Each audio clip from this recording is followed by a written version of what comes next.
Welcome into this week's Steelers Talk Watch Party. I'm your host, Jack Sperry. Today, the Steelers take on the Seattle Seahawks. DK Metcalf's former team in the home opener.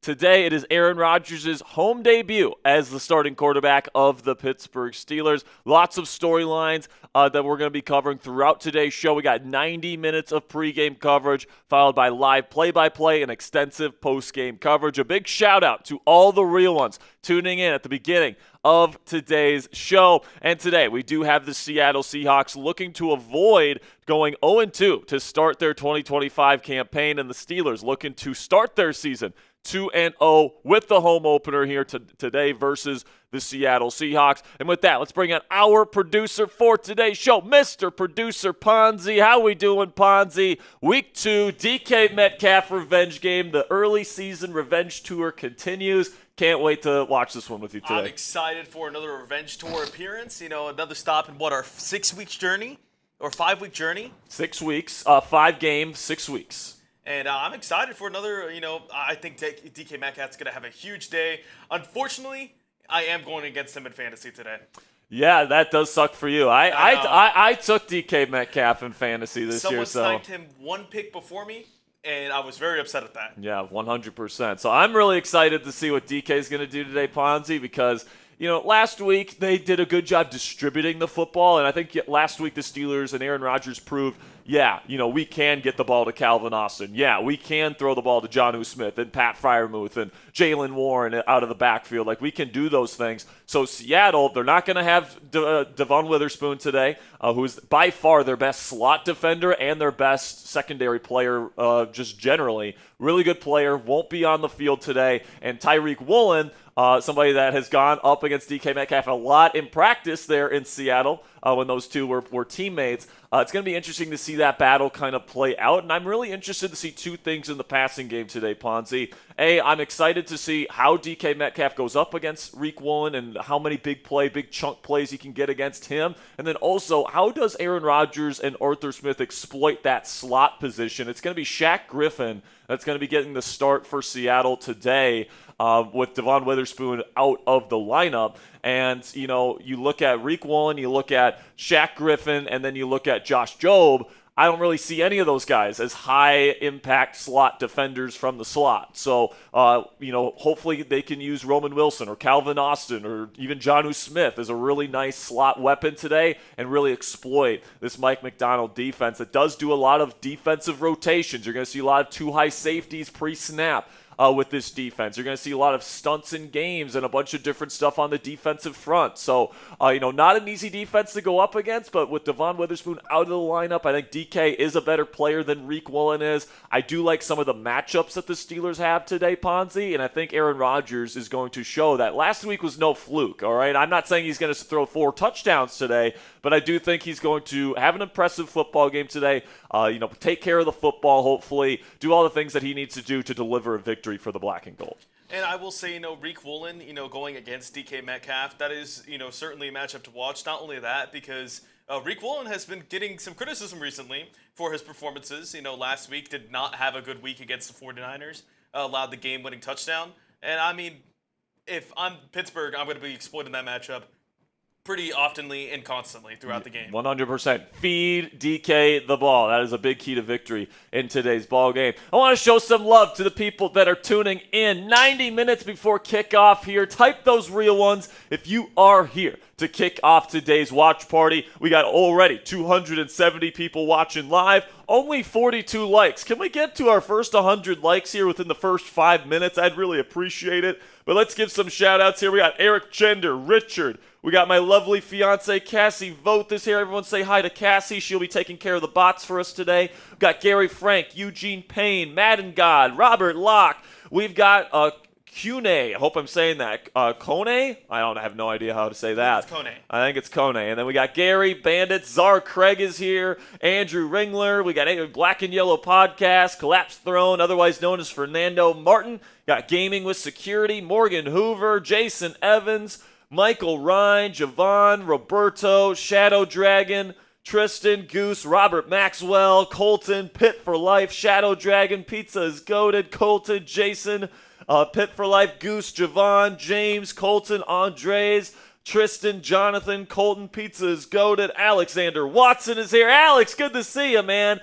We've got Steven Thompson. Christopher Carver's here. We got Eddie, Tyler, Caden, Henrik, Nick, Larry, Tyler, Tristan, Mason, Bandits. Got a good crew of Steelers fans here to kick off today's show, man. I'm really excited for this one. Home opener, seeing Aaron Rodgers in the black home uniform today for the first time, in front of the Yinzers, in front of Steelers Nation.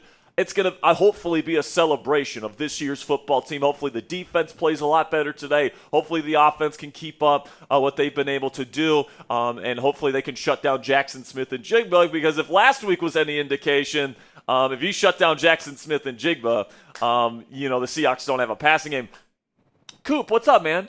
What's up, Coop? Coop, you want to come and say hi to the Yinzers, man? All right, everybody spam Coop in the chat. Spam Coop. Coop. Here we go, Steelers. There we go. Here we go, Steelers. There we go. All right, so okay. All right, so Coop says I have to watch something that he sent me on. Okay. Come on, Coop. Oh, there it is. Yeah. So Coop, do you have any official statement here on Arch Manning and the state of the Texas Longhorns? It's Jover. He says it's Jover. Listen, man, for somebody that was the betting favorite to win the Heisman, for somebody that was expected to be #1 overall pick next year, oh my goodness, it's been a bad start for Arch Manning, Someone asked, is Coop on a stool? Coop is, I'm actually on a stool. So the fact this is the only time Coop is taller than me. So really do appreciate your guys' support. Keep typing those real ones, spam those Coops to show your love for Mr. Coop. He's going to be doing our Dolphins stream today, so best of luck to him. But coming up here, we got more Steelers pregame coverage for you guys right here on Steelers Talk. I got my keys to victory. We're going to break down Seattle's roster, go over our score predictions later in the show as well. But we have a special deal for you guys today, where if you guys want to get a DK Metcalf t-shirt, you guys can take care of our link right here, chatsports.com/pitweek2. You guys can get that link down there in the comments section. Ponzi's going to put it in the chat for you guys. And if you guys want a DK Metcalf t-shirt, you guys can get that done today. It's on sale right now when you use our link, chatsports.com/pitweek2. And when you guys use that link and you make a purchase, we actually get part of the proceeds here at Steelers Talk. So this is our special deal for week 2. If you guys want to get a t-shirt today with DK Metcalf's number and name on the back there with the Steelers logo on the front, you can get it for a great price right now. Go to chatsports.com/pitweek2. Really does help out the show, guys. All those proceeds that go towards us helps us pay rent, helps us keep the lights on, helps us buy new equipment, helps us buy, improve our graphics, all the different stuff. That those proceeds go towards. We really do appreciate your guys' support. So if you want a new Steelers t-shirt to be wearing around the house, wearing during game days, of course, we're hoping DK Metcalf can have a stellar game here in week 2 versus his former team in the Seattle Seahawks. You guys can go to chatsports.com/pitweek2 to make sure you guys can secure this t-shirt in your closet today. All right, so that link is down there in the live chat. If you guys want to go make a purchase right now, you can get it for a great price. Again, it's chatsports.com/pitweek2.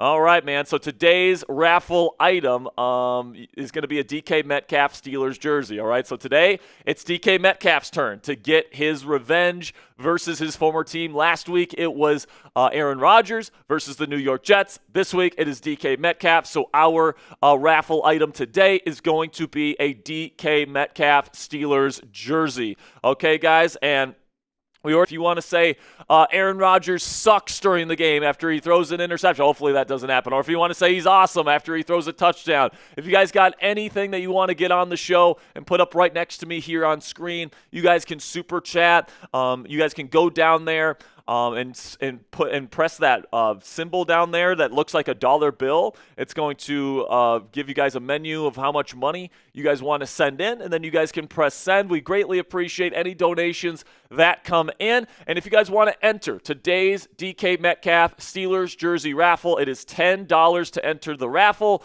$20, you get 3 raffle tickets for the raffle, plus you get your name on the Steelers Talk gong here. The room is starting to run out, I will say that. So just a few spots left on the gong for this season. $20 gets you on the gong. $50 gets you 10 tickets for the raffle, plus you get in the Steelers Talk Hat Club. Currently, producer Ponzi is wearing his Steelers Talk hat.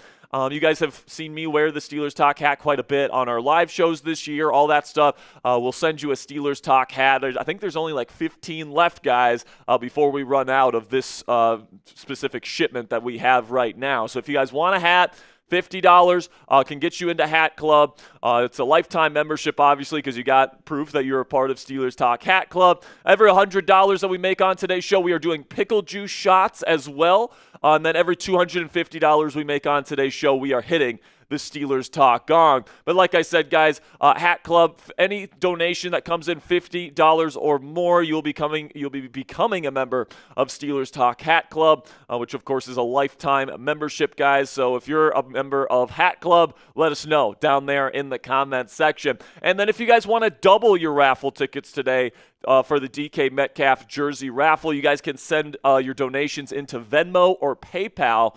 You can find me at Jack Sperry on Venmo or at Captain Jackrabbit on PayPal. The reason why we double your raffle entries when you donate via Venmo or PayPal, guys, is because YouTube takes a 30% cut of every single super chat you guys send in, and then if you send it in on an Apple product, they take another 10%. So with Venmo and PayPal, we get to keep more of those donation dollars that you guys send in. So if you guys are going to help us out, we're going to help you guys out by doubling your raffle entries if you donate via Venmo at Jack-Sperry or at Captain Jackrabbit on PayPal. And then we understand, guys, that not everybody has money to spend on the YouTube show. All we care about is that you love the Steelers and you want to watch the game with us today. But if you want a free raffle entry today and you haven't followed me on X or Twitter, whatever you guys want to call it, yet, you can follow me at Jack_Sperry on X for a free raffle entry. I'm going to make a note here of the last person to follow me. All right, I got it. And I'm going to be keeping tabs on everybody that follows me on Twitter today. Everybody that gives me a follow is going to get a free raffle entry. Now, you might be saying at home, but Jack, I already follow you on X. How can I get a free raffle entry? Well, another way you can get a free raffle entry today is if you share today's stream on X and tag me in the post to get a free raffle entry. Okay, guys? So if you already follow me, this is the way that you can get your free raffle entry for the day. And the way that you share this post on X, here are the 4 steps that you need to do in order to get your free raffle entry. All right, first up, you got to click the share button below this stream. It looks like that little curved arrow. Then you select the X icon. You tag me in the post, which means you put my tag in there, at Jack_Sperry. If you put that in there, I'll be able to see it, and we'll be able to get you into the raffle, and then you guys can send posts. If you do these 4 steps, we will get you into the raffle for free today. And if you just want to help out the channel today, guys, you can click that subscribe button. We give you guys free and informative Steelers content every single day on this channel. You can like the stream. It really does help out the YouTube algorithm. It tells the YouTube algorithm to put this live stream in front of more Steelers fans like yourselves. We can really pack this chat room. And, of course, you can follow me on X at Jack_Sperry and share today's stream for free raffle entry. So big shout out to you guys. And then we're also going to be giving away free raffle entries all throughout the day as well, guys. Make sure you click that subscribe button, because every 100 subscribers we get on today's show, we are giving away a free raffle entry. So when we get to 92,700 subscribers on today's show, we'll be giving away a free raffle entry. We also have 250 people watching live right now.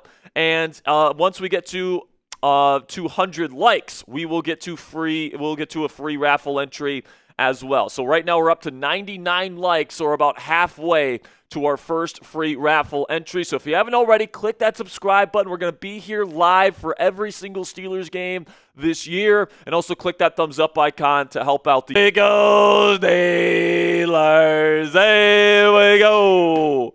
Here we go, Steelers. Here we go. Here we go, Steelers. Here we go. And Cassie has let me know that she has shared the stream, and she says, give away an entry for me, all right? So we're going to give away a free raffle entry right now, guys. Spam those me's.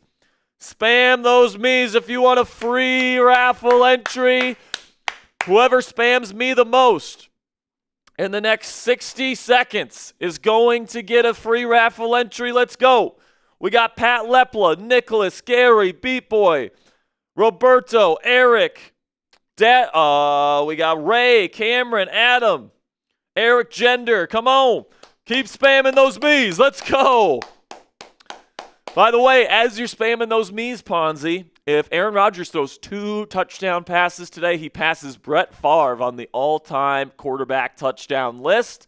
I don't think Rodgers cares too much about that. As he's pointed out, it's more of a longevity accomplishment. You have to play at a high level for a long time to be able to do that, but certainly something to keep an eye out for here today. But keep spamming those me's. We got Runks, we've got Eric Dexter, we got Steel City, we got Lit, we got Nick, we got Jason. Come on now. 10, 9, 8, 7, 6, 5, 4, 3, 2, 1. I'm going to give this one to Pat Lepla. Pat Lepla. Pat Lepla, you are in. And then we got another super chat here. And never mind. We got Black and Yellow Podcast with a smaller donation here. We appreciate you, Black and Yellow. It says, Ravens rundown is a joke. Don't start for 30 minutes. Yep. I mean, listen, man, it takes a special kind of breed to go live 90 minutes before a game. You know what I'm saying? Those Ravens rundown crew. I mean, Joey Peterson is down bad. He's a big Tennessee Volunteer football fan. Man, what a tough loss for Trader Joey yesterday. Really tough loss for the Ravens last week versus the Buffalo Bills. They scored over 40 points, and they still got the L. And they still took the L, man. So last year, I'm gonna be keeping my eye on that Browns-Ravens game today, Ponzi, because last year the Ravens lost a really tough Week 1 game versus the Kansas City Chiefs. We all remember that. What'd they do in Week 2? They had a team that everybody expected them to beat at home, and they lost versus the Las Vegas Raiders, who were drafting in the top 10 last year, right? So today they got Cleveland, a team that many people expect to be drafting in the top 10. And I'm just saying, divisional opponent. That defense with Myles Garrett looked pretty darn good last week. Don't count out the Browns today, all right? So that's what I'll say. Obviously, we want both those teams to lose today, so whoever comes out on top, guess it doesn't really matter. Someone in the AFC North is losing today. But, yeah, Ravens run down. No good right there. All right, then we've got another super chat here. And this one's rolling from Gary Frank Bang! Here we go, Steelers. Here we go. Here we go, Steelers. Here we go. Here we go, Steelers. Here we go. Gary Frank with a 50 says, hey, Yinzers, let's go Steelers. Jack, donate a hat to Eugene Payne. Let's win today. All right, Eugene Payne. Gonna get your email in the lower third right now. Yeah, sounds good. All right, Eugene Payne, you are in Steelers Talk Hat Club, courtesy of Gary Frank. Says, let's win today, 27-9, Steelers for the victory. And for Pete's sake, pay the Wizard of Oz. They're not going to pay him this year. The Steelers are very adamant that they don't pay players mid-season. So I think they're going to make him the highest paid kicker in the league next offseason. You think over Brandon Aubrey? Yes, I think that, especially if he's nailing 60-yard kicks. That's true. Like, they're going to make him the highest paid kicker. Yeah, so we'll see how the rest of the season goes, but the Steelers don't negotiate in season. And I love how the Steelers fans are like, oh, $3 extra million in incentives for Cam Heyward? No way! After an all-pro season, and now people are like, pay Boswell, and it's like, well, he's the last member of the Killer Bees. He is, but and I'm not saying don't pay Boswell. I'd be all for paying Boswell, but I just think it's weird that Steelers fans are like so upset that the Steelers gave Cam Heyward a slight pay bump in incentives that he has to earn with his play on the field this year, by the way. And then they're in the same breath, they're like, oh yeah, let's pay Chris Boswell. Yeah, let's do that. And it's like, it's just like, the Steelers have the cap space to do both. This is what I've been saying for weeks, guys. I'm perfectly fine paying both of them. So hopefully Cam is able to hit those incentives today because that means good things for the Steelers in the postseason. But coming up here on Steelers Talk, we still got today's injury updates. We've got the inactives, all that stuff. And then we're going to be getting into the Seahawks scheme and roster breakdown, as well as the Steelers' keys to victory here in Week 2. But you guys can get 25% off this DK Metcalf t-shirt when you use our link today, chatsports.com/PitWeek2. You guys can find that down in the comments and description of today's show. As well as down in the live chat where Ponzi is putting that right now. So really do appreciate your guys' support. Part of the proceeds go back to us here at Steelers Talk. So if you guys want to get in on getting a DK Metcalf t-shirt, you guys can go to chatsports.com/PitWeek2 to make that happen today. Again, 25% off. Really good deal for you guys to take advantage of here in Week 2 as we look forward to DK Metcalf getting his revenge versus the Seattle Seahawks here this afternoon. And let's talk about that, man, because, Steelers trying to go to 2-0.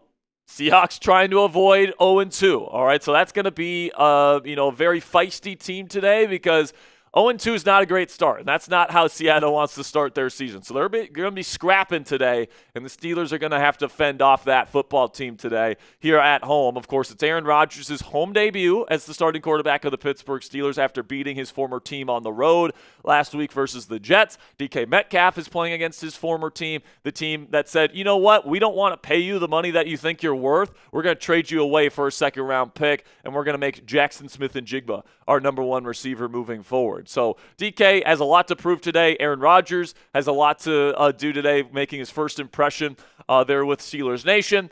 So very excited to see how today's storylines kind of unfold for the Pittsburgh Steelers here in this football game. Of course, last week, the Steelers defense did not play too well, especially as a run defense unit. But this week, guys, obviously the big storyline with Aaron Rodgers getting his revenge versus the Jets last week. It was great to see him and the emotion and the passion that he played with, and you could just tell how much he wanted that win last week. Now I'm guessing Rodgers wants to just as badly win this football game for his teammate DK Metcalf, and this week it's DK's turn to go get his revenge here versus the Seattle Seahawks. Again, the team that said, hey, man, you want to get paid like a number one receiver? Well, too bad. We're going to trade you away for a second-round pick. So I know for a fact DK Metcalf, he might say it's just another game, whatever. He wants to win this one bad, and he wants to embarrass the Seattle Seahawks in this football game. You guys can take a look here at some of the inactives. We'll take a look first at Seattle's inactives. Nick Emmanwori and Devon Witherspoon, two starters on their defense, are out for this football game. All right, so Witherspoon, a really big one there because he's by far their best slot defender. And, Shaq Griffin's going to be coming in. It'll be interesting to see who they put in the slot between Josh Jobe and Griffin. I'm guessing Griffin will be their slot corner today, but he's been more of an outside guy throughout his career. So that's certainly going to be something the Steelers can take advantage of. And then Emmanwori is their bandit safety. So that's the same role that, say, like Kyle Hamilton plays in Baltimore's defense. Take him out, man. That's going to be a big piece of their defense that's going to be tough to replace. But then you get to the Steelers, Joey Porter Jr. and Deshaun Elliott. We've known for a while that those guys would be out, as well as rookie defensive tackle Derek Harmon. But good news is Nick Herbig is back in the lineup here after missing week 1 with the hamstring injury. So, overall, there's absolutely no excuse for the Pittsburgh Steelers' pass rush not to get home. They actually did pretty decent last week, Ponzi. They were top 5 in pressure rate. Justin Fields just did a good job avoiding that pressure. But I'm looking forward to seeing, hopefully, this run defense play better in this one. Now we take a look here at the scheme and coaching breakdown for the Seattle Seahawks. Head coach Mike Macdonald, he's got 10-8 record as the head coach of Seattle. His first year was last year. This is currently his second year. Of course, they start the season 0-1, but his new offensive play caller is Clint Kubiak, coming over from the Shanahan tree, runs a new school Shanahan offense. So you're going to see a lot of outside zone. You're going to see but a decent and healthy balance between zone running and power running as well, pin and pull, that type of stuff. We'll also see on defense the Macdonald 4-3 under. This is kind of the new wave of defensive football where you got 2 high safeties most of the time, rotating coverages. You got stunts and loops and games on the front in the defensive front. This is what a modern NFL defense looks like right here, guys. And Macdonald has really led the charge with this new wave of professional football defenses, which he started all the way back in college football with the Michigan Wolverines back when he was with Jim Harbaugh. So you take a look at their results from last week. Wasn't a great week for the Seattle Seahawks. A big defensive battle between them and the 49ers in Seattle in week 1. They were able to force 2 turnovers on Brock Purdy. But Sam Darnold had 9 receptions. 9 of his 16 completions went to Jackson Smith and Jigba. The run game got going a little bit early, but it kind of stalled out later in the game. And Darnold handled the game okay. He didn't throw an interception, but he also didn't throw a touchdown. So, last week wasn't the best performance from Seattle. I don't know if this is a Seattle team that can score consistently 30-plus points. So if the Steelers can do that once again this week, their chances of winning this game will be pretty darn good. You take a look at the offensive roster for Seattle. Of course, Sam Darnold, their new quarterback. And then on offense, they got a pretty decent left side of their offensive line. Charles Cross and Gray Zabel, 2 first-round picks. Very, very solid at those 2 spots. But then the right side of their offensive line, certainly a little bit more suspect. Oluwatimi is their center. You got Christian Haynes as their right guard. Very unproven duo there. And on the interior, and then Abraham Lucas just got a new contract extension, but he also gave up that big fumble last week versus Nick Bosa in one-on-one pass protection. Then you go to their weapons here. Jackson Smith and Jigba, at least in week 1, he was their complete passing offense, so the Steelers have to hone in on him. Cooper Kupp honestly looked a bit slow last week against the 49ers. We'll see if he's gotten he's loosened up a little bit here in his old age here for week 2. But then the running back duo, Kenneth Walker and Zach Charbonnet. I thought Charbonnet looked better than Kenneth Walker last week. We'll see how they divvy up the carries here in week 2. And then rookie Elijah Arroyo. This is the second week in a row where the Steelers are facing a rookie tight end. Then you look at the defensive line. DeMarcus Lawrence is playing the Leo position. He'll line up mostly against Broderick Jones, and Lawrence is definitely a decreased version of himself. He's still a good player, but he's not an elite pass rusher at this point in his career, so Broderick should have a little bit of an easier matchup in this one. Jaron Reed is their 3 tech. He's been dealing with a little bit of an injury, but he's playing in this one. Byron Murphy had a really good week 1 at the nose tackle for Seattle last week versus San Fran. Leonard Williams, definitely got to keep your eye out for him. He is an absolute game wrecker, one of the most underrated defensive linemen in football. So I'm going to be keeping a close eye on him with Mason McCormick guarding him for most of this football game. Then Uchenna Nwosu will make his season debut. Missed last week, but he is their starting Sam linebacker at the edge rusher position in their 4-3 under front. And we'll also see Boye Mafe rotate in. He had a really good week last week against San Fran, coming in for Uchenna Nwosu. My guess is coming off that injury for Nwosu, we will see quite a bit of Boye Mafe rotating in as well as their 3rd rotational piece. Then we take a look at their inside linebackers. Ernest Jones is a really underrated linebacker for them. one of the more underrated off-ball backers in the game, in my opinion. Then Tyrese Knight is their other off-ball backer. And we'll see more of Tyrese Knight than we're used to seeing, because what they would do with Nick Emmanwori is they would put him in, as kind of like their rotational linebacker, as like a bandit safety linebacker type. But I'm expecting today we'll see lots more of Tyrese Knight with Emmanwori out of the lineup. Then you take a look here at the secondary. Reek Woolen is going to be their number one corner today. Josh Jobe, this is actually this graphic's messed up a little bit with the stuff. Josh Jobe's a corner, Julian Love is a safety, and Shaq Griffin is the CB3 there.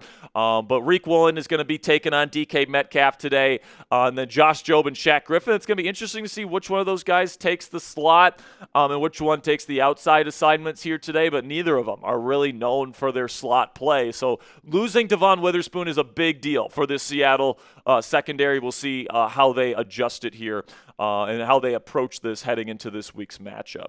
All right, so now let's get into our keys to victory for your Pittsburgh Steelers, starting with the defensive philosophy, which to me, I want to kind of take something out of the Packers playbook versus the Washington Commanders on Thursday Night Football. They played very aggressively. They played in their face. They kind of allowed them to try. They pretty much said to the Commanders, hey, you don't have a lot of great separators at your weapons positions. Go ahead and beat us downfield. We're going to play underneath. We're going to play aggressive. We're going to play the football. And that's how the Steelers need to play today, in my opinion. They don't have a lot of speed on this Seattle wide receiver group. Cooper Kupp, Jackson Smith, and Jigba, they're known as more underneath, intermediate type of threats. They don't really have a true vertical threat on this Seattle Seahawks offense. So I would really get in the face of these guys. I would double-team Jackson Smith and Jigba, and when you're not double-teaming him, I would put Jalen Ramsey on him. You just want to play really aggressively and force this offense to try and beat you deep. And then Sam Darnold, I would say get after this cat, man, because, the Steelers blitz quite a bit versus Justin Fields. I expect the Steelers to blitz yet again. It's part of the reason why you go out and get Darius Slay and you get Jalen Ramsey, is because you can play more man coverage. You can play more aggressive styles of defense in terms of your play calling. And Sam Darnold is the type of guy that just crumbles under pressure, guys. Last week, he played pretty efficiently. 70% completion percentage. He didn't have a stellar stat line or anything like that. This team was not good on third down. No touchdowns, no interceptions. Had poor pocket presence on that fumble that ended up ending the game last week versus San Francisco. I rank Sam Darnold as the 20th best quarterback in football right now. He's a good quarterback when you can set things up for him. Very good in the play-action passing game. He can throw over the middle of the field. He's got a very strong arm, can make some really big-time throws, but he's also very inconsistent as a decision maker. I mean, even last year, in his year with the Minnesota Vikings, he was still one of the highest turnover-worthy play percentages out of starting quarterbacks last year. So there's going to be opportunities to get interceptions on Sam Darnold today. He also holds the ball for a long time. He likes to hunt the big play.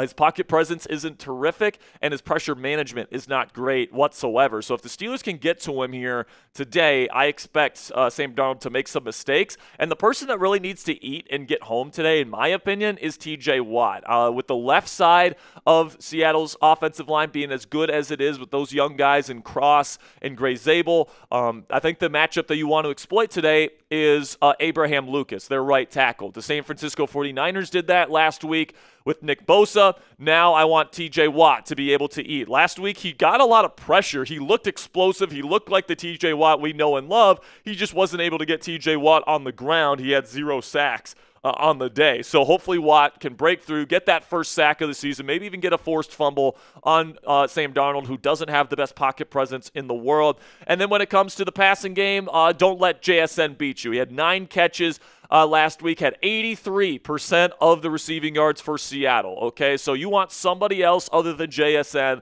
to beat you. And, I would say double team him when you can, when it makes sense. But then when it also makes sense, if you want to go one-on-one coverage, I expect Jalen Ramsey to be on him quite a bit today. With Joey Porter Jr. out of the lineup, I think that we'll see Jalen Ramsey kind of move around with JSN for much of this football game, because I think that that's the element that they really want to take away. Brandon Echols, the guy that's replacing Joey Porter Jr., can play both inside and outside. So wherever, JSN's lining up, Jalen Ramsey can afford to move along with him. So definitely keep your eye on Jalen Ramsey versus JSN in this football game. Then also on defense, hold up versus the frickin' run, please. I mean, last week, there was multiple problems, right? Keanu Benson was getting driven back. He's once again going to get the start today at nose tackle. Hopefully he can hold up better. Then in the second level with Patrick Queen and Peyton Wilson, they weren't doing their assignments. They weren't doing the things they were supposed to do.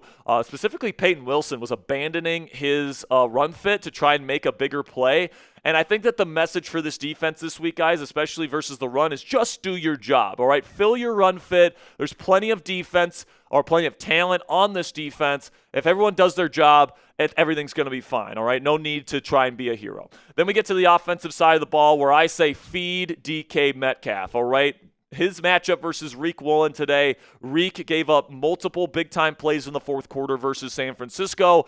I think DK Metcalf's a better player than he is. I want DK Metcalf to abuse Reek Woolen all day long. And you better believe Aaron Rodgers is going to want to get DK Metcalf the football in this one. Then another thing that I want them to do today is exploit the slot. All right, Devon Witherspoon will be out. He is their slot defender. He is one of the most impactful slot defenders in the entire game and helps this Seattle defense go. He will not be on the field today. So whether that's Calvin Austin III, whether that's Roman Wilson, whether that's Pat Freiermuth, whether that's Jonnu Smith, whoever's in the slot needs to exploit whoever they put in there, whether it's Josh Jobe, whether it's Shaq Griffin, doesn't matter. We got to take advantage of that slot mismatch that the Steelers have in this football game. Then I would say get Jalen Warren going. Get the run game going a little bit more. I mean, last week in the first half, it was all Kenneth Gainwell and no Jalen Warren. And then they got Warren going in the second half a bit more, and it looked a lot better, all right? He was also really good as a pass catcher, had a nice first down for like 15 yards on a wheel route last week. Warren has a very diverse and efficient skill set. I want him to get going early in this football game. Then we get to a big one here for Aaron Rodgers, which is to take care of the football. Don't have fumbles, don't have interceptions, don't have dumb penalties that put you behind the sticks, all right? If the Steelers can play a clean football game today, they clearly, in my opinion, have the better and more talented roster on the field this afternoon. And if it is close late, just make the play, all right? You know, you got Aaron Rodgers who has been there. He's done that. Last week, he showed that he's got quite a bit of poise, and Calvin Austin, DK, these guys all talked about it this week, that his level of poise and calm and confidence in those big moments really helped them win versus the New York Jets last week.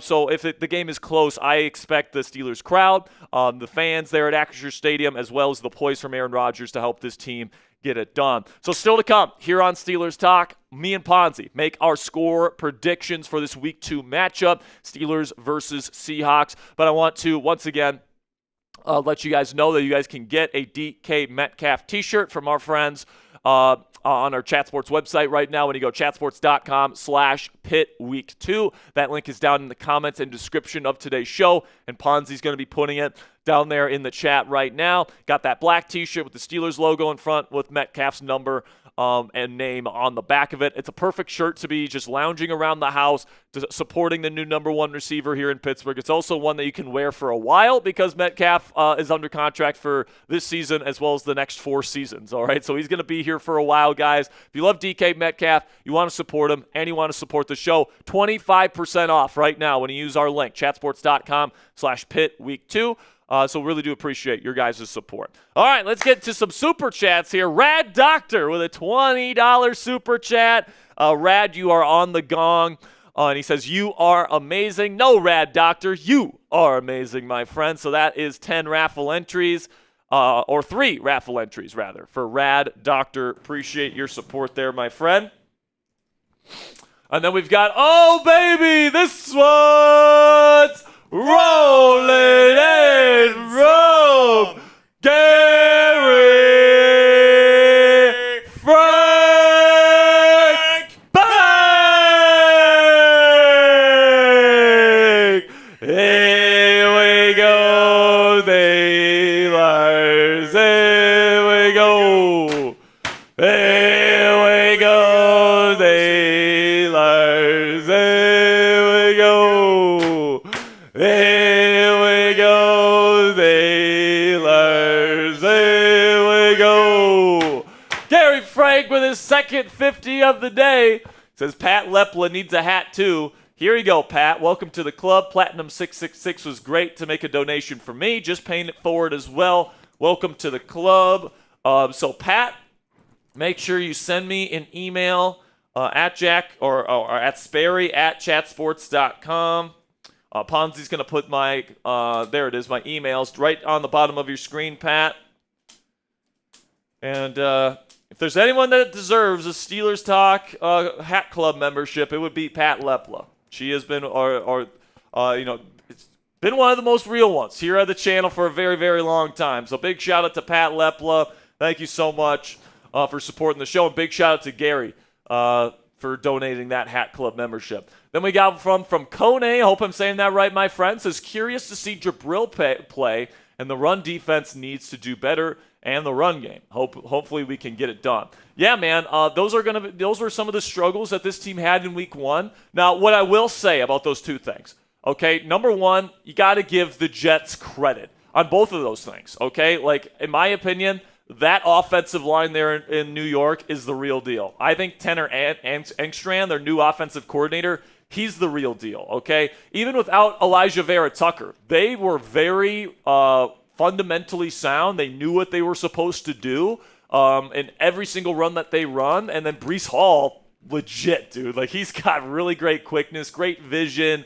That's going to be a really good run game this year in New York. And by the way, keep your eye on that game. They play the Bills today. That might be my upset pick of the day here, Ponzi. Watch out for the Jets, okay? Justin Fields looked good last week. That's a really good O-line. That's a really good run game, it appears. Now, obviously, the Steelers need to play better. I've been saying that Keanu Benson needs to hold his ground more. Patrick Queen needs to play better. Peyton Wilson needs to play better. Just in general, the unit needs to do their job better against the run. But I will say that, the Jets took advantage of the mistakes that the Steelers made. So, yes, run defense needs to be better. And then when it comes to the run game, you also have to tip your cap once again to the Jets. The thing about Aaron Glenn, and his style of defensive coaching, Ponzi, is he is very aggressive to stop the run. He believes in stopping the run first, and then everything will follow suit after that. Now, the weakness to that is that if you got everybody climbing up to defend the run aggressively, that leaves you extremely vulnerable against play-action passing, particularly under center, and that's exactly what the Steelers exploited last week. I mean, 3 of Aaron Rodgers' touchdown passes, the one that wasn't just a short pop pass, was on under center play action. All 3 of them, all right? So, that's very important to realize there, is that, even though the Steelers' run game didn't get going, that style of defense is really aggressive to playing the run. And that's not the style of the Seahawks, by the way. The Seahawks want to defend the pass first. They got 2 high safeties a lot. They obviously don't want to give up lots of yardage against the run, but it's kind of a different philosophy today. So hopefully the Steelers can get heavy today. They can go out in 12 and 13 personnel, try and make the Seahawks play heavier than they're used to playing, and take advantage of that mismatch. That's what I'm hoping for today, and I'm optimistic that both of these areas for the Steelers are going to look better this afternoon than they did last week. $10 from my man John Masood says, hail Jack, hail Cassie Voth, hail Chat Sports. John, thanks for stopping by today, my friend. You're the absolute best. We love you. You just got into the raffle as well. $10 from Blaze Thal. Is that Thal? Thal? I don't know, but he says, I don't know, man. But he goes LOL. So shout out to Blaze Thal. Really appreciate you. Hot Rod 24 with a 5. Says Sperry and Ponzi. How we doing today? Feeling good about our chances today. I'm thinking final score 38-24. Keep up the good work. Hot Rod, by the way, if you put in another 5, I'll put you into the raffle today. It's $10 to enter the DK Metcalf jersey raffle for those that are wondering and are just joining us here. We got over 500 people already in the chat here today. When we are 20 likes away, guys, 20 likes away from giving away our first free raffle entry of the day. John Masood says he wants me to give away a raffle ticket. All right. So we're going to give away a free raffle ticket right now here, guys. So spam those me's in the chat. Spam those me's in the chat if you want a free raffle entry. We are giving away a DK Metcalf jersey at the end of today's live stream. If you guys want a free raffle entry, spam those me's. We got Pitt for Life, Eric Dexter, CeeLo, Ali, Blaze, Paranormal, Hip Hop. We got Cito, Morgan, Eric Gender. Got Kone, Troy Philip Abuga. Good to see you, Troy. Fred, Blaze, We've got Preston, Q, Hip Hop, Robert. Come on now. 15 more seconds. Spam those me's for a free raffle entry. Let's go. Got a $2 super chat from Sam Pugh. 5, 4, 3, 2, 1. I'm going to give this one here to Paranormal in the Funhouse. One of the real ones. Paranormal. Okay. There we go. Paranormal, you are in on the raffle today. And just a reminder, guys, you can super chat to get on the show today. If you guys want to get in a question, if you got a comment, if you've got a score prediction, if you've got a bold prediction for today's show that you want everybody in the chat to see up here on screen, you can send in a super chat of any amount to get on today's show. And then today's raffle item, guys, again, is a DK Metcalf Steelers jersey. We are about 45 minutes away from kickoff. Again, $10 gets you in on the raffle. $20 gets you 3 raffle tickets and your name on the Steelers Talk Gong. $50 gets you a Steelers Talk hat as well as 10 raffle entries. Every $100 we're taking pickle juice shots. We got the Vlasic kosher pickle spears, and we'll be drinking the juice from this. By the way, we are now well over 100.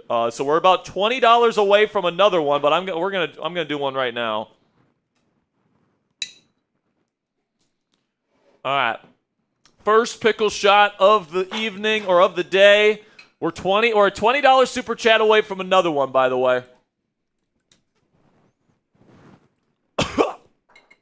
Oh God. Oh, it's so bad. It's not good, guys. Ponzi was enjoying the lemon juice shots a bit too much. So we had to change it, I guess? So we had to change it to make it a little bit more of a true punishment for him. But then $250 total.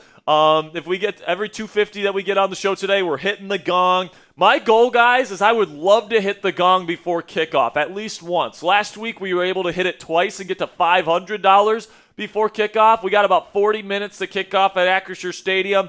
Let's get these super chats rolling, man. Get your raffle tickets in. Get your name on the gong. Get a hat. Let's get some pickle juice shots going, man. We got a good amount left in this pregame show. Let's have some fun getting ready for this home opener today. Again, we're about $20 away from doing a pickle juice shot and about $70 away from hitting the gong. So $5, $10, $20, doesn't matter, guys. We appreciate all donations that come in. Then also, we can just skip that graphic there, Ponzi. If you guys want to go Venmo or PayPal, we'll actually double your raffle tickets today. So you guys can go to @Jack-Sperry on Venmo to double your raffle tickets, as well as @CaptainJackrabbit on PayPal. Again, guys, we get to keep more of the proceeds with Venmo and PayPal than we do with Super Chats. So that's why we give you guys extra raffle entries when you Venmo or PayPal. And we've got our first $100 Super Chat of the day. Oh, my goodness. This one's rolling in from Jack Savage.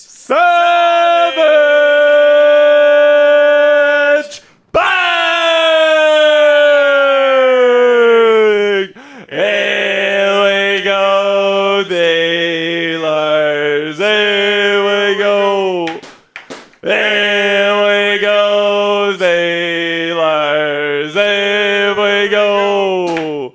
Here we go, Steelers. Here we go. Our first $100 Super Chat of the day. All right. I guess we got to start sipping. I was saying something else before we got sipping. What? Oh. I almost forgot. We just got past 250. Here we go, Steelers. Here we go. Bang, bang. Let's go. Zach Savage with a 100. He says, Steelers will dominate today, folks. Let's go, man. Let's go, Zach Savage. Everybody spam. Sack. Let's go. All right, shots time, baby. We have two. We have two? Yeah, we got to 300. All right, we just got to 300, so here's one. Oh, oh God. All right. Here's for another one here. Here's for 3 Raji touchdowns today, at least. Let's do it. That's what we're going for. Oh, all right, we got some catching up to do. $2 from my man Sam Pugh, the first Black Diamond ever. By the way, he's the reason why we got Black Diamond Club. Really? So, yeah, he was, I think, our first preseason game a couple years ago. He says, what do I get if I donate $500? And I said, I'll get you your own Super Chat sticker. I'll get you your own jersey. And Sam's been an awesome friend of the show. Says, I'm here at the game. Here we go, Steelers. Enjoy the game, Sam Pugh. Enjoy the game. Oh, my goodness. It's a beautiful day in Pittsburgh today. Enjoy watching Raji, Sam. Absolutely. $5 from Robert Locke says, Ponzi likes the boys. And in parentheses. That's Bob Locke putting me on blast. Oh, my goodness, Rob. So that's pretty funny. Then Hot Rod gets in on the raffle here with his second $5 Super Chat. Says, why not? Been a while since I've entered the raffle on my own accord and not a free entry. Good luck to everyone that gets entered. There we go, Hot Rod. All right, appreciate you, my friend. Hot Rod's a good friend of the show. I'm actually that's actually his profile picture. I mean, I'm honored, Hot Rod, that you put me in your profile picture there. It was great to meet him at training camp. $5 from Gary Frank says, Jack, you having an open lemon shop bar at the reception? LOL. Yeah, maybe we'll have pickle juice shots and like only pickle cocktails, only pickle and lemon. That's all. That's all. The only thing that's allowed at the reception. So Gary, you can have a nice lemon martini on me. All right. So appreciate you, Gary. Nice $5 super chat there from Gary. We got a couple more coming in. Another one from Blaze Thal. I believe this is another one from Blaze Thal. Yep. All right, Blaze coming in with a 10. Another raffle ticket for him. Says Ponzi shot, get me a gong. Okay, I'll put you on the gong here because that's his second 10.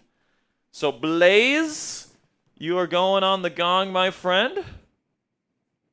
Blaze Thal or Thal. There we go. Blaze, you're on the gong. You're right there, buddy. All right, you're right there. Appreciate your support. And thanks for the other 10. It's another raffle ticket for you. Let me just refresh our super chats right now. Okay. And I don't think we have any Venmo or PayPal yet. I'll tell you what. All right, you guys I'm going to triple the whoever the first Venmo is. All right, whoever the first Venmo is of the day. It doesn't matter how much you guys send in. I'm going to triple your raffle tickets, okay, for that Venmo. Whoever gets the first Venmo in today. So if you send in a $10 Venmo, you get 3 raffle tickets. If you put in a $20 Venmo, you get 9 raffle tickets. And if you put in a $50 Venmo right now, I'm going to give you guys 30 raffle tickets for the DK Metcalf jersey. But it has to be the first Venmo, all right? Whoever puts in the first Venmo today is going to get triple the raffle tickets for the DK Metcalf jersey. We got Kone with a 2 coming in here. Says you keep mispronouncing my name. How do you say it? How do you say it? We need like a little guide. Yeah, give us a guide, my friend. I don't want to keep mispronouncing it. That's the last thing we want to do here. So just let us know how you say it in the chat, and hopefully we'll see it. But hopefully I don't keep screwing it up. But then again, guys. First person to Venmo or PayPal today. Usually we do double raffle tickets. I'm tripling the first person's raffle tickets here. Whoever Venmo's first, all right? So at Jack-Sperry on Venmo or at Captain Jack Rabbit on PayPal. Blaze is asking for the Venmo. Here it is. It's at Jack-Sperry, my friend, right here. Or you can PayPal at Captain Jack Rabbit. Appreciate your guys' support. We're tripling the raffle tickets for the first person that Venmo's here before we kick things off in Pittsburgh here in about a half an hour. Also, guys, if you want to enter the raffle today but you don't have any money to spend on the channel, we completely understand. All we care about is that you love the Steelers and you want to cheer on the black and gold with us today. But if you want to enter the raffle for free, you guys can follow me on X at Jack_Sperry for a free raffle entry. I really do appreciate your guys' support. And also, if you're already following me on Twitter and you want a free raffle entry, the way you can do that is by sharing today's stream. Really do appreciate your guys' support. Oh, my goodness. We are starting to get some PayPals and Venmos. All right, so we'll get to these here in just a second. But, again, guys, you can share today's stream as well for a free raffle entry. Now, there's 4 steps that you need to do in order to get the free raffle entry for sharing it today, okay? You have to click the share button, okay, which is right below the stream. It's that little curved arrow that says share on it. You press that. Then you press the X icon. Then you tag me in the post. So you have to put my handle in the post itself, at Jack_Sperry. If you don't do that, I can't see it, and I can't put you in the raffle. And then you send the post. So, we understand that not everybody has money to spend on a YouTube show, guys. So we want to give people opportunities to win the raffle regardless. But, a little give and take here. You help us out, we'll help you out, all right? So if you guys send out and share our post, we will, or our stream, I should say, we will get you guys a free raffle entry. And again, the free ways to help, you can subscribe to the channel. It takes a half second of your time. You can like the video, another half second of your time. You can literally spend 2 seconds clicking 2 buttons, and you help us out tremendously. Also, you can follow me on X for a free raffle entry today, as well as sharing today's stream for a free raffle entry. All right, guys, so right now we are about 30 or so, a little bit more than 30 subscribers away from giving away a free raffle entry, okay? So every 100 subscribers we get on today's show, we're giving away a free raffle entry. And then every 200 likes we get on today's show, we're giving away a free raffle entry as well. We just passed 200 likes, so let's give away a free raffle entry. Spam those me's. Spam me. Spam those me's. Down there in the comment section, Ponzi, I got a bunch of stuff I got to send your way here, so you do the shout-outs here while I send them your way. I got Beat Boy 14, Troy, Jacob, Sonny G, Gary Frank, Logan Brown, Eric Dexter, Seth, Skyler, Steel City, Zach Savage, Mike Hurst, Bishop. Keep going, Preston, Alex L, Blaze, Logan. You got Javon, Bus, Timoth, Ursa Alpha, and I got Brian, Nathan, KJ, Christopher, 10, 9, 8, 7, 6, 5, 4, 3, 2, 1. I'm going to go with Nicholas Cambridge. Nicholas Cambridge, you are in, my friend. All right. Write you down right now. Confirm. David Simmons, I just saw your Venmo friend request. I just accepted it. All right, buddy? All right, appreciate your support. And then I got a PayPal as well. Guys, we got we got a bunch of donations coming in here, guys. You guys are too good to us here. So I'm going to get this sent to Ponzi here momentarily. All right, we're good. So how is this going to work since you said the first one? So the first one. So I'm going to let you know. So only the first one's going to get triple, but all of them, because they're Venmo, get double. So the first person that sent in the Venmo and gets the triple here is Mr. Joe Zambri with a 20, which means he gets 9 raffle entries for Joe. Let's go, Joe. Let's go, Joe. First 20 Venmo of the day, but then we've got another 50. This time rolling in from Sacks Savage Bank! Here we go, dealers. Here we go. Here we go, dealers. Here we go. Here we go, dealers. Here we go. So that's still double the raffle tickets, Sacks. Appreciate you. Also, let me see here. Joe said, here we go. Let's go, Joe. Appreciate you, man. 9 raffle tickets for you. Sacks gets, so that's 10. 20. So 20 raffle tickets there for Sacks for the 50.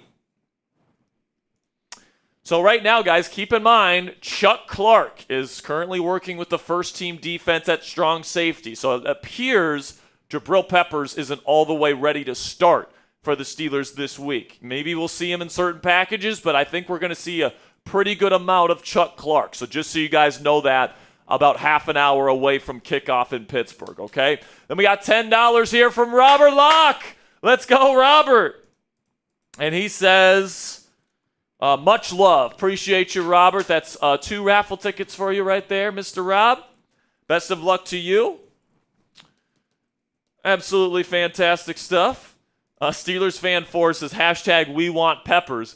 And it's like, I want Peppers too, but like if he's not ready to go, do we want him out there making mistakes? You know, I guess we'll have to trust the Steelers coaching staff on that in terms of their level of trust in Jabril Peppers and how much we see him today. And then Blaze comes in with a $1 Venmo. Appreciate you, my friend. And he says on the Venmo, here you go, buddy. Appreciate you, bud. Thank you so much, Blaze. Good stuff there. All right, we still got over 600 people watching live. Thank you so much for hanging out with us here on our pregame show here on Steelers Talk. $20 from Fluffy. Says donate the raffle tickets. A UK resident visiting the U.S. for the first time. Here we go, Steelers. Here we go. Fluffy, thank you so much. We're going to give away 3 raffle entries because that's how much $20 is. So spam those me's, and we're going to be giving away 3 free raffle tickets right now for the DK Metcalf jersey. Spam those me's. Let's go. Spam those me's. Let's go, man. Fluffy, shout out to you. Spam those me's for a free raffle entry. I'm trying to count how much money have we got on Venmo. So right now we're at 81. All right, so we're past 400. So guys, we're about $100 away from banging the gong again. All right, last week we got to about $500 before kickoff. Can we beat last week's number? We still got 27 minutes to get another 100 to make that happen. But because how much did you say we were in at Venmos? We're at 81 in Venmos. Gotcha. All right. Pickle juice shot because now we're past 400. Oh, God, it's so bad. I'll do mine temporarily. All right. All right, so let's give one away. 5, 4, 3, 2, 1. All right, I'm going to give away one to Beat Boy. You're in. I'm going to give one to Brian Mack. You're in. I'm going to give one to my man, Nathan Glass. Nathan, you're in on the raffle today. Appreciate you. All righty. All right, man. So make sure you guys get those super chats in. But let's talk about some of these games that are going to be happening around the National Football League here today, Ponzi. Very interesting slate. Of course, the Commanders lost to the Green Bay Packers on Thursday Night Football. That Packer team and that defense looks incredible. Legit. I mean, listen, man, there's a lot of people saying Packers have no corners. Why would they get rid of Jair Alexander?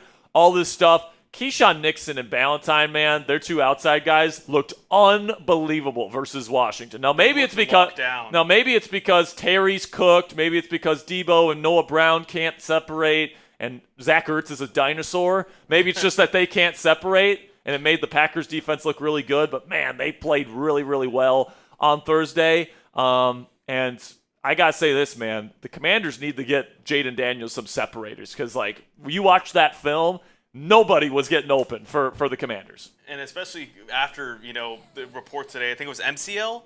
PCL sprain for Jaden Daniels. I mean, that's a big part of his game. It's a big part of his game. Now, he's also really good from within the pocket. It's just going to have to be a bigger part of his game here. Exactly. Probably over the next few weeks. So keep your eye on Washington over the next few weeks. But then today, Browns-Ravens, you got 2 teams that are 0-1. That's a big game right there. I mean, look at these 3 here, besides Jaguars-Bengals, the 3 here, the divisional games. All those teams are 0-1, okay? So they're playing each other The loser goes to 0-2, and it feels like their season is over. Maybe besides the Ravens. Like if the Ravens go 0-2, they started 0-2 last year, and they still won the division, right? So, Ravens can probably afford to lose that game today, but keep your eye out for that one, guys. Last year, they lost to the Raiders in Week 2 at home, all right, after losing in Week 1. So the Browns have Myles Garrett. Their defense looked good against Joe Burrow and the Bengals.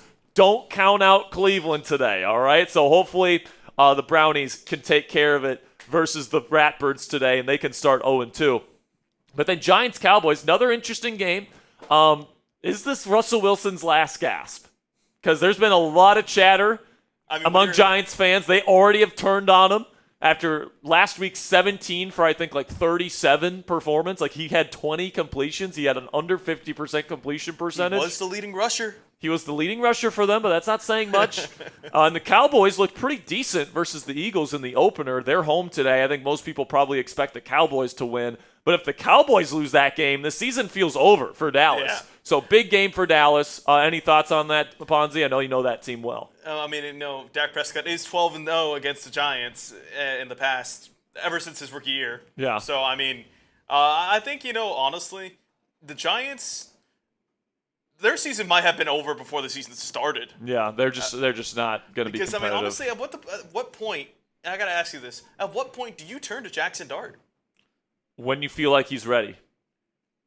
That's the answer. That's true. You don't want to throw him out there too early. I mean, Tom Brady just said this on the Herd this week, and I thought it was really good.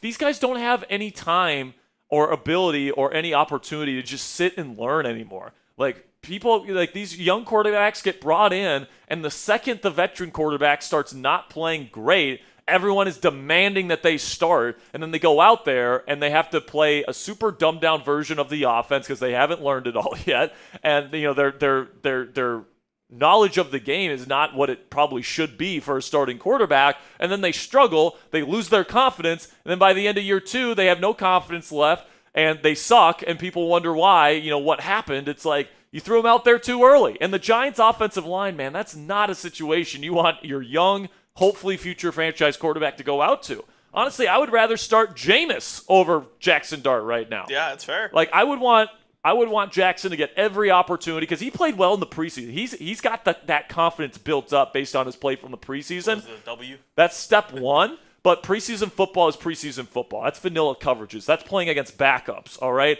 That's not NFL football where you got rotating coverages, exotic blitzes, all this shit that he's going to have to see on Sundays. So I get why Giants fans in particular want to move on to the future with Jackson Dart already. But, listen, man, you can't rush him out there too early. You can't sacrifice the future by wanting to get there too quickly. You know what I'm saying? So, I would rather start Jameis if you want to bench Russ. I have no problem benching Russ. He holds on to the ball for too long. Bad fit with that Giants O-line. But, yeah, I don't know if I don't – unless Jackson Dart's ready. If they feel like he's ready to go out there and play, by all means put him out there. But if he's not ready, there's no reason to rush, in my opinion. And I honestly think, Brady had another quote about, young quarterbacks. They're a lot less making decisions at the line.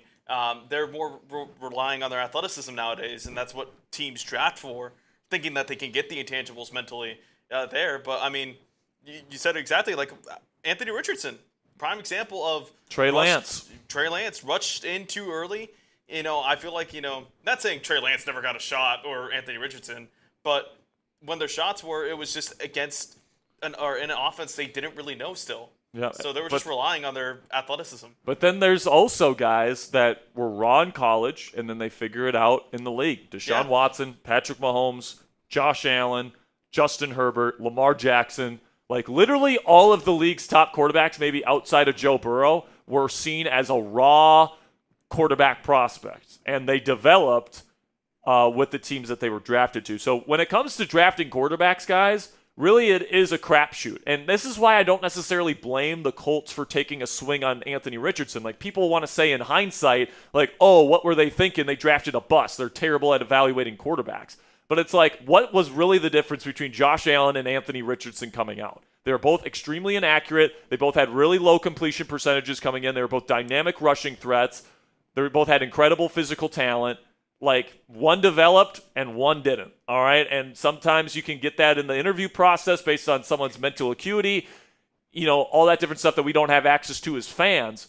But, like, I don't know, man. Like, it really is a crapshoot, and sometimes you just got to draft for upside, and you got to hope that he develops, and that's kind of the way it feels. The Josh Allen effect, it has panned over to every team in the league. They want to develop that raw quarterback because how good Josh Allen is. And Patrick Mahomes, and Lamar Jackson, and Justin Herbert. Like, literally all the league's MVP candidates were viewed as these high-risk, raw quarterback prospects that needed to be developed, and they did. So, like, there's a reason why, Anthony Richardson went in the top 5 is because it worked with Allen and it worked with others like Mahomes and Lamar and all these guys, right? So it'll be interesting to see what the Steelers do, whether they go for someone more pro-ready. They went that path with Kenny Pickett, and how'd that work out, right? So the quote-unquote pro-ready approach, look at Mac Jones. It doesn't always work out that side either. So if it's going to fail, I would rather fail by going and betting on traits and upside than going with a quote-unquote more pro-ready guy that might fail anyways, and even if he hits his upside, he's going to be a mid-level starter.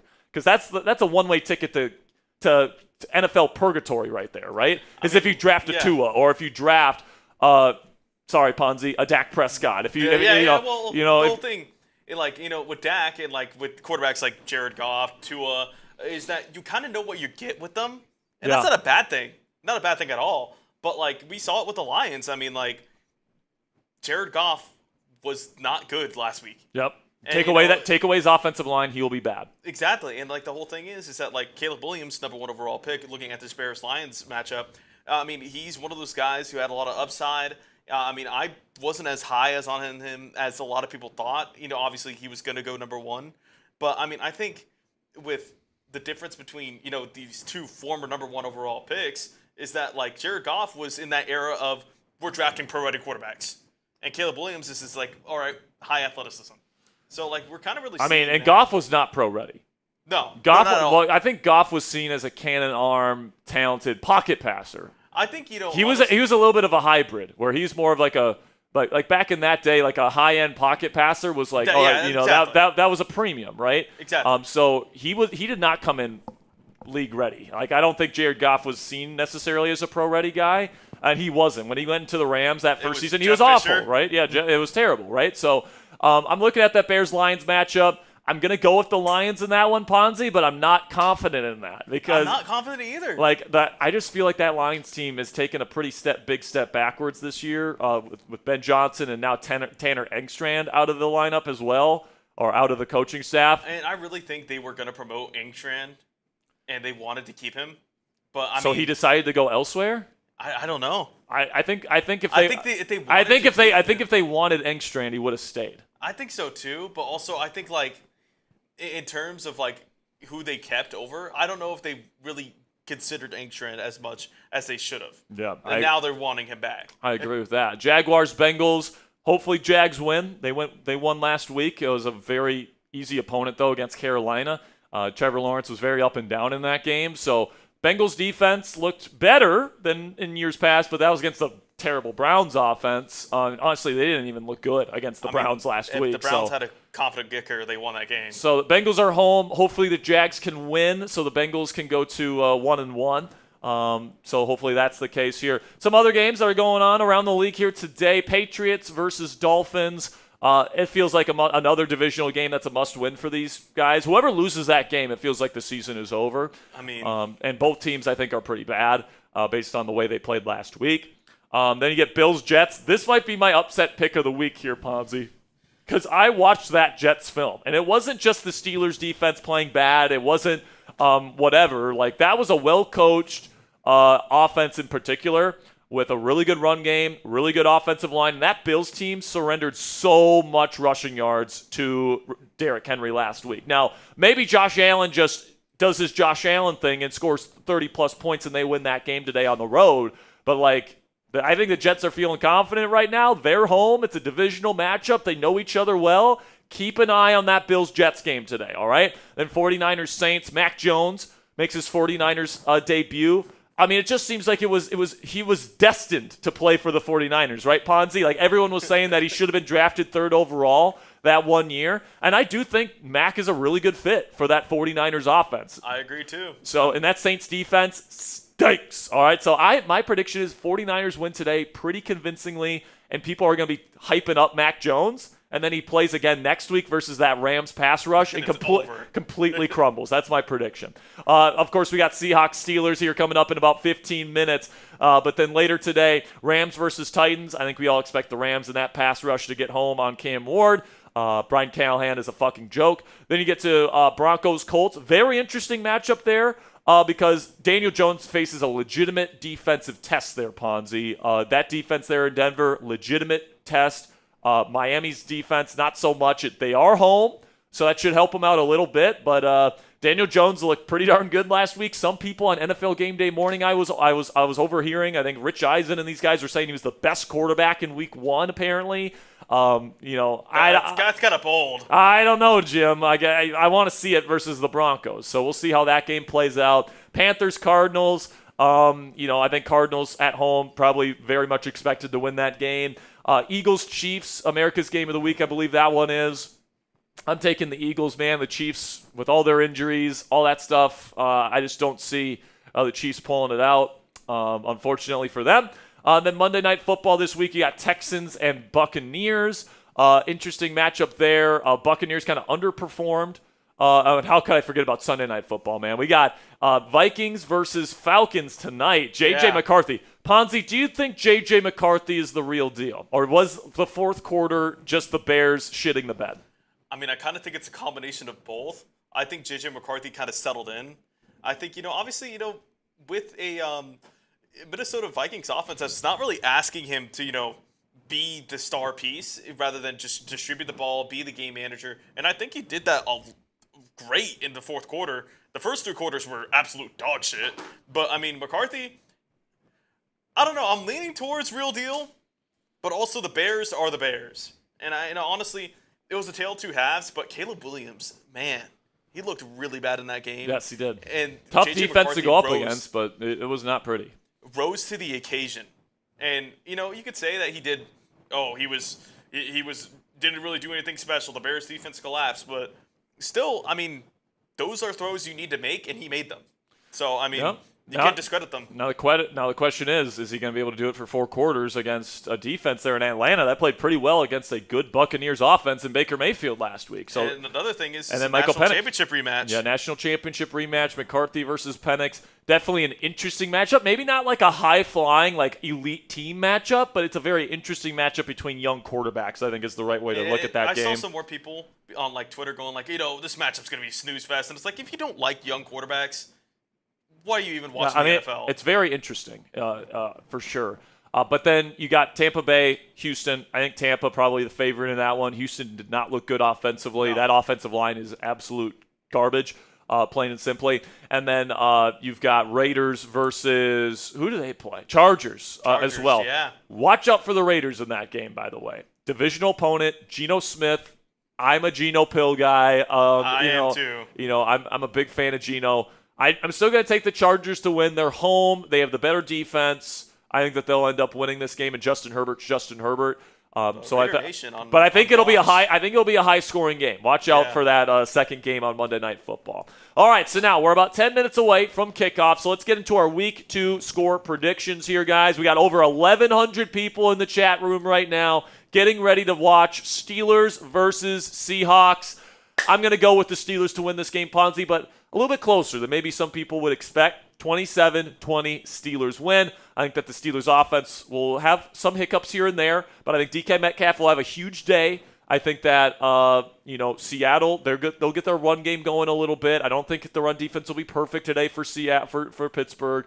I do think Darnold will connect with Jackson Smith and Jigba a couple of times, but overall, I think the Steelers are going to play very well today. I think that they're going to be able to shut them down in the fourth quarter defensively, and I'm going to go 27-20 Steelers win in Week 2. What's your score prediction this week, Ponzi? I got 28-14. Last week, I was off by 45 points, so that was certainly we were both off by quite a bit. So I'm looking to rebound. I'm going safe, 28-14. I think the Steelers are the better team. I think a long bomb to DK Metcalf seals it late in the fourth quarter. I think it's going to be close. The 28-14 indicates it's kind of a little bit they pulled away. So, I think the Steelers and Seahawks will have a close game. but just Steelers, I think, are the better team, and they'll pull away in the end. All right, so get your score predictions down there in the comment section. I'll give some shout-outs here to the people giving their score predictions. Troy is saying 28-18 Steelers. Reggie is saying 21-17 Steelers. Spam those score predictions. Tristan saying 28-10. Let's go, man. What do we got? We got Johnny saying 35-15 Steelers. Eric Gender saying 30-21. Exify saying 35-7 Steelers. Thomas is saying 28-9 Steelers. Sonny saying 35-10. Larry Kinkole saying 32-9. Ali saying 28-17. Exify 35-7. Pit for life. Sorry, I lost your 32-17. We got Javon saying 28-14. We got Raven saying 34-28, another high-scoring game. BD saying 24-13. Stephen Thompson saying 27-10. Black and Yellow Podcast saying 23-20. Alexander Watson is saying 24-17. Beat Boy saying 31-28, so another game-winning field goal. Daniel saying 38-14. Let's go, man. And we did get a Venmo here, guys. $10 coming in from my man David Simmons, who says, "Here we go, Steelers. Here we go." Let's go, man. Appreciate you, David. 2 raffle tickets for you getting into the DK Metcalf raffle. And I want to make a push here. We got less than 10 minutes to kick off here, guys. Every 200 likes that you guys have, okay, go ahead, or every 200 likes that we get today, we're giving away a free raffle entry. We got 1,200 people in this chat, only 313 likes. Let's get to 400 likes right now. And by the way, we're already giving away a free raffle entry because we just passed 92,700 subscribers. Every 100 subs and every 200 likes, we're giving away a free raffle entry for a DK Metcalf Steelers jersey. So spam those me's. In the chat right now, we're giving away at least one. Can we get to 400 likes right now, all right? Let's get to 400 likes right now so we can give away 2. Keep spamming those me's. Keep spamming those me's down in the chat. Ponzi, give some shout-outs to the people spamming me. I got Thomas. I got Samuel. I see Eric. I see D. Simmons. I see Cooper. I see Steven. I see Sax. I see Thomas. I see Whoosh. I see Robert. I see Tristan, Alexander, Trey Easy, Christopher, William, Larry, Exify, Ali, Christian, Dubs, Cooper, Austin, Alexander, Christian, Whoosh, Jen, Dobbs, Rough Riders, Austin, Gen 5. Let's get a 10, 9, 8, 7, 6, 5, 4, 3, 2, 1. Who are you giving it to? Let's go with Ali. Ali, you are in, baby. There we go. Is it Ali or Ali? Ali? Is it A-L-I? Yeah, that's Ali. All right, baby. Home opener. Less than 10 minutes away, baby. Keep spamming those me's, and we got to 400, so we're giving away another one here. I'm going to give one to Mike Hurst. Gotcha. Mike Hurst, you are in. All right, right now at Acrisure Stadium, the Steelers are introducing their offense. Aaron Rodgers getting ready to run out onto the field. So listen, man, we got about 5 minutes here. We are sitting at $400 and about $20 in super chats today. Awesome start to the stream. We're $80 away from banging the gong before the game. I'll tell you what, guys. I'll give away 5 free raffle entries if we can get to 500 before kickoff, all right? I'll give away 5 free raffle entries to the chat if we can get $80 more as a collective here and get to 500 before kickoff. Let's make it happen. All right, make it happen here, folks. Again, every 200 likes, every 100 subscribers, we are giving away a free raffle entry. Appreciate your guys' support as we get ready to kick things off here in week 2 as Steelers try to improve to 2-0. Troy Philippa Booga coming in with a 2. Says, Jack, when do you start wearing black diamond? I think I'm probably going to start wearing the black diamonds next week. This week I just felt like wearing my long sleeve Pittsburgh Steelers T-shirt here. Just had a feeling that this was going to be my lucky shirt today, man. So I'd say you just look in the closet and you're like, yeah. So I'd say probably next week. Then we got B. Rye with a 2. Says Ratbirds. Yeah, man. Go. I usually don't say this here, but I say today, go Brownies. All right, go Brownies today. All right, mate. No one clipped that. No one clipped that. Yeah, no one clipped that. That's right. But you know what, man? I want the Ravens to start 0-2 for the second straight season. Let's make that happen, huh? $2 from D. Simmons. Says 10 minutes to kickoff. Let's go. Let's go, baby. Another super chat coming in here. Yeah, just waiting for a second. Okay. $20 from Sachs Savage. And he says, get it, Steelers. Let's go. Let's go, man. Let's go. We're getting closer. We're getting closer. So what are we at here? So we're at 361 plus 10 plus 1 plus 10 plus 50 plus 20. All right, so we are $50 away now, folks. $50 away. We got about 3 minutes to make $50 so that we can give away 5 free raffle entries. $5 coming in from Robert Locke. Says Ponzi is my favorite scheme. Yes, always Ponzi. Scheming. Ponzi is always scheming. That is 100% right. Fluffy, $10 says, "Here's to the next pickle juice shot." By the way, if we get the 500, that is another pickle juice shot as well. So shout out to Fluffy coming in with the $10 super chat. That's another raffle entry there for Fluffy that we can give away here. I know Fluffy didn't wanted to give away her raffle entries there. So spam those me's in the chat if you want a free raffle entry. Shout out to Fluffy coming from the UK. Christopher Turner says, "What's up? What's up, Christopher? Good to see you." Keep spamming those me's, folks, for about 30 more seconds, and we'll give one away. But we're still about $40 away here, folks. $40 away. Can we get there? 220s away.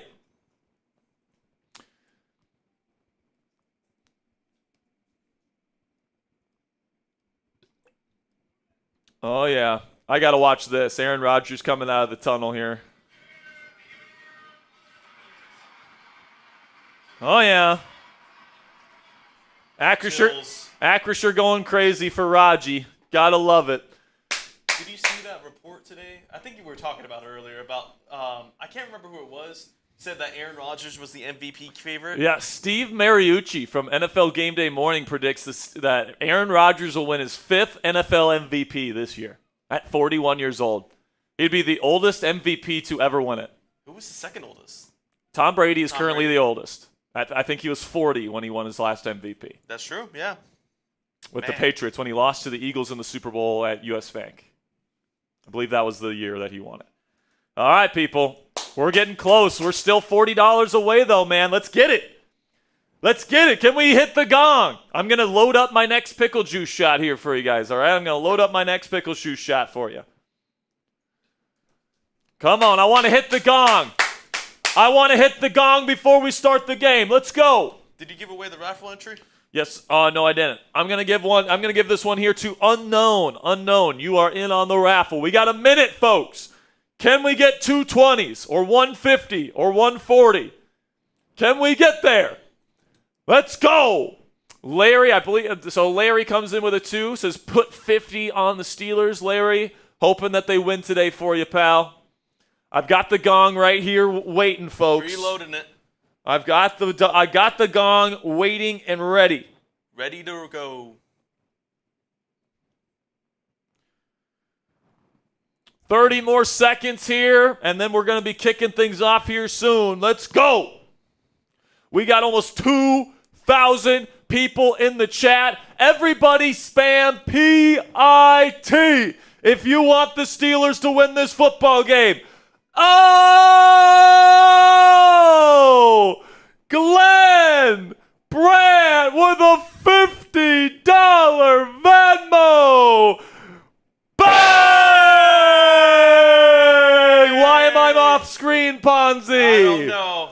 F Ponzi in the chat. Who is it? Glenn Brandt. Brandt. Glenn gets us over the top with a $50 Venmo. Here we go, Steelers. Here we go. Hey, hey. Let's go, Glenn. That's also a hat as well, so put my email down in the L3. Gotcha.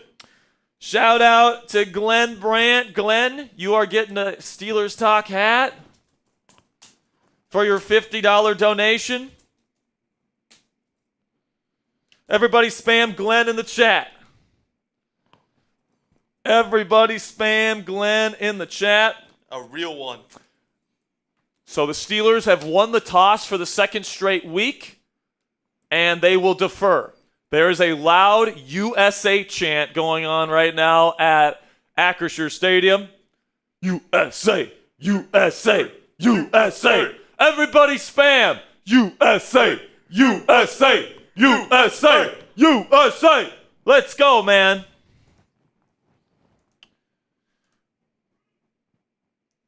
Man, I'm ready. This is going to be a good one. It's going to be a good one. Glenn Brandt says go Steelers with his PayPal. All right, if you guys want a free raffle entry, spam PIT in the chat. Who's winning this football game? Spam PIT. Let's go, baby. Week 2, Steelers football. Let's get it going. Let's get it going. We're giving away a free raffle entry right now. Spam those me's. We got over 2,000 Yinzers in this chat room right now. Let's go, man. Aaron Rodgers in the black home jerseys for the first time this year. I'm giving this free raffle entry, by the way, to Austin Vernon. Austin, you are in. The terrible towels are flying at Acrisure. Of course, the Steelers will kick off as they set up in Pittsburgh. What a beautiful sight to see Acrisure Stadium on a day game. God, it's just great that the season is back, folks. We made it. We really did. All right, here we go. As Boswell kicks it away, and we are off in week 2. It's going to be fielded at the 3-yard line, taken out. And it's going to be a decent return. Gets out past the 30, down to the 35. So it's around the same area it would have been if it was a touchback. So decent field position here for Sam Darnold and the Seahawks on their first drive of the game. Let's go defense. Everybody spam. Defense. Defense. Defense. Defense. Come on. Let's go. By the way, every 100 subscribers, we're giving away a free raffle entry every 200 likes. We're about 100 likes and 50 subs away. Toss play on first down. Steelers in the backfield, and it's going to be no gain. TJ Watt on the tackle. Steelers rallying to the football. You love to see it. Do your job. Do your job. That is the message for the Steelers' run defense this week. They didn't do it enough, especially at the linebacker level versus the Jets. Hopefully it's better this week. Chuck Clark getting the start at strong safety, not Jabril Peppers. They send Kupp in motion. Condensed formation, Darnold from shotgun. Looking left. He'll throw outside Kupp. It is caught for a short gain. Jalen Ramsey clips him out of bounds. It'll be 3rd down and relatively long coming up. Spam those 3s in the chat if you want to get off the field. Come on. You want to say you're the best defense in the league? Go prove it right here. Come on.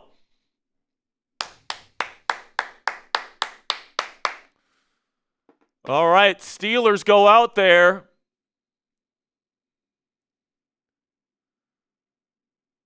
Come on, get after him. Steelers show pressure at the line of scrimmage. Shotgun empty for Darnold. He'll take the snap. They send pressure. Darnold will throw middle. It is caught in Jigba. First, ball's out. Ball's out. Picked up by the Steelers. They're going to say he was down, though. First down, Seattle. They're going to get the ball down to Pittsburgh's 46-yard line. So Darnold picks up the pressure, and Jigba wins his one-on-one matchup there. Looked like Brandon Eccles in the slot. Actually, no, it was Jalen Ramsey. Beat Jalen Ramsey And it looked like the ball was forced out by the ground. Under center handoff, Kenneth Walker finds a cutback lane and outside zone. It's going to be a gain of 12, and once again, the Steelers' opponent moving the football on this defense.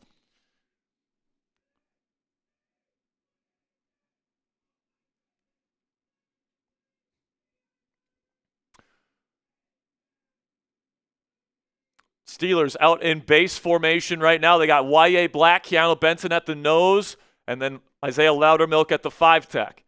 First down and 10. Bunch out to the left, condensed formation, under center Darnold. Will hand it off. It's Kenneth Walker trying to get outside. Going to be no gain. Good job, better job there by the Steelers.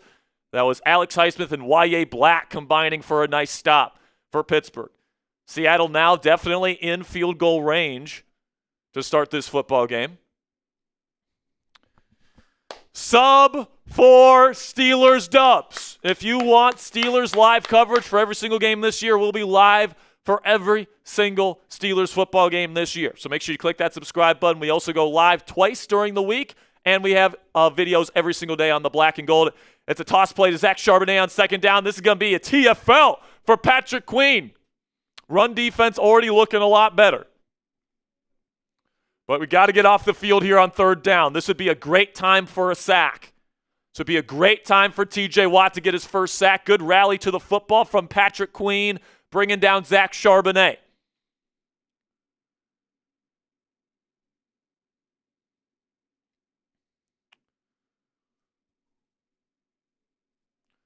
They go empty. Spread formation here for Seattle.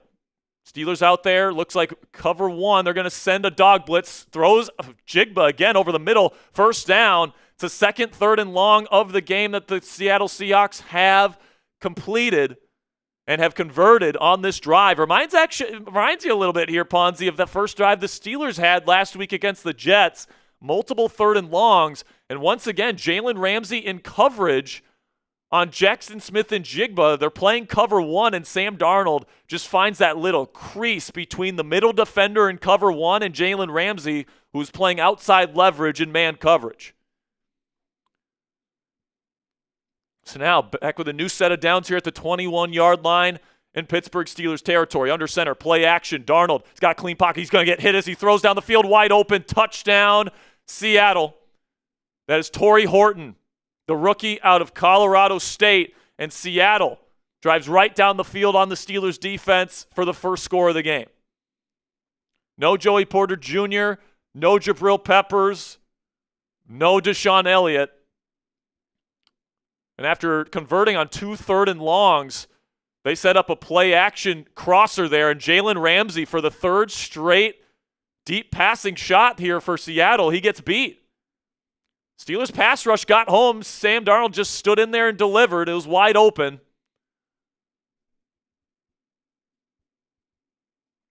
And that's the second week in a row here where that's not how you want to start a game defensively.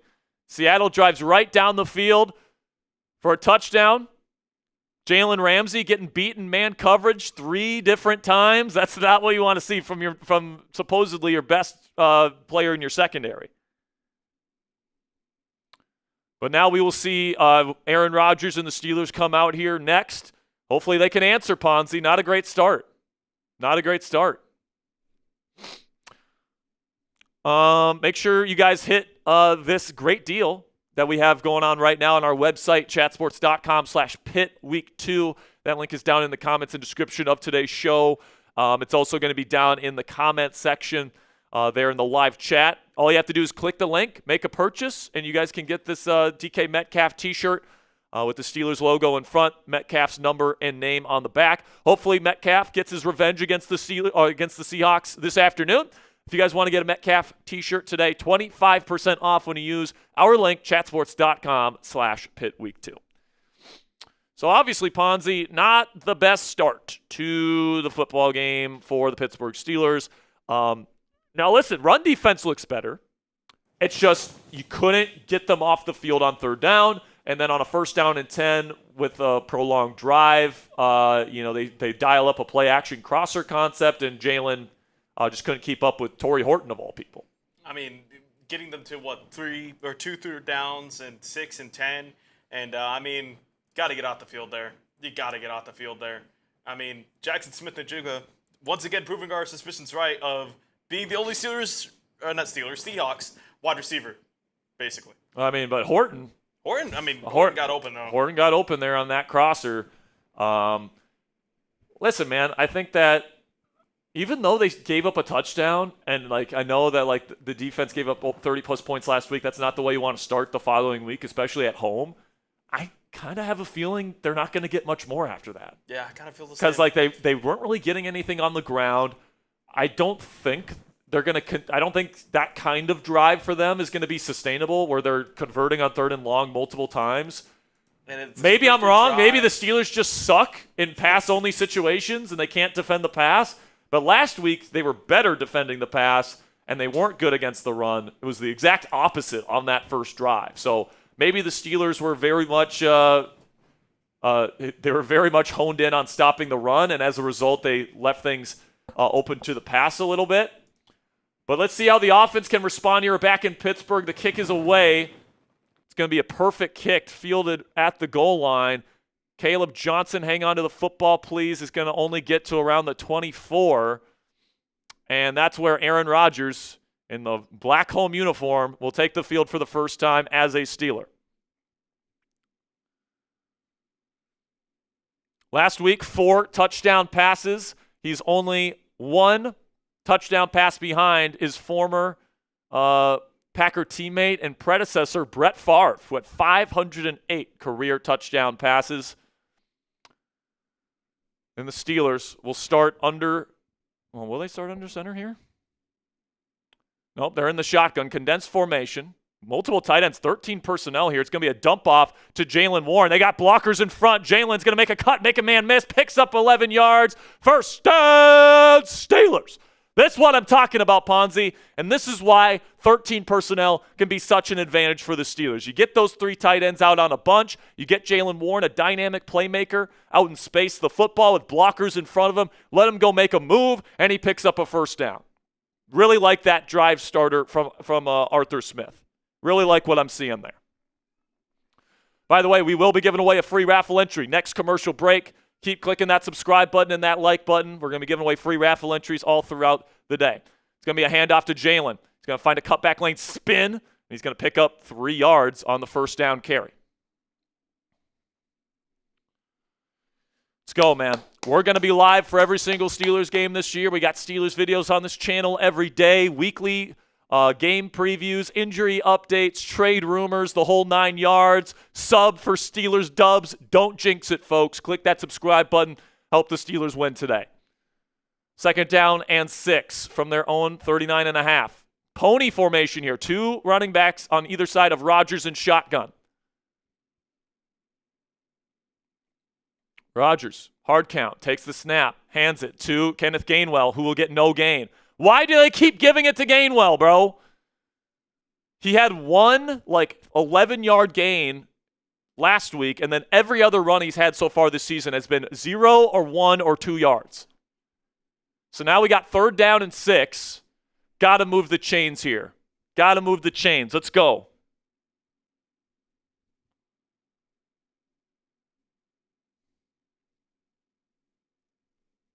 Third down and 6. We saw this Steelers team convert on multiple 3rd downs on the first drive last week. Let's see what Rodgers has got. He's got trips right. Going to take the snap. They send pressure. Rodgers stepping up and through. Still looking. Rolling out to his right. Flag on the play. Launches down the field. Perfectly thrown ball that's dropped by Pat Freiermuth. I mean, what a throw from Aaron Rodgers, holding on the defense. It's going to be 1st down Steelers, but man, it really would have been nice for Muth to catch that. Rodgers put it on a dime, rolling to his right. And, I mean, Pat Freiermuth, he's known for having good hands. He's supposed to bring this down. And it looks like Reek Woolen was the one holding Calvin Austin III. But it'll be 5 yards and a new set of downs for Pittsburgh.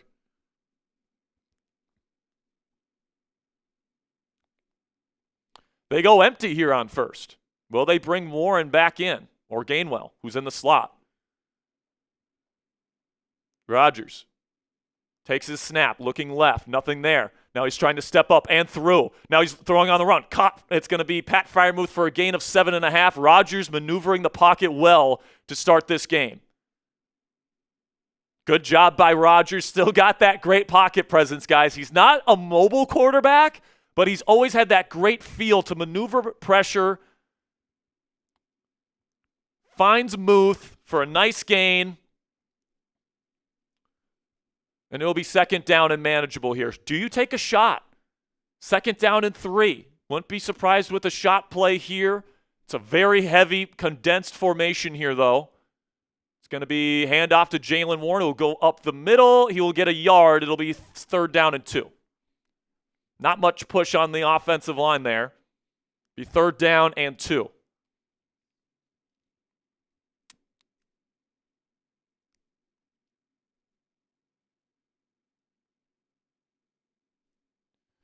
Come on, Aaron. Let's go, Aaron.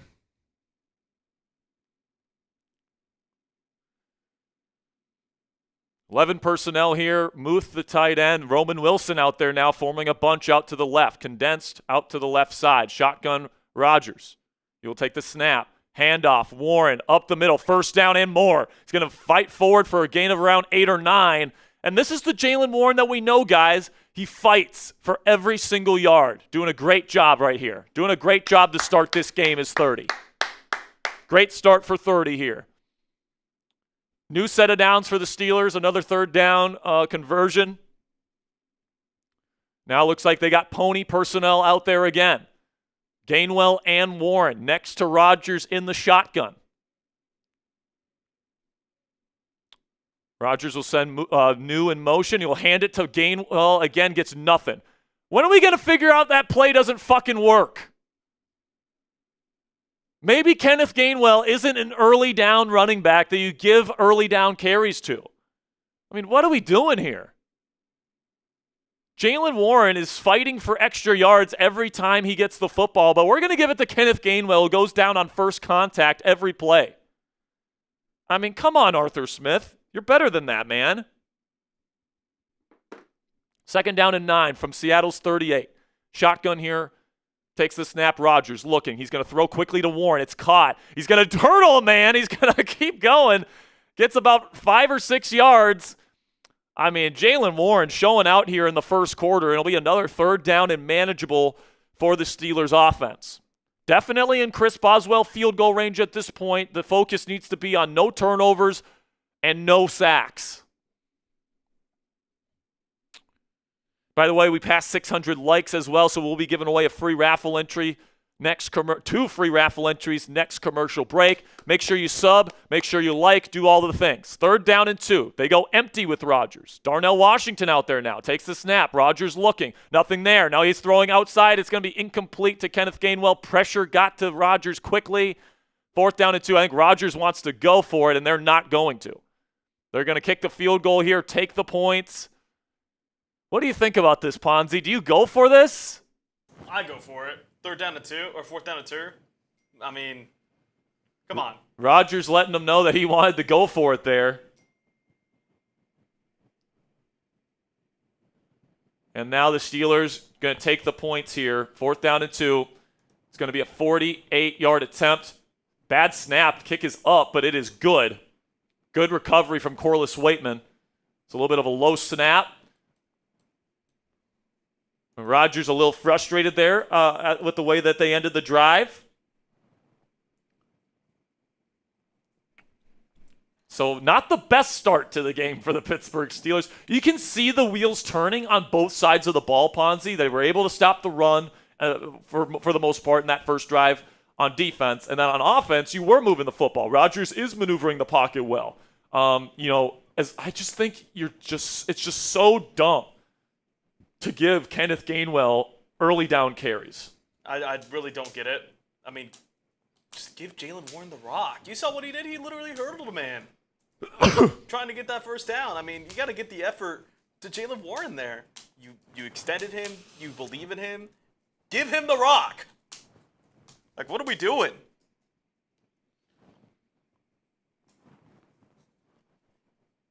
But I mean, I gotta say, I'm really looking forward to the second drive for the Steelers defense because it's just hopefully it was a scripted drive for the Seahawks. Hopefully the defense can just get off the field on third down, get a 3-and-out, get the ball back. Yeah, to your offense. I'm actually not that worried about the Steelers defense right now. Like if they march right down again, then I'll start worrying. But like you got him in the 3rd and long twice. I don't think they're going to consistently be able to convert on that this game. Maybe I'm wrong, but maybe Sam Darnold's just him.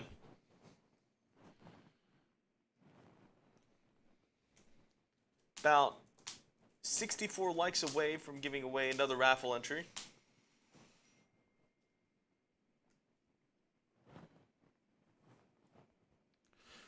all right. So we're giving away 2 free raffle entries right now, guys. Thank you so much for getting us to 600 likes and 92,800 subs. Make sure you guys spam those me's in the chat. Spam those me's if you want a free raffle entry. Got Voxy, Eli, Troy, David, John, Josiah. Got Aiden, Black Hillbilly, Alec, OG Chronics, Mason, Dave P, Funny Man, Ricky, John, Rob, Misfit. Come on, baby.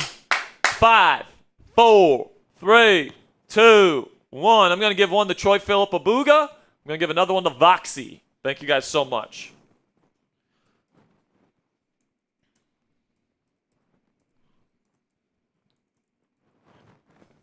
What are you looking forward to on this second drive for the defense? What are your key? No points. Yeah? Get them off the field with no points. But I mean, like, what seriously, guys, like, what is this fascination that Arthur Smith has with giving Kenneth Gainwell first down carries? Kick is away. It's caught at the 1. It's going to be returned. See what the Steelers can do here. They bring him down short of the 30 to the 28 or the 29. That's where Sam Darnold and the Seahawks will take over. And it's like, Ponzi, you could give the ball to Jalen Warren and replace Gainwell with Darnell Washington and give your run game a numbers advantage, but instead they put out 2 running backs and they just give it to Kenneth Gainwell. It makes no sense. Makes no sense. And like I thought Art called a really good game last week outside of giving Gainwell those early, first half carries. But here we go, under center, play action again. Sam Darnold, he's got clean pocket. He throws the corner. Intercepted by Jalen Ramsey. There it is. Jalen Ramsey makes up for giving up those three passes on the first drive with an interception. Beautiful coverage and man. And Jalen Ramsey, outreached arms, picks up the interception, and the Steelers take over in plus territory. Yes! Everybody spam 5 in the chat. Everybody spam those 5s in the chat. Cooper Kupp is too slow. Cooper Kupp is too slow. Here we go, Steelers. Here we go. Here we go, Steelers. Here we go. Here we go, Steelers. Here we go. All right, Ponzi. All I wanted was a stop. You got a pick. First play pick. I'll take that, my friend. Jalen Ramsey's first pick with the Steelers. I'll take that, man. All right, so now Raji and the offense gets to get the ball. And, last week, Ponzi, it was a turnover that really turned the tide for the Steelers. This is a great opportunity here to get aggressive, go out, score a touchdown, get that confidence going. The defense, is feeling that confidence now after getting that interception. A touchdown here, I think, can completely flip this game on its head where, just moments ago, it seemed like the Seahawks were in control. And the Seahawks can be really going in, get reeled back from this interception. And I think, just what a play by Ramsey, getting that jump on Cooper Kupp. Washed Cooper Kupp, I might add. Yeah, Cooper Kupp can't run anymore, man. He can't run. That's why last week on film, he couldn't separate to save his life. I mean, no separation there on the corner. None whatsoever. And Jalen, obviously fantastic ball skills, going out there, snatching it out of the air, the finger tape, all that stuff. All right, we got a Venmo here, Ponzi. All right, send it my way. There you go. All right, man. We got to go get a touchdown here. Go get DK Metcalf a revenge touchdown here, huh? Yep. The ball was moving pretty fine outside of the times where they would just shoot themselves in their own foot by going pony personnel and running it with Gainwell. Like, that's just this, again, like, that's just driving me up a fucking wall. Like, run other shit than that, please. All right? $50 from Derek Smith. This one's rolling in from Derek Smith. Bang! Here we go, Steelers. Here we go. Derek Smith, appreciate you, my man. Says, let's go. I mean, what a catch by Ramsey, too. Looking like a receiver out there. And now Rodgers and the offense take over at the Seattle 44. Shotgun Rodgers, 3-receiver set. He's going to send Austin in motion. He will hand it off to Jalen Warren. He finds some nice blocks, and he's going to get around 9 yards on the opening carry. Give 30 the football. Yes. It's one of my keys to victory today, Ponzi. Get him going. And Jalen Warren showing you exactly what he can do. Well-blocked concept right there, by the way, from the Steelers. So up front, looking pretty good there. Now second down and short, this is where I think you take your play-action shot to the end zone. You dial up your shot play right here. Second down and short. So now they go shotgun here, condensed, 2-by-2 formation after the motion from Muth. 3 receivers out there. Roman playing a lot more in this game to start. They're going to hand it off to Jalen Warren. He bounces it outside, cuts it back inside. He's going to pick up about 3 or 4 yards. First down, Steelers. Jalen Warren looking like an absolute dog to start this game, folks. Let's go. Absolute dog. If you want the Steelers to score a touchdown on this drive, click that thumbs up icon. We are almost to 93,000 subscribers. I tell you what, guys, once we get to 93,000, I'm giving away 3 free raffle entries. Not just 1, 3. Shotgun here. 2 tight end set. It looks like Darnell Washington in the game. Caleb Johnson in as the running back. Jalen getting a little bit of a break. Rodgers throws middle. Darnell. Poorly placed ball from Rodgers, incomplete. I think Rodgers wanted a hold. He's not going to get it. And I think he was being contacted. But it's kind of like Shaq there, Ponzi. Like Darnell's, I don't see the hold. I don't know why Rodgers is looking for the hold. At least not at the catch point. It wasn't holding. Second down and 10. Caleb Johnson still in. Well inside Chris Boswell field goal range. What? Who's back? Oh.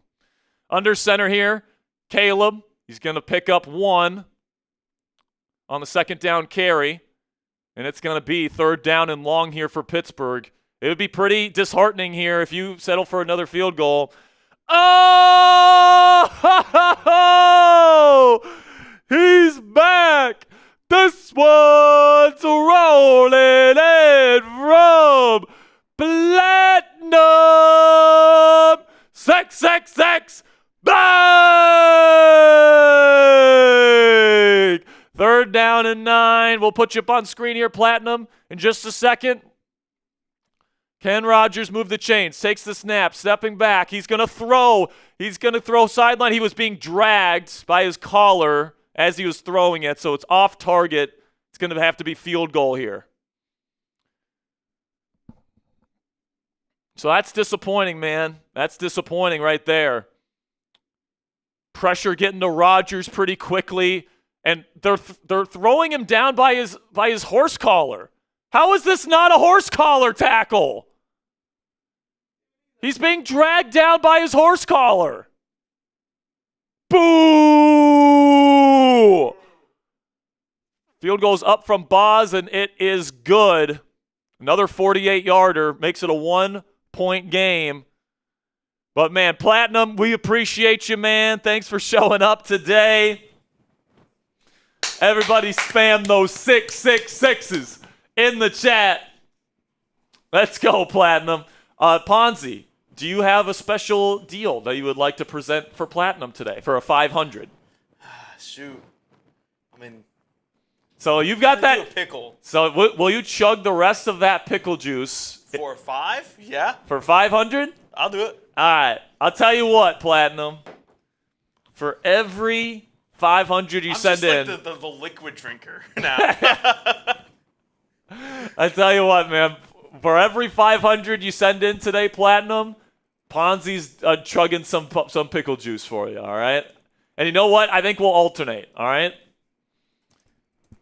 Let's go. Platinum, welcome to week 2, man. We appreciate you. That's the deal. Ponzi, so just so you know, Platinum, we've got these Vlasic kosher dill pickle spears. We got the juice in here. And we are drinking this pickle juice. By the way, I have to take another pickle juice shot here because we just got another. I'm gonna wait. I have a feeling. Because we just got another 100. Cheers to you guys. Thank you so much. Here's to hopefully another Steelers victory today. Let's go. Let's go. Oh, God, that's so bad. Ponzi's gonna drink the rest of the jar if we get a 500 or more. As I said, I'm holding off because the hard part is like I'm gonna have to chug around the pickles. Pause. By the way, we're less than 30 subscribers away from giving away not 1, not 2, but 3 free raffle entries for the DK Metcalf jersey. We are giving away on today's show. By the way, we have an injury update. Isaiah Loudermilk, defensive tackle for the Steelers, is out with an ankle injury. Just got a Venmo. Send it my way, Mr. Sperry.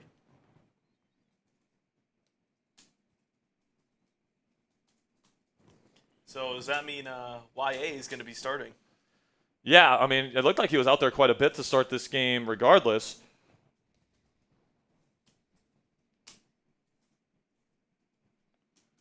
All right. So we'll get to that Venmo here in just a second, but after the Jalen Ramsey interception, the Steelers can only get a field goal out of it, and they are still down in this football game. 7-6 as Boswell boots it away, and it's going to be fielded at the 2.5, taken out, and he's going to be brought down at around the 30-yard line. Decent return from Seattle, but also decent coverage. And this one's rolling in from Platinum 666. Bang! Bang! Bang! Here we go, Steelers. Here we go.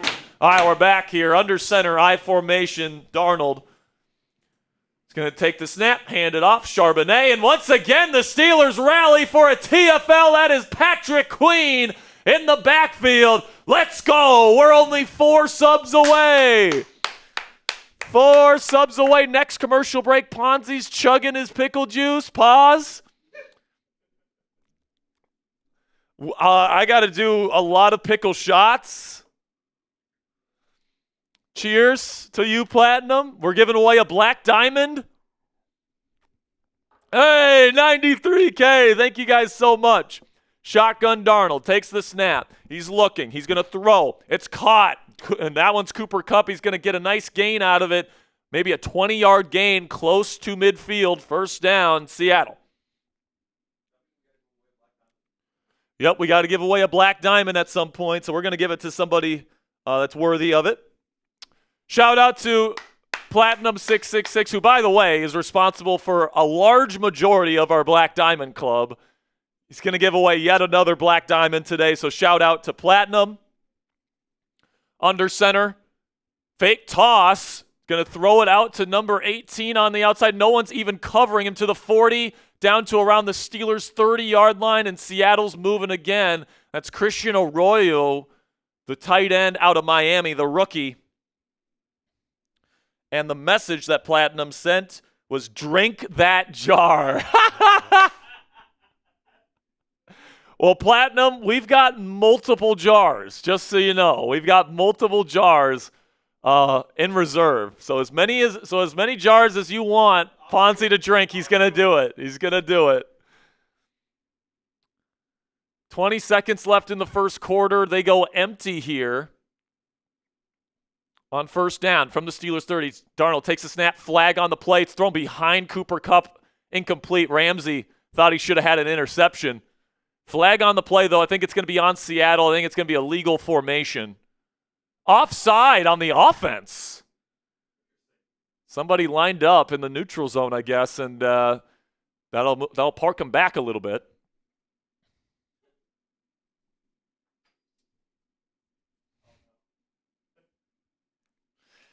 Oh, man. All right.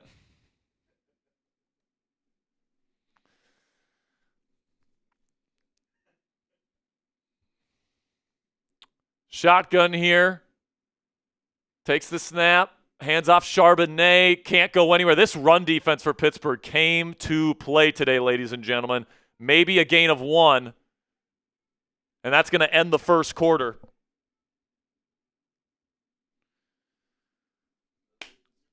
All right, let's get this. Got a couple super chats to get to here, guys. Another one. This one's rolling in from Platinum 666. Bang! Bang! Bang!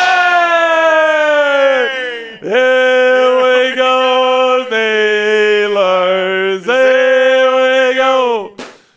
Here we go, Steelers. Here we go.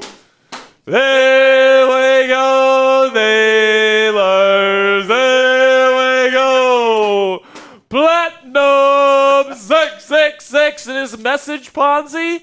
Drink another. All right, here we go. This is the first All right, one. get the big. Yeah, They need to see this. You can't just do the little box for this one. Can't just do the little box for this one, Ponzi. Platinum, you're a real one, man. We love you, pal. All right, so Ponzi, bottoms up.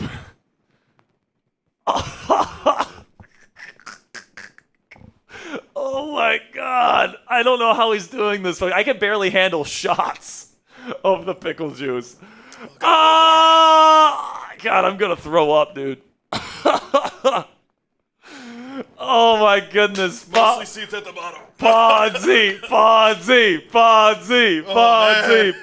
I'll give you a little bit of a break before you do your second one. I got you. All right, and you can just do a cup. All right, you don't have to do, because this one's like almost, this other one is almost a full jar. So you can do a cup of this one. Okay. Whatever you feel ready to. I gotta get someone to give me a cup. But shout out to Platinum for the 500s, man. You're a real one. We will be doing. We still owe another one. All right, so we will make sure to get that going for you guys. I need to buy like a whole like box of jars just for Platinum. Yes. All right, man. So we're giving away some free raffle entries here. Well, actually, let's get to the super chat from Gary, because this one's rolling in from Gary Frank Bang. He says, "Hey Jack, let's do another hat donation. Let Cassie pick the winner. Let's go Yinzers. Thank you to Platinum 666 for the Black Diamond jersey last time he was here." All right, so we're back in Pittsburgh. Cassie, let me know who you want to get the hat. Shotgun Darnold sends a man in motion, takes the snap, quick screen out to Njigba. Going to have to go rally and tackle. Darius Slay brings him down after a gain of about 3 or so. It'll be 3rd down and long. This is where the Steelers struggled on that first drive, is getting him off the field on 3rd down and long. Let's get after Darnold's ass, and let's get him to the ground. Let's go. 3rd down and long.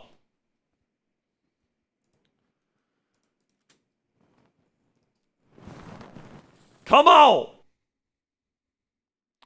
Type those threes. We still got 4,000 Yinzers in the chat right now. I need all of you guys to get in there. Nick Herbig in the game in a wide 9 formation. Takes the snap, Darnold. Takes the snap, looking. Going down the field, middle, wide open, caught short of the sticks. It's going to be 4th and inches. Torrey Horton over the middle. Darnold looking sharp to start this game. Outside of the interception, of course, but I think that's more on Kupp. I mean, guess bad decision to throw it to Jalen Ramsey. And once again, Ramsey in coverage there. Good job by Chuck Clark to come down and cut Horton at the knees there. 4th down and 1. They're going to go for it. Looks like tush push. And they're not. The Steelers had the initial push, but they got it. 1st down, Seahawks. Now inside the red zone.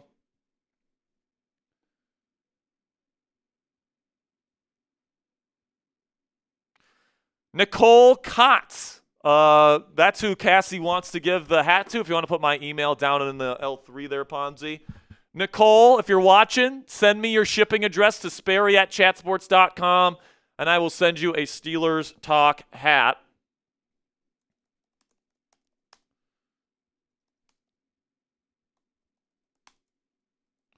First down, under center.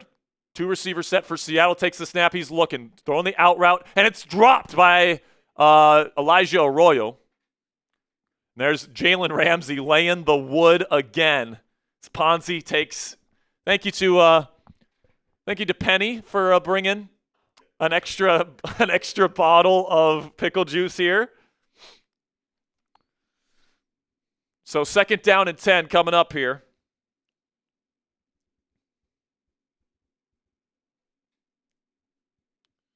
Next commercial break, Ponzi. Are you going to do next commercial break or?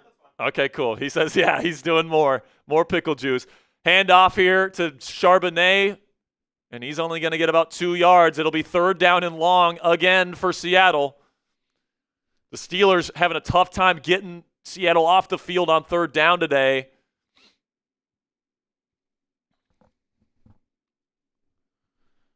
Got to get him off the field. Let's go. Got to do better in these situations. 3rd down and 8. Let's hold up in coverage, please. Type those 3s if you want to get off the field right here. Come on.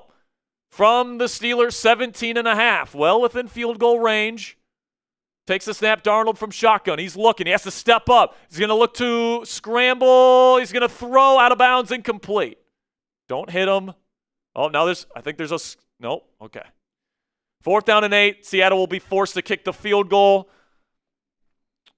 which will make this a 4-point lead if they make it. Everyone type miss. Everyone type miss. Good job in coverage by the Steelers.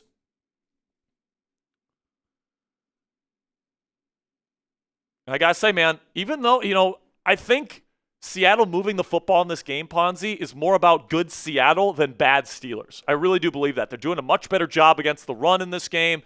Here we go. It is a 36-yard attempt. Should be a chip shot. It is up, and it is no good. It hit the upright. No good. Josh Meyer, or whatever his first name is, Myers, the Seattle kicker, misses it wide left off the upright. Everyone spam doink in the chat. Everyone spam doink as Ponzi gets ready for his 2nd pickle chug. I can't believe he missed it. I mean, we're here in Pittsburgh, we're used to our kickers making 60-yarders, and they can't even make a 30-yarder? My goodness, man. It's like an extra point that he just missed. Everyone spam those doinks. All right, keep spamming those doinks. We just passed 1,000 likes on today's show. We're going to give away a free raffle entry. Spam doink in the chat. Where are we at with subs here, Ponzi? By the way, I think we're giving away 4 free raffle entries because I promised 3 for the 93. We're giving away 4 free raffle entries right now for the missed field goal. Let's go. Spam those doinks in the chat. Spam those doinks. 10, 9, 8, 7, 6, 5, 4, 3, 2, 1. I'm going to give one to Ray Zilla. I'm going to give one to AKM. Going to give one to Donna Elliott. I'm going to give one to Mark Robinson. All right, you 4, you are in on so right now, they're saying Jalen Ramsey blocked the field goal. Wow. They're crediting Jalen Ramsey with a blocked field goal. Wow. What an impact he has been to start this season, man. And by the way, Minkah Fitzpatrick looks bad in Miami. Not only do you get one player out of him, Ponzi, you got two players out of him. You got Jonnu and you got Jalen. If it would have just been Jalen for Minkah straight up, it would have been over. Like that would have been enough. They would have won. Just sent a every time Ponzi hears the Venmo alert, there's a little look of dread. By the way, we're only 3 subscribers away from giving away another free raffle entry next commercial break. Ponzi's going to do the Pickle Chug next break here as we're back in Pittsburgh. First down and 10 for Rodgers.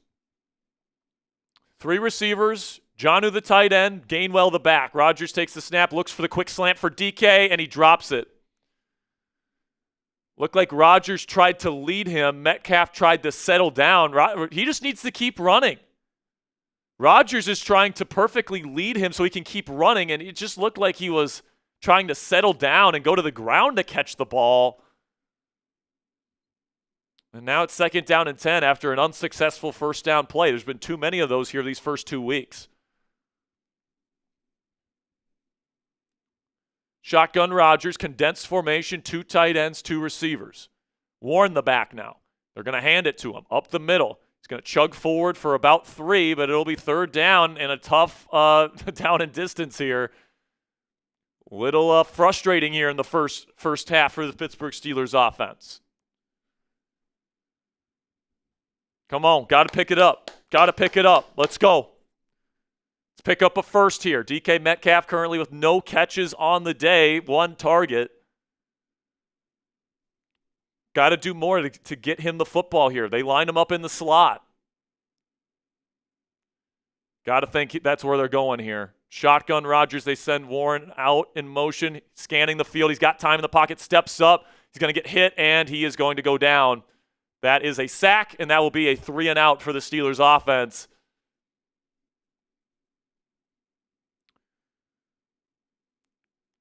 I guess they took away Rodgers' first read there. He tried stepping up. He ran into a Steelers offensive lineman and then went down. They took away DK, man. They're like triple teaming DK Metcalf. That's definitely where he wanted to go with the football. He ran into Zach Frazier, and then he ends up getting sacked. So now Waitman, the left-footed punter, puts it up. And it's a good punt. It's going to be fielded at the 22, but there is some room for Seattle's kick returner to take it out. And he's going to go down at around the 27-yard line. And that's where Seattle will take over. Just 6 points for the Steelers on offense here for the first half to this point. But we've got another $500 Venmo from Platinum 666. Bang! Bang! Bang! Here we go, Steelers. Here we go. Here we go, Steelers. Here we go. Here we go, Steelers. Here we go. All right, we're giving away 3 black diamonds. Here's what I'm going to do with the black diamonds, guys. I want to make sure whoever gets that black diamond is worthy of it. So we're going to give that away at the end of the show before we give away the DK Metcalf jersey. Because if you're willing to stay here through the entire show, throughout our postgame show, support our channel throughout the entire afternoon, those are the people that deserve those black diamond memberships. So right now, count them up. We got 3 black diamonds that we're adding to the family at the end of the show today, courtesy of Platinum 666. And now, let's go back to Ponzi here for his second pickle chug. He still owes another one after this one, by the way. I'll tell you what, since we... Are you fucking kidding me? What happened? Alex Highsmith has an ankle injury, and his return to the game is doubtful. I'll tell you what. That's not good. That is not good at all. So, the first one I had was like half of this, so I'm just going to put the rest in there, and we'll count it as one. All right. All right, so here we go. There's 4? He's going to put half. Oh, my God, dude. So I'm just putting the rest of it You in. can smell the pickle juice from the producer My fiance chair. will not kiss me tonight. Oh, my God, dude. This is crazy. Here we go. All right. God, I can smell it, dude. It smells so salty and so bad. Oh. I'll do my pickle juice shot here for you, pal. All right. Cheers to Platinum. Cheers to you guys. Let's go. I tell you what, man. We need to get some more jars now. I love Coop. There's no way in fucking hell he would have done that. I don't care. We got to get some more pickle juice for Ponzi. Oh, my goodness. All right, Seattle back out there. Got to get a stop here again. Steelers defense looking pretty good to start this game outside of that first drive. Got to keep it up, though. Under center. It's going to be a toss play to Kenneth Walker. He's got a crease to run through. He's going to pick up close to 9 yards here.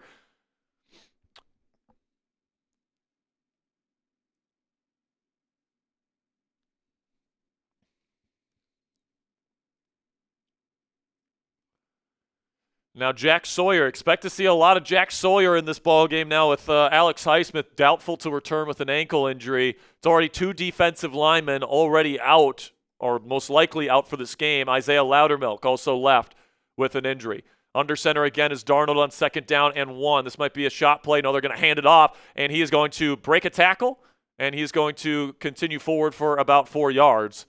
First down, Seattle. That means Logan Lee, the second-year guy out of Iowa, is probably going to have to step up here. Same thing with Daniel Equale, with Isaiah Loudermilk, and, of course, Derek Carman already out for this football game. Right now, you've got Equale, Y.A. Black, and Logan Lee out there in the interior for the Steelers. 2 tight end set for Seattle. Both receivers out to the right. Under center, Darnold. Takes the snap, play action. Here comes Nick Herbig, and he's going to pressure him, and he's going to bring him down. There's Peyton Wilson blitzing up the middle. Nick Herbig forced the step up from Darnold. Wilson blitzing, and with the play action from under center, they had no shot to get that play off. A big sack right there. Going to put him behind the sticks. That is absolutely massive.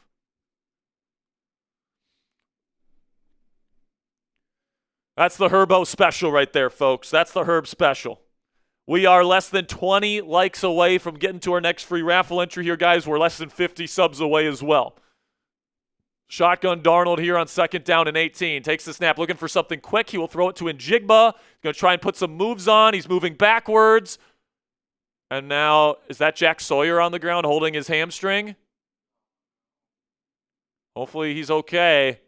3rd down and 14. I mean, it's not going to be a lot of outside linebacker help outside of Watt and, of course, Herbig if he's down.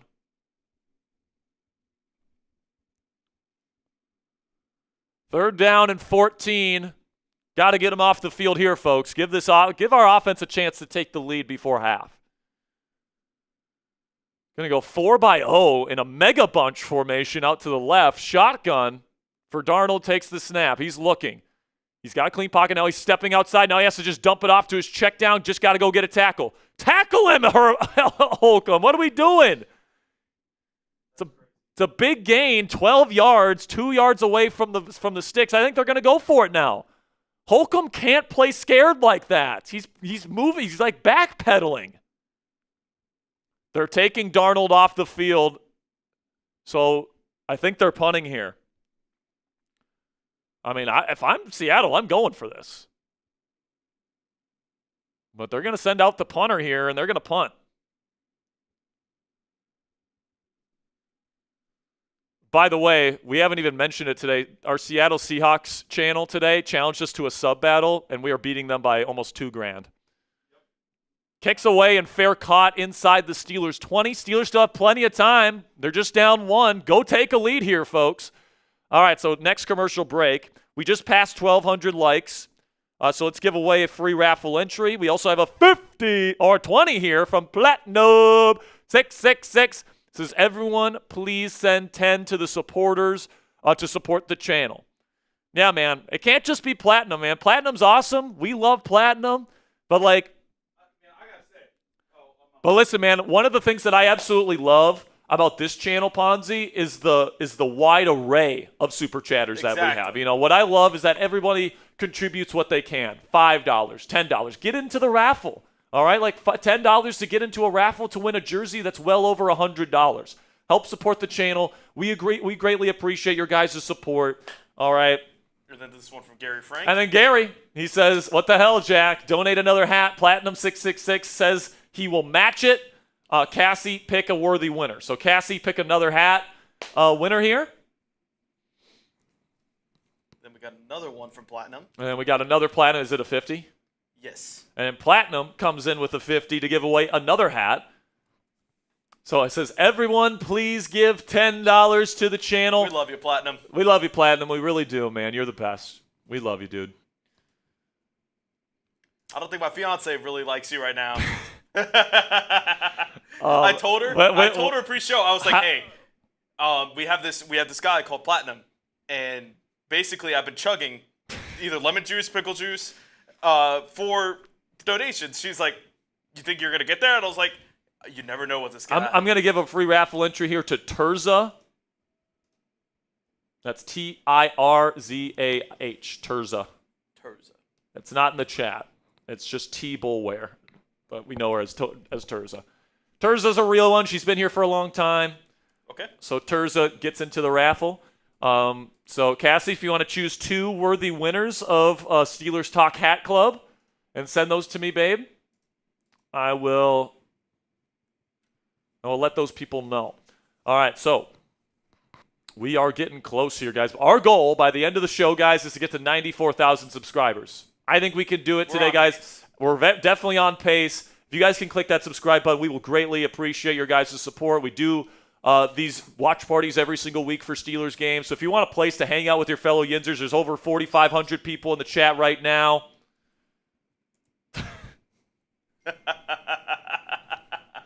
Do I have a feeling?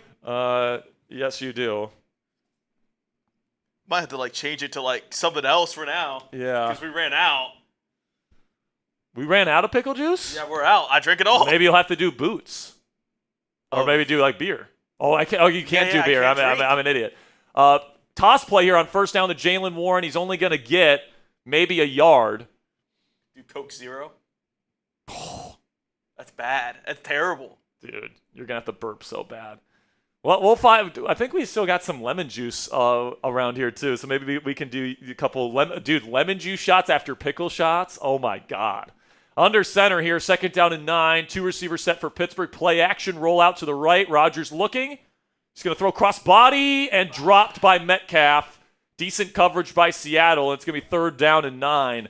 And the Steelers, once again, in a 3rd and long situation, staring at another 3rd and out situation on their own side of the field.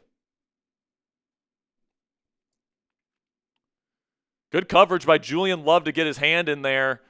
Rodgers a little late over the middle of the field. He's got to put it on the other shoulder for DK. Got to put it on the other shoulder away from the defender. A little tough on the run, but now 3rd down and 9. Got to pick this up, man. Got some more super chats to get to next commercial break. Takes the shotgun snap. Rodgers has time in the pocket. Steps up. Throws middle. Tipped up in the air. Knock it away. It's knocked down. Incomplete. So Rodgers tried to fit that into a tight window. It was tipped up in the air by a middle defender by Seattle. Looks like that was Shaq Griffin. Is that right? I mean, it should have been picked. It was right to number 1 of Seattle. Yeah, that's Kobe Bryant. That's right. It literally hit Bryant in the face mask. Just a stupid decision by Rodgers, getting a little desperate, and the Steelers are extremely lucky that that's not intercepted. Kicks away.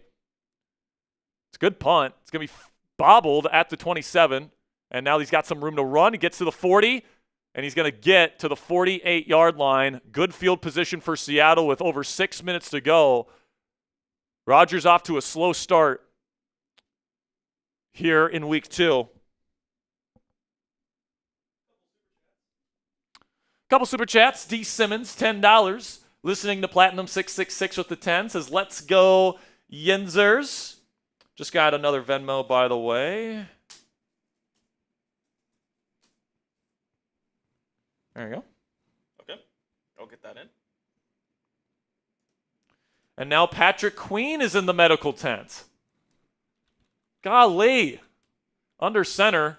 Play action. Roll out to the left. Darnold looking. He doesn't have anything. Now he's going to throw. Caught Jackson Smith and Jigba. He's going to pick up about 15 and another first as they get inside Steelers territory here.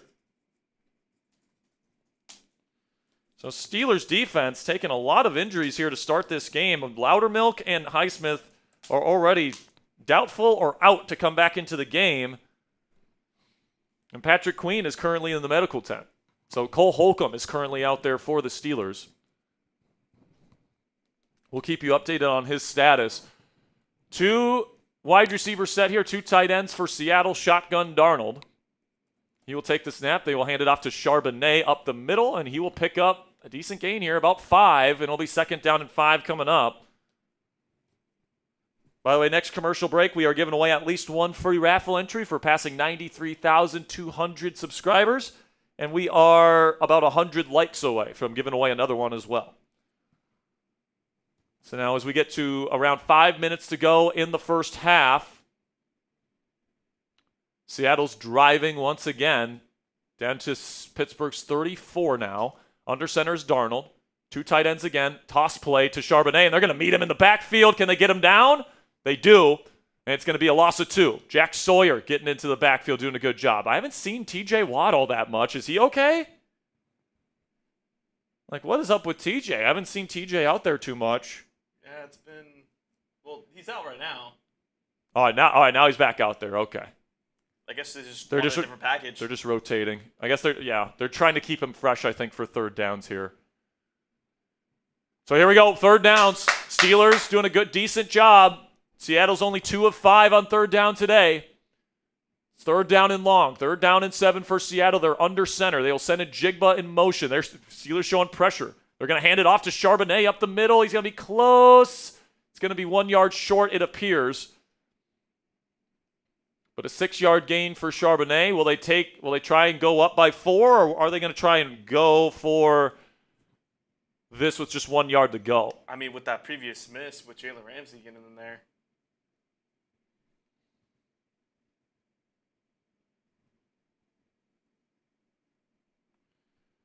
We will be catching up on Super Chats here in just a second. Once we get to the next commercial break. I think Seattle just called a timeout. They want to talk it over a little bit here. So let's hit some Super Chats now while we have the time here. Do we want to hit that Venmo first? Yes, I will get that. All right. All right, Ponzi. Well, it looks like you're gonna have to someone else. You have to do another chug here because we got Platinum 666. Bang! Bang! Bang! Here we go, Steelers. Here we go. Let's go. Oh no! What? What happened? Peyton Wilson Out? looks like he might be getting sick on the field. Peyton Wilson now. That's not good. God. And like you already have Malik Harrison out. Like you have Carson Bruner out there on the field right now. That's not really good. Late round rookie out of Washington and a special teamer has to be out there for this defense right now. Hey, go make a statement, young man. Hopefully Wilson can come back into this game, get an IV or something. Patrick Queen is questionable to return with a rib injury. So defense is just starting to get ravaged by injuries here. Just when this team was just starting to get healthy, Derek Harmon and, of course, Joey Porter Jr. out for this game to start, and as well as Deshaun Elliott. But a lot of this starting defense starting to get injured. 4th down and 1. Seattle will be going for it here. Come on, got to get a stop. It's going to be play action. Now Cam Heyward's in his face, and he deflects it, and it's intercepted by Herbo. Go, Herb! Go! Go to the 30, 20, down to the 20-yard line. The second interception of the day, and it's Nick Herbig. Let's go! Cam Heyward forced it, getting his paw on Sam Darnold's pass attempt, and it was an easy catch by Nick Herbig. And he takes it all the way down to Seattle's 20, putting them in position to at the very least, take the lead in this ball game. Let's go! Let's go! 2 interceptions, the defense showing up today, folks. Get after Darnold. Yes, even with the injuries. Like, this defense is just making plays like we've seen from them over the years, and that's what you want to see. What a play by Cam Heyward to get his hand on it, and then what a run by Herbo to get it all the way down to the 20. That is a defense. Big-time defensive play. By the way, the Black Diamond count at the end of the show today, 4. Make sure you guys stick around for your chance to get a Black Diamond, which means you get your own Steelers jersey with your name on it, your number on it. And it's a very exclusive club here at Steelers Talk. Pony formation here, 2 running backs. They send Gainwell in motion. Rodgers shotgun. Nothing there. Now he's going to try, and he's just got to dirt it to Jalen Warren. Well played by Seattle. Nothing doing on first down by the Steelers here in this ball game. I mean, this Seattle defense, Ponzi, it's a good defense, and we knew that coming in. But it has been frustrating here in this first half, to say the least. I want to see some more runs. I feel like they've just been pass. Second down and 10, and what they usually do, what they have been doing is they've been running it on second, and they're not getting many yards, and they're setting up 3rd and long. So here we go. Shotgun Rodgers at the 21, just outside Seattle's. Now he gets him. Here we go. Free play for Rodgers. He's going to throw it to Metcalf. It's caught, leaping, grabbed by Metcalf. It's going to be a 10-yard gain. Attaboy, Metcalf. No reason not to with the free play there. First one of the season for Rodgers. And it's going to be first down Steelers. Great play by DK Metcalf going up and getting it. Great job by Rodgers using the hard count. Good job by the Steelers not to jump.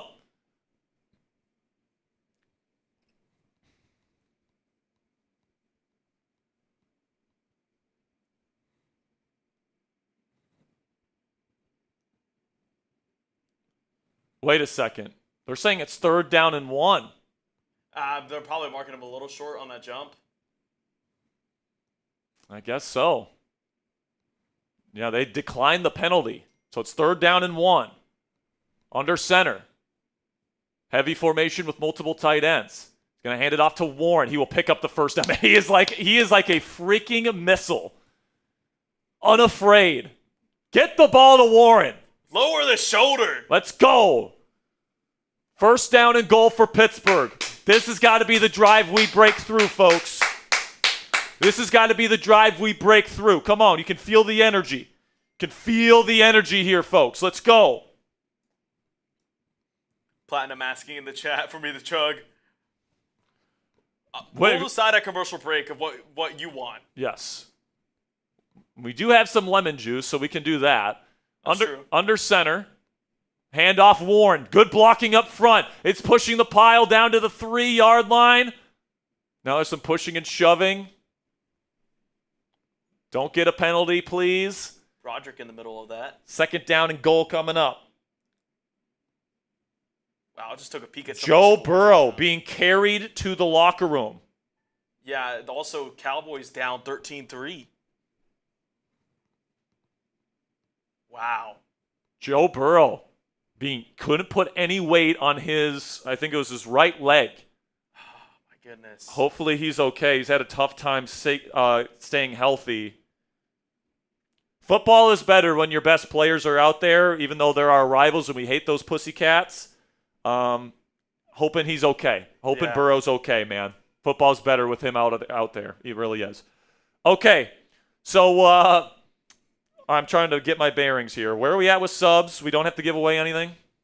No, we do not. By the way, get my email down in the L3. Cassie has picked Mitchell Grant and Jamie Davies for the Hat Club. All right, so Mitchell and Jamie, send me an email with your shipping address. And we will get you your Steelers Talk hats. Oh, boy. Just for all those people that have joined us during this game, haven't heard it that much, we are giving away a DK Metcalf jersey at the end of today's show. We're giving away free raffle tickets for every 100 subscribers, every 200 likes. And if you guys don't want to have to play your luck with the free raffle entries, you guys can buy your raffle tickets, $10 to get in, $20 to get 3, $50 to get 10 raffle tickets today. I'll show the Super Chat menu while we have the commercial break. What's that? Oh, yeah, go ahead. Jamie Davies. All right. So I think we have some Super Chats to catch up on, if I'm not mistaken. Shout out to Platinum, by the way. Big time stuff from you, my friend. I'm trying to... Says, drink for another for your future wife. So do you owe 2? I think you owe 2 more. I think I owe 2 more. Yeah, you owe 2 more. Oh, no, because I combined 1 into the pickle. I just drank the whole jar. Oh. So I think I owe 1 more. So you owe 1 more because you drank an entire jar. Gotcha. Yeah. Okay. So do we not have any more pickle juice? Not. All right, so we're out of pickles. I mean, you want to get Avery to bring you something? That's what I'm trying to think of. What do you think?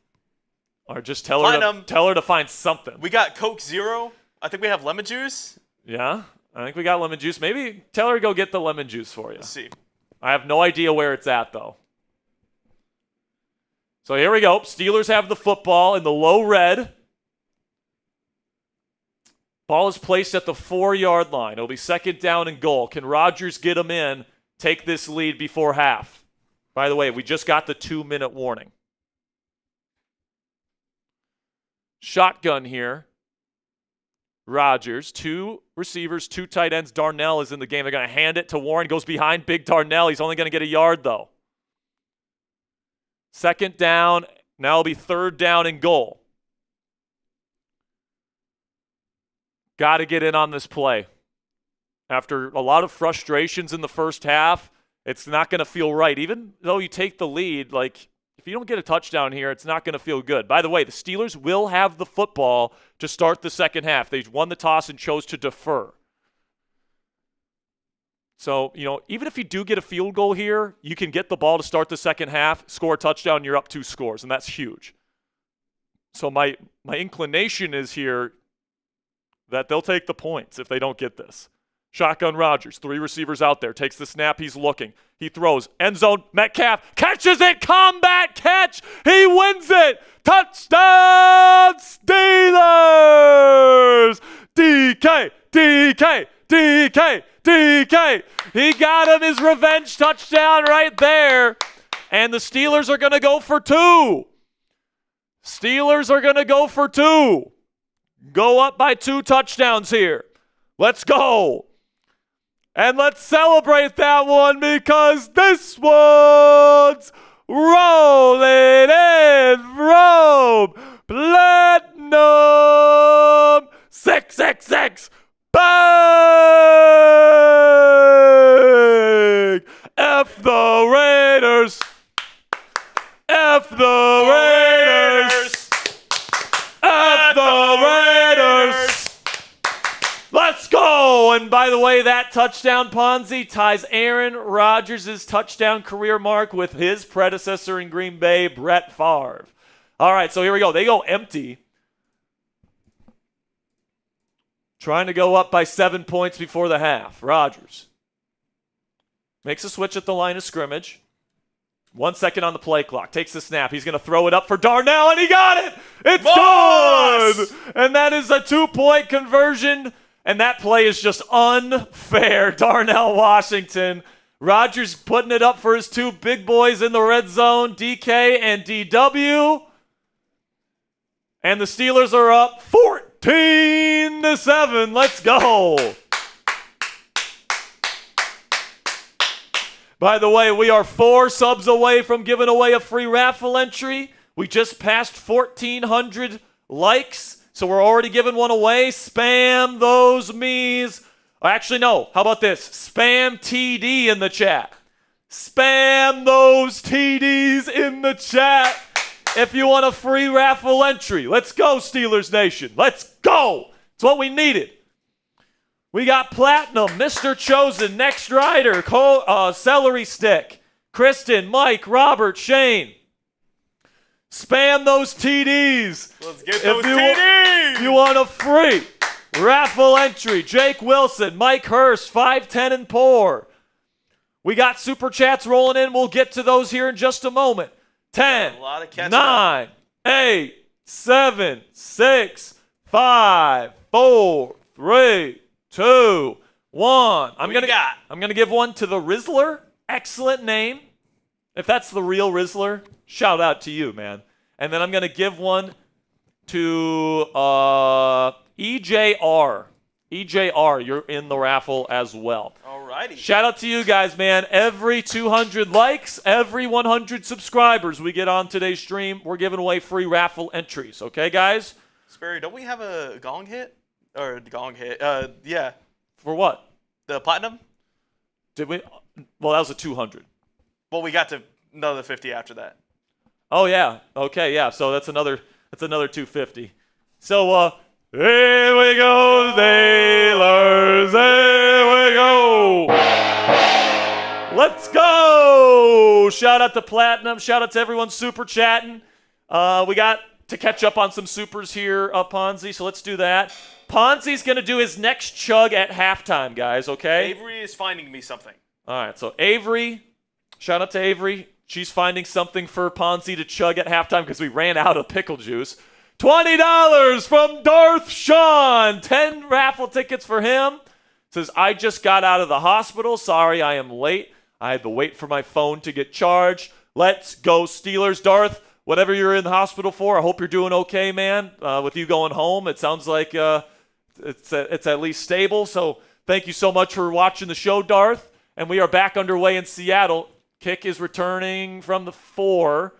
And good kick return. Oh, ball's out! Oh, but they picked it back up. All right, so that only went to around the 22-yard line. Or never mind, the 26-yard line. That's where the Seahawks will take over. They do have all 3 timeouts, and they've got a minute to go. So I would assume they're going to try and get some points here. Hope you feel better, Darth, whatever you're dealing with, whether you just got out of surgery or you're sick or whatever. Hope you're doing okay, man. Arthur Smith, Aaron Rodgers having a little bit of a conference. Shotgun here. Pony formation with Kupp in the backfield. Interesting. With Darnold condensed. Takes the snap. He's looking. Nothing there. Now throws to his check down. Kupp wide open underneath. He's going to get some nice yards after the catch. Pick up almost 20 yards on the first down reception.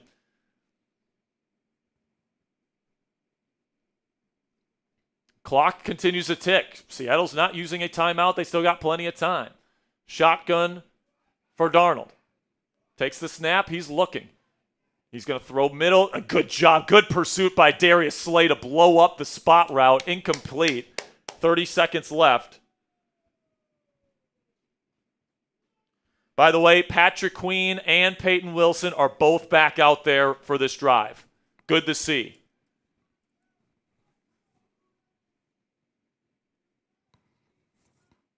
Good play by Darius Slay.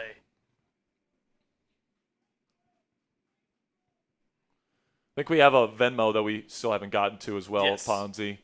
Shotgun here and empty. Second down and 10. Takes the snap. Darnold's looking. He's got plenty of time. Throws underneath again. It's caught by Njigba. Good pursuit by Chuck Clark. It's going to be third down and relatively long here as Seattle will use a timeout.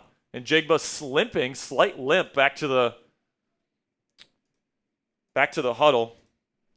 Just got another Venmo here, Ponzi. We'll catch up on all the super chats and all that great stuff. Jonte, there we go. We're about 60 subs away from our next free raffle entry giveaway. We're giving away a DK Metcalf jersey today, guys. So if you want to join the channel today, we're really close to 100,000 subscribers. We're well on our way to getting there this season. Our goal is to get to 94,000 subscribers by the end of the game. All right, so thank you guys so much for all of your support. Third down and 6. Let's see if the Steelers can get off the field. They go empty with Darnold. Steelers putting a lot of bodies up at the line of scrimmage here. Takes the snap. They come out of it. Darnold looking, throws, gets hits as he throws, and it's going to be incomplete. No receiver in the area. It'll be fourth down, and I think Seattle's just going to have to punt this away. Now, the Steelers still have all their timeouts, but if I'm the Steelers, I'm just kneeing it. Yeah. And I'm going into halftime, and if I get any points to start the second half, it's a 2-score game.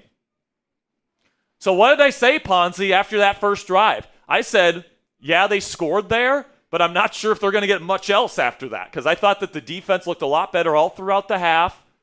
This defense looked a lot better than they did last week, that's for damn sure. Kick is away. And it's going to be out of the back of the end zone here. Play was stopped. Yeah, everyone stopped. Was there a timeout? I guess so. What is going on here? I did see Cassie's message earlier. She asked if she should drop off more pickle juice. I mean, yeah. Yeah. You can. We can send Avery down to go get it for you. So if you want to come, bring it over here.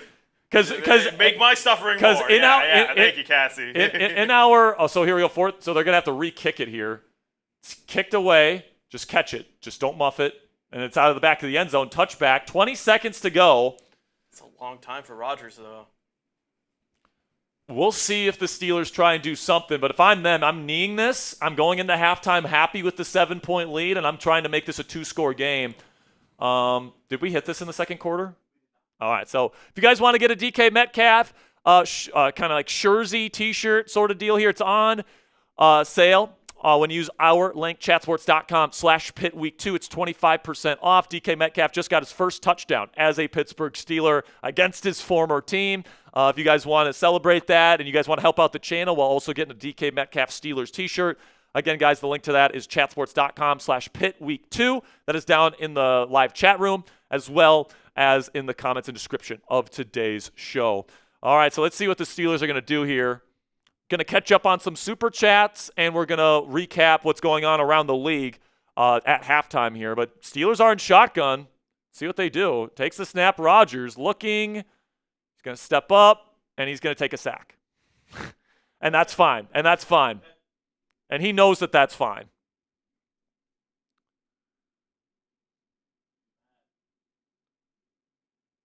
And Rodgers a little frustrated. And I'm sure they'll talk about it here at halftime, some of the frustrations Rodgers was having with the offense there in the first half.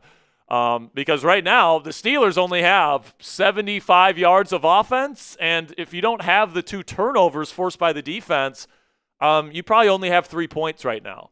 So, there's definitely some things the offense needs to figure out, but, you can't necessarily blame the result here, right? 14 points.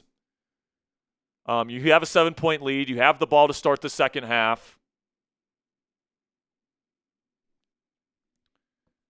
So that is halftime.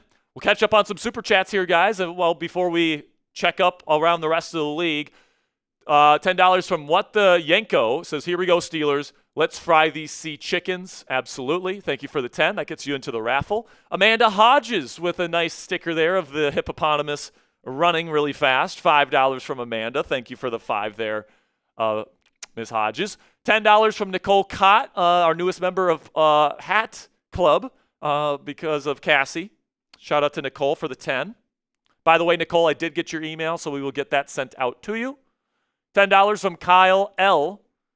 Says, my weekly Sunday show while I'm at work. Appreciate all you do to help us that may not be able to watch, enjoy some Steelers football. Thank you, Kyle L., for watching the show and trusting our show for your play-by-play coverage of the Pittsburgh Steelers.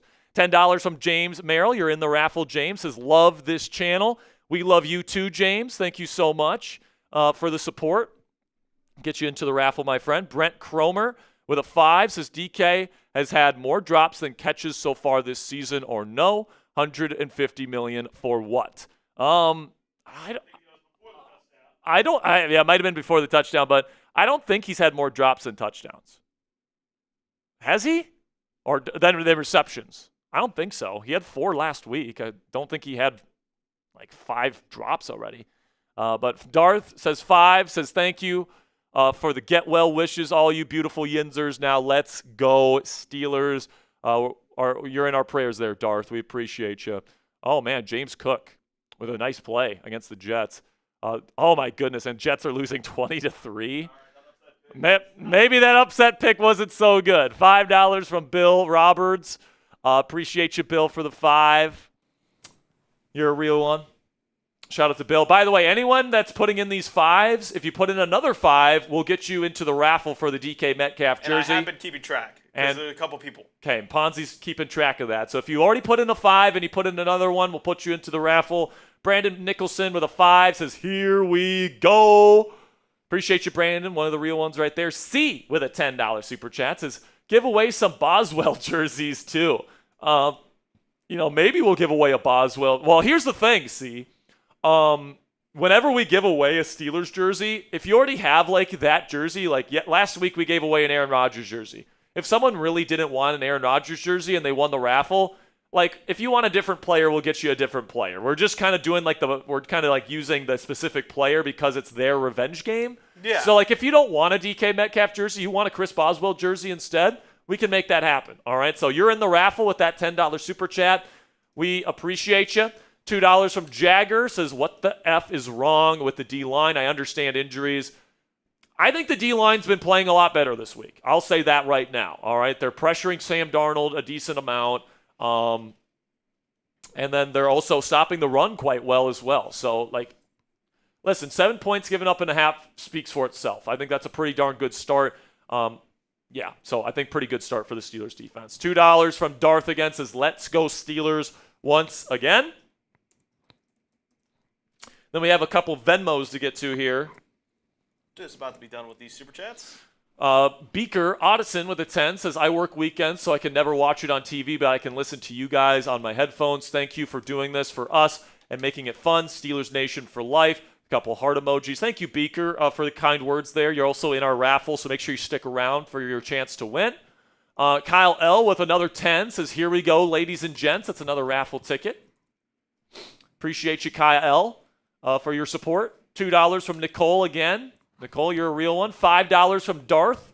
Says, yes, I am doing better. Thank you all. Today is not about me. It's about our Steelers, and here we go, Steelers. Here we go. Appreciate you, Darth. And we got a couple $10 Venmos as well. Michelle West coming in with a $10 Venmo, where it's actually a PayPal here, and she says, way to go, Steelers. So that's for the touchdown. Shout out to Michelle. She's in the raffle. We also got one from John Taylor, a $10 Venmo here, where he says, appreciate you guys. We appreciate you, John. Thank you for the 10. And then we got another 10 here from Andrew Longoria, if you want to put that in there, Ponzi. Andrew Longoria coming in with a 10 says, not looking great on offense, but what to you, Jack and Ponzi, are you seeing that needs to improve going into the second half? Listen, man, I think definitely improved. The pass protection needs to get better. I think that, once again, Rodgers is getting under pressure quicker than you want. Seattle's pass rush is pretty good, though. So obviously you want to see Rodgers get better in that regard in terms of not taking those sacks. But then also, giving him quick answers. Giving him quick answers I think is important. And then also Rodgers just needs to get out of his own way a little bit as well. Steelers are pretty fortunate he did not throw that interception. I think it was to Kobe Bryant. It literally hit his face mask. But you know what they say, Ponzi, if he could catch, they would play offense. So not a great throw from Rodgers. It's not been like an accuracy issue. It hasn't been, missing open receivers or anything like that. It's been more just there's not a whole lot open for him. And he's not being protected at a high rate. So protect him better, and maybe do some better combinations to get some open receivers, because I think right now he's trying to force it to DK a little bit too much, but Seattle's really honing in on him. And I think the way you get these guys off of DK, guys, is you throw it to Calvin, you throw it to Roman, you throw it to Jonnu, you throw it to Muth, you throw it to some other guys other than DK. And it seems like Rodgers is really trying to focus on getting the ball to DK because he's playing the Seahawks, all these different things, and he's trying to get his boy a good amount of yards and catches, and he wants to, him to prove himself to this Seahawks defense that he was worth the money that they didn't pay him. But I think, last week he did such a good job at distributing the ball, and I think this week he's not doing quite as good of a job of that. So hopefully, that can improve as the game goes on. But we can take a look around the league here as we get ready for the second half in Pittsburgh. Ravens up 10-3 versus the Browns. You got the Jaguars beating the Bengals. Joe Burrow had to leave. I don't know if he's back or not. I'm guessing he's not because he couldn't even put pressure on his leg. So hopefully, Joe, that's not a serious injury and he can get back soon. Cowboys did score a touchdown, so it's 13-10. If I know anything about the Giants, the Cowboys are going to probably win that game right at the end. But then the Lions are up 21-7 over the Bears. That seems like that Lions offense is back to business after a really tough week 1 versus a really good Packer defense. Next slide here, Ponzi, in the red zone graphics, if we have it. Gotcha. Trying to look at this Joe Burrow injury. Yeah, 15-14. Patriots lead the Dolphins at half. Kind of seems right, two not-so-great football teams. I thought the Jets would be more competitive than they've been, just 3 points. I don't know the story of that game. Obviously, I haven't been watching it, but 20-3 Bills in the first half, down 3 scores going into halftime, it looks like it's going to be for Aaron Glenn, Justin Fields, and the Jets. Man. That is a very 49ers Saints score. Yep, 49ers, Saints 9-7 right now. We'll see how that one plays out there. And, of course, Steelers and Seahawks is at half right now. Is there another game going on? I think Tennessee and Rams are playing, right? Yes. Yeah. And then the Rams and Titans are tied 10-10. I thought that was going to be a blowout with the Rams. I thought that was going to be a blowout, too. But Titans holding their own there at home. They're in Tennessee. So that's your roundabout there. And some interesting scores. I mean, the Jags, that one's going to be very interesting to watch now that Joe Burrow is probably out. So do we have Cassie Yes. running the pickle juice? Did you let Avery know? Yes, I did. Okay. So I guess I got to – so if you want to tell Avery that Cassie's on her way. Yes, I already did. And she will meet her outside the building on floor 1. Okay. Yeah. It's like the on the side opposite of the front desk, not the front desk side. She'll meet her over there. So we still got plenty of pickle juice chugs. So Platinum, if you're still watching, my friend, I'm just saying, okay? We are getting a gallon jug of pickle juice. So every time you send in a 500, we have to fill up Ponzi's cup, and he has to chug it all. All right? Yep. So that's the deal for today. We owe 1, I think. And we owe 1 once the jug gets here. So, man. That's where we're at, man. We got 4,400 people in this chat room right now. In the first half alone, already 1,500 likes. You guys have been absolutely fantastic. Again, guys, every 100 subscribers and every 200 likes, we're less than 50 likes away from giving away a free raffle entry, and we're about 80 subscribers away from giving away a free raffle entry. What we provide for you guys here on Steelers Talk is not only these live watch parties that we go live for every single week. We have the largest watch parties for Steelers fans anywhere on this YouTube platform. So if you want to come hang out with thousands of Steelers fans every single week to watch Steelers football together. By the way, Cassie's here now, Ponzi, so let Avery know that. But other ways you can help out the channel, if you can't super chat, like we really appreciate Platinum and how much he donates to the channel. We really appreciate all the people that have donated money to this channel. It's absolutely fantastic stuff. But we also understand that not everybody has money to spend on a YouTube show, and that's perfectly okay. All we care about is that you love the Steelers and you want to come cheer on the Pittsburgh Steelers with us here on today's watch party. But there's free ways to help out the channel, guys. You don't need money to help us out. You guys can subscribe to the channel. You can like the stream. You can follow me on X for a free raffle entry for the DK Metcalf jersey. And you can share today's stream on X as well for a free raffle entry. If you don't know how to share, you guys can click the share button below this video. It's that little curved arrow emoji there. Then you select the X icon, and then you tag me in the post. That means you put my handle in the post itself so that it notifies me that you sent that. So at Jack_Sperry on Twitter, and if you send it, we will get you a free raffle entry at the end of the show. So Ponzi, heading into the second half, man, if Aaron Rodgers throws a singular touchdown pass, he moves up and past Aaron Rodgers or Brett Favre all time in touchdown passes in NFL history. It's going to be coming eventually. Hopefully it happens some point today. I'm hoping it's not just field goals and nothing the rest of the way. Hoping the Steelers offense can get going in the second half. In terms of grading the Steelers' performance there in that first half, I would say I would give it a B. A B.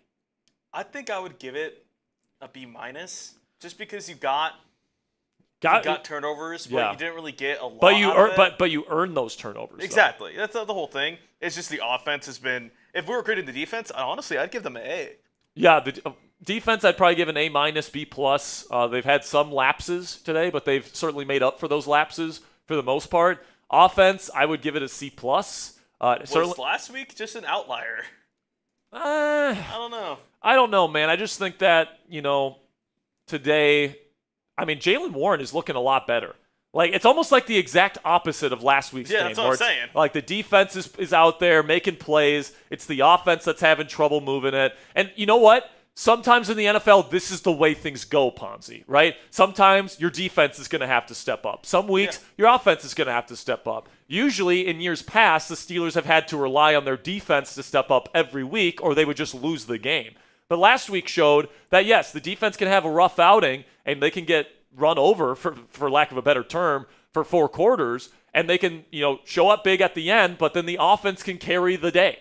And they can win with offense. But today, they've really, they're winning in this game, and they're going to get the football with a chance to go up 2 scores to start this half because, really, of the defense. So that doesn't mean the offense was terrible. They executed in the red zone. They're a perfect, 5 for 5 in red zone right now. That's great stuff from Arthur Smith and Aaron Rodgers. And by the way, we are back in Pittsburgh. Kick is away. It's fielded at the 4-yard line by Caleb Johnson, and he's not even going to get to the 20. He only gets to the 17. So now a long field here for the Steelers. Got to be better than that, man. If you're going to kick it outside like he just did, you have to be sure that you have the speed to do it. Cassie says Pat Lepla super chatted. Did we miss her? Did we miss that one? Okay, so we're going to catch up on super chats again once we get to next commercial break. Just sent you a Venmo alert there.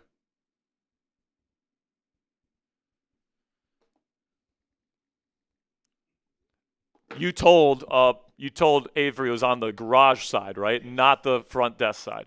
First down and 10, handoff. Warren makes a couple men miss, and he's going to pick up about 4 yards. If you don't have as strong of a running back there, that might be a TFL. Instead, you get 4 yards from Jalen Warren there with his explosiveness as an athlete. Now 2nd down and 6. So that's a successful run there on first down to set up 2nd down and manageable.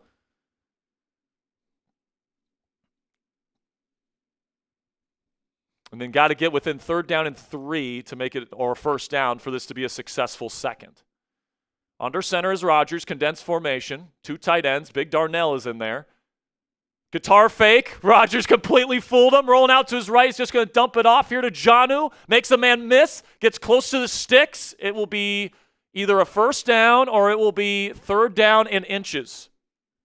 Aaron Rodgers with a beautiful guitar fake where, he goes like this. And, he could have been absolutely destroyed, but Dexter Lawrence just gets absolutely fooled.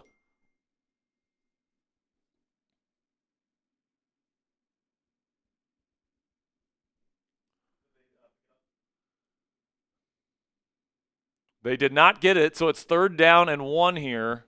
Offensive line's going to have to get some push. Jumbo formation here. You're going to hand it off to Warren. Picks up the 1st, just barely, a gain of 2. He got rocked as well. Ran right into a Seattle defender. Gets right back up, though. 1st down, Steelers. Good job by Pittsburgh staying ahead of the sticks there. Just not a lot of explosive plays to this point from Pittsburgh, Ponzi. We saw a few of those explosive plays, some of them for touchdowns last week. Now 1st down and 10.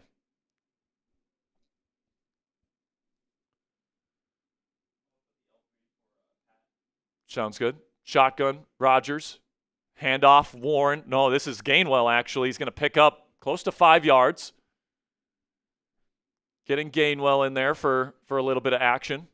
Now they're going to take him off the field here for 2nd down and 6. So once again, a successful first down run for Pittsburgh. I'm liking that they're getting the run game going a little bit here. So Burrow has a toe injury. It's officially questionable. So the thing about toe injuries is that they won't end your season. So that's good. That's good news relatively there. Alex Highsmith officially out for the rest of this game with an ankle injury. 6 seconds on the play clock. Rodgers all by his lonesome here on second down and 6. Takes the snap. He will throw quickly to Jonnu on the screen. Good blocking up front. He will pick up maybe about 3 yards or so. Another successful play for Pittsburgh. It'll be third down and manageable as they adopt this methodical approach here to start the second half.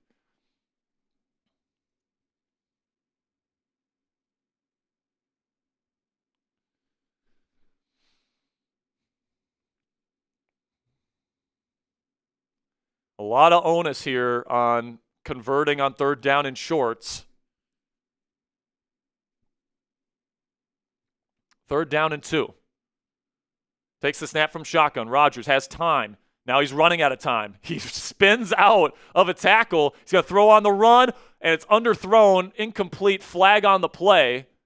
Rodgers can't believe that he underthrew that pass. And now holding call on the Steelers. It's going to be on Troy Fautano. Rodgers frustrated. He couldn't get that pass complete, and it'll be fourth down. Steelers will punt.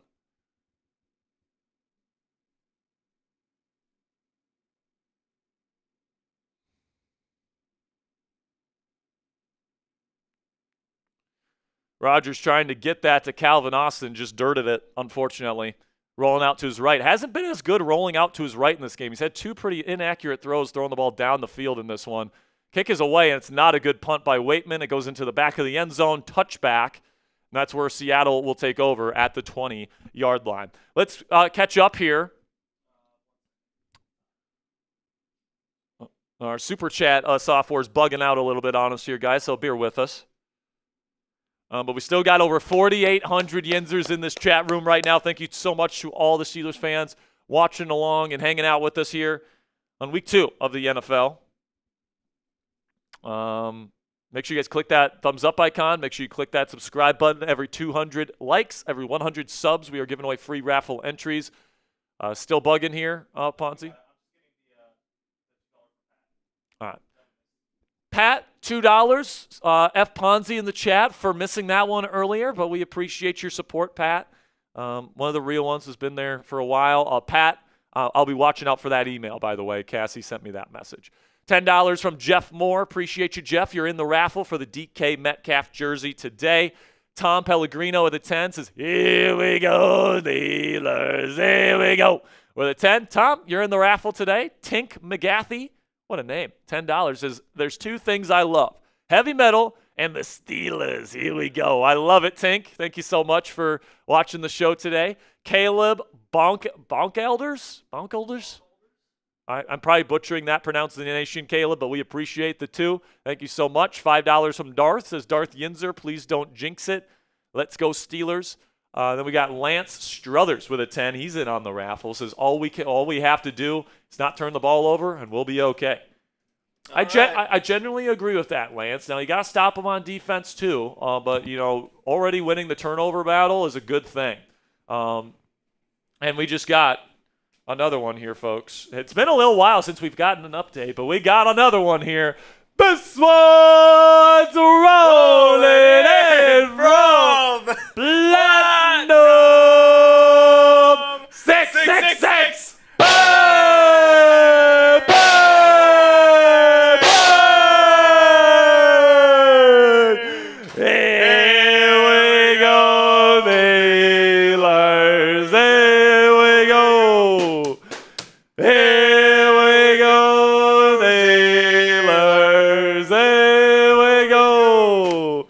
Let's go, man. Platinum 666, and shout out to Avery for sending the pickle juice. Ponzi. Oh, my goodness. You've got 2 chugs. You owe 2 chugs now, my friend. We'll get it in the next commercial break. And Platinum sends in, let me see. What did he say? He said jug. All right. We still got 2 chugs for you there, Platinum. Appreciate you. We're now up to 5 black diamonds we're going to be giving away. Handoff here. Good run by Seattle. Kenneth Murray. Good push by Seattle's offensive line. And they pick up 9 on the first down carry. By the way, we're 4 subscribers away from giving away another free raffle entry. And we are about 75 likes away as well. So if you guys want wall-to-wall Steelers coverage, we're almost halfway to 94,000 subscribers. So help us out. Under center, Darnold hands off again. More push from Seattle's O-line, and the Steelers D-line looking more tired as he's going to get a nice gain all the way out to the 45-yard line. Big gain for Kenneth Walker, who gets going here in the second half. Steelers run defense looked pretty darn good in the first half. Not so much here to start the second.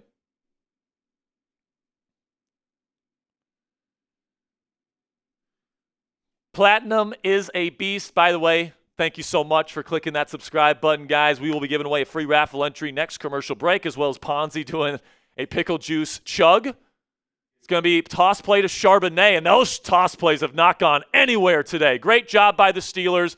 Now Patrick Queen looks like he's hurting with the ribs, man. He's fighting out there.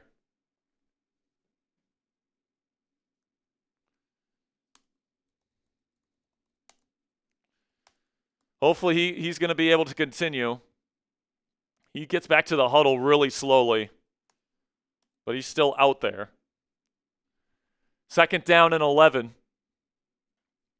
Shotgun Darnold. 2 tight ends, 2 receivers. They send the back Charbonnet in motion, looking for something underneath. It's caught. And it's a gain of about 6 for Christian Arroyo on the spot route. Be third down and manageable. 3rd down and 4 to be exact. Come on. Over 5,000 people in this chat room. I need all of you to spam 3 in the chat or spam stop. Either one. Let's go. Let's get off the field. TJ Watt, good time for your first sack here, buddy. Come on. Empty formation for Darnold. Steelers, threatening blitz. Takes the snap, they send 4. Darnold throws middle, caught. That is Cooper Kupp against Ramsey. He will pick up the first down and more. Ramsey trying to force a fumble. He can't pry it out as Seattle keeps driving.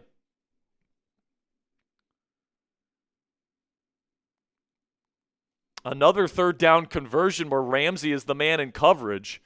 Surprised Seattle is attacking Ramsey as much as they are. Ramsey's made some plays today, but he has also given up a couple of these here. And Kupp is having a much better day than he had last week with only 15 receiving yards. Today he has 54. Darnold, once again, 12 personnel. Under center, will take the snap. Play action. Darnold looking, throwing, caught on the dig route. It is Cooper Kupp again. Getting inside the Fanatics red zone here, all the way down to the 16-yard line. Go to chatsports.com/pitweek2 to get a DK Metcalf jersey today. And it looks like Patrick Queen was the one that just got absolutely fooled by the play action motion, leaving a wide open hole for Cooper Kupp and Sam Darnold to exploit. And that's what Darnold does well, man. He's really good with that under center play action game. That's where they're dangerous. Now they're officially in the Fanatics red zone. Under center, still in 12 personnel. They will hand it off to Kenneth Walker, who will fight forward for about 5 or 6.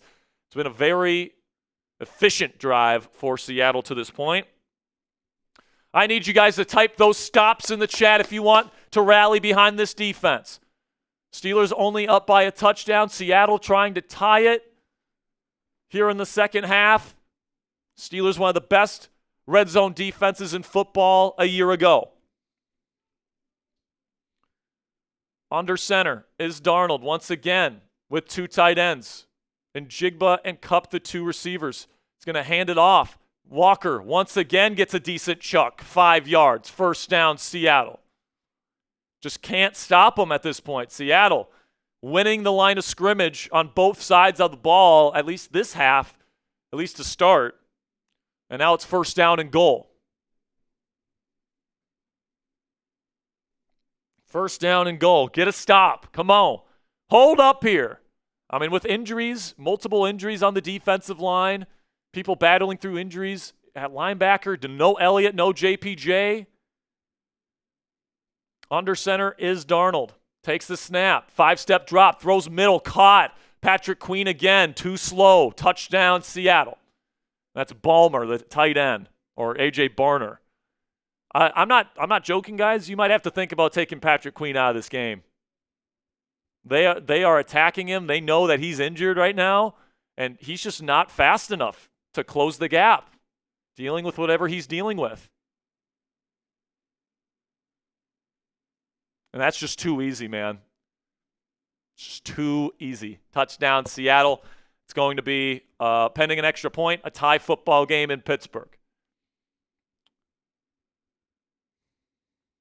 Snap, hold, up, good. PAT, 14-14 is the score.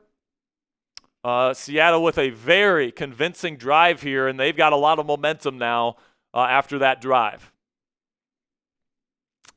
All right, so we got any? So let's give away a free raffle entry here. We're for sure giving away one.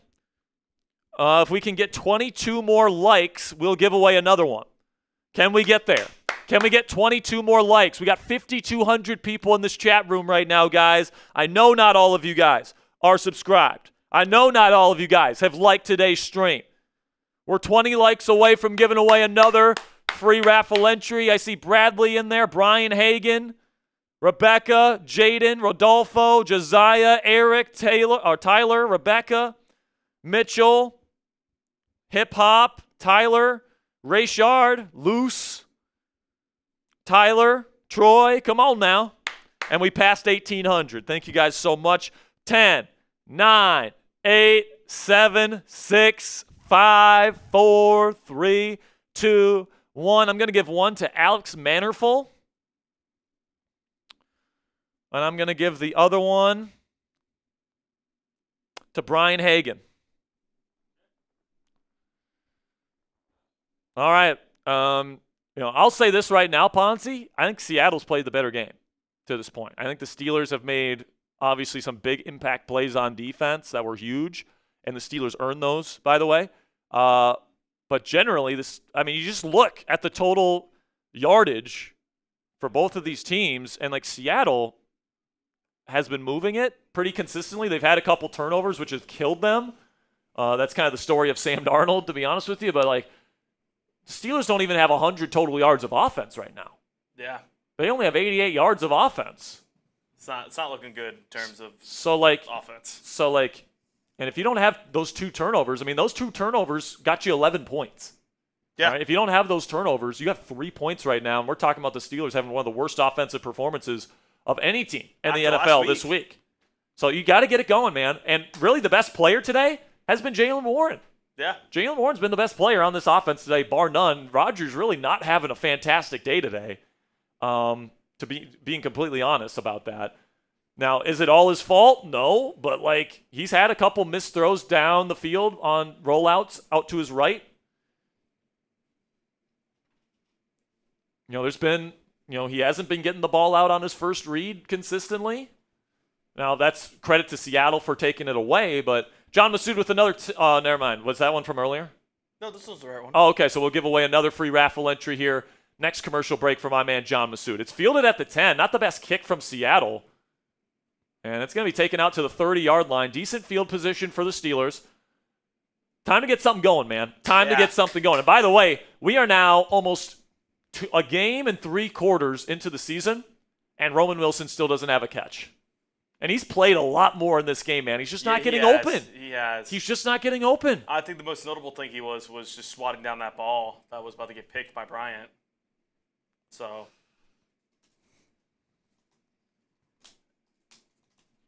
it's kind of wild because, I'm not in the territory of Roman Wilson's a bust yet, but he's getting close.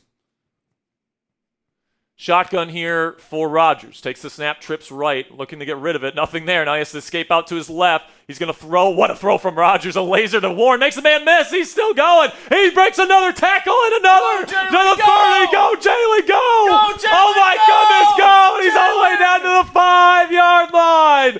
First down, Steelers. What a run from Jalen Warren. Man. I can't believe people in this own fan base has said that this guy's not a number 1 back.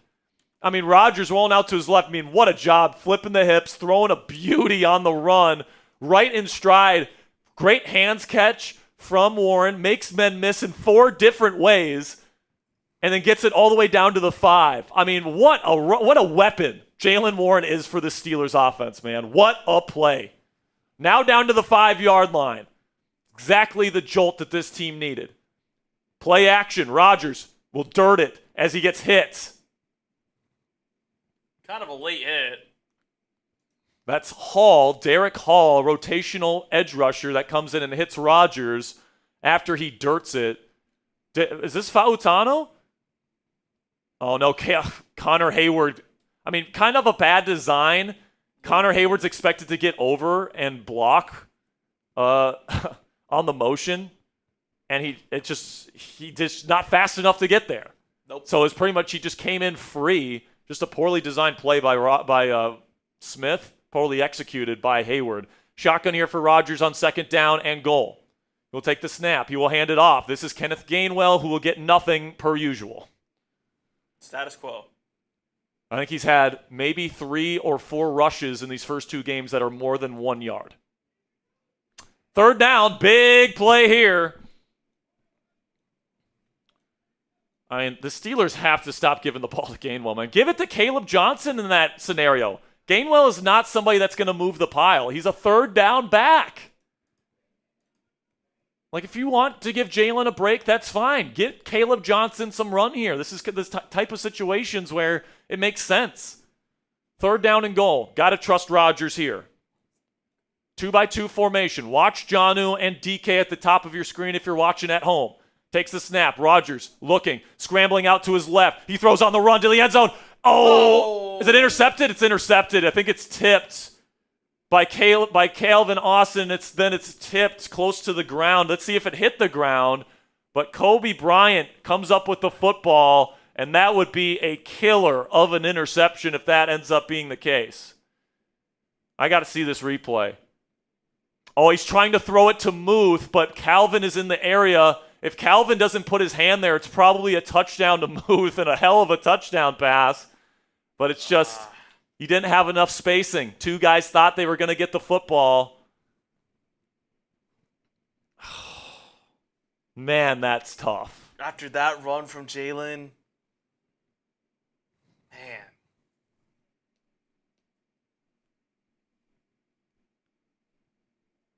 God, man, because like if Calvin doesn't touch that ball, it's looking like it's going right into the lap of Pat Freiermuth, and it's a hell of a touchdown throw from Aaron Rodgers. Which was a great throw if it didn't get tipped. But like Calvin's in the area, he thinks it's being thrown to him. He puts his hand on it, it gets tipped and goes right into the lap of Kobe Bryant, and now Seattle will take over at the 20-yard line. And now they have a chance to go take the lead after what Jalen Warren just said. I mean, Jalen Warren is carrying this Steelers offense today. I mean, just looking at the box score here of the yardage and the yardage breakdown, okay? Steelers as a team right now, is this right?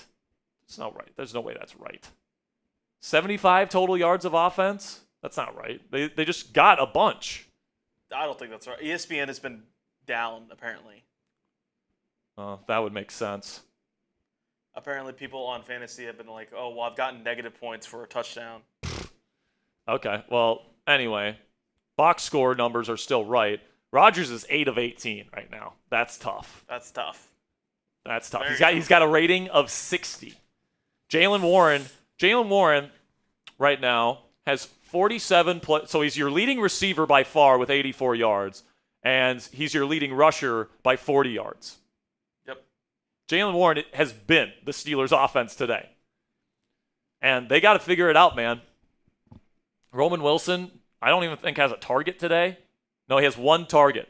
Roman Wilson has 1 target. Frustrating day at the office, man. I mean, Seattle's defense is legit. I want people to realize that, but I really do think that, this is going to be one of those games where you're going to be depending on your defense to get you a win. And maybe Rodgers needs to get a touchdown here, but, I mean, Calvin just needs to stay out of the way, man. Like, Rodgers is throwing it. It would have been a beautiful back shoulder ball to Pat Freiermuth. And Rodgers is pissed at Calvin. And for good reason, man. You can't be doing that. Under center here, Darnold. It's going to be a handoff to Charbonnet, and there goes Patrick Queen, and he's going to pursue him well. There we go, Pat. And he's still slow to get up every time he takes a hit, but at least he got in the backfield there. No gain, 2nd down and 10. By the way, James Pierre, special teams player and backup corner for the Steelers, is dealing with an arm injury. He's questionable to return. Injury's kind of piling up. The good news is Seattle has a long field they got to go before they can take a lead here. They got to earn it on this drive if they're going to take a lead. But Steelers putting a lot of bodies close to the line of scrimmage. They're going to send Charbonnet out in motion. 5-step drop for Darnold. Pressure getting to him. He's going to throw it down the field. Deep shot. Incomplete. Not even close. Tried to go to Torrey Horton. Darius Slay. Good in coverage there. It'll be 3rd down and 10. Got hit as he threw too. Is Burrow back in? Oh, no. Browning's in there. Wow. Nice throw from Brown. I mean, Browning is a legitimately good backup. Is that Tinsley? I think so, yeah. Yeah. So 3rd down and 10. Got to get the ball back in the hands of our offense here. Spam those threes. Hopefully Calvin can make up for that mistake there on that last play. They go empty with Darnold. This has been a little bit of a troublesome area for Pittsburgh here. Oh, TJ Watt, oh my goodness. TJ Watt just had the best get-off I've ever seen, and the Seahawks just called a timeout right before the snap. Talk about a lucky break. I was looking for the strip sack right there, dude. TJ Watt just timed up that snap as good as you possibly could have. By the way, Ponzi, how many pickle... I got one already ready. So you have 2 that you still owe, or 3 now? I have 2. You have 2 that you owe. Okay. Unless I owe 3 and I missed something. No, we're good. Okay. So we got about 6,000 people watching live right now. We are 7 likes away from 2,000 likes on today's show. I'll give away 3 raffle tickets next commercial break if we can get to 2,000 right now. 3rd down and 10. Bunch formation out to the left.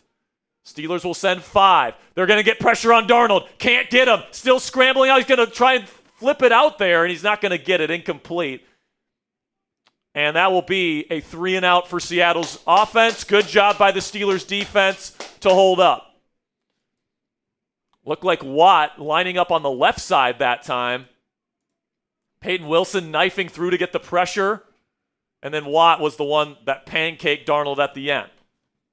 Good job by Nick Herbig and Peyton Wilson to get the pressure on Darnold. And cleaned up by Watt. They will have to punt. Aaron Rodgers and the Steelers offense will get the football back. Kick is away. Austin makes the fair catch at the 38. We're hoping here that Austin can make up for that play because he really costed the team a touchdown.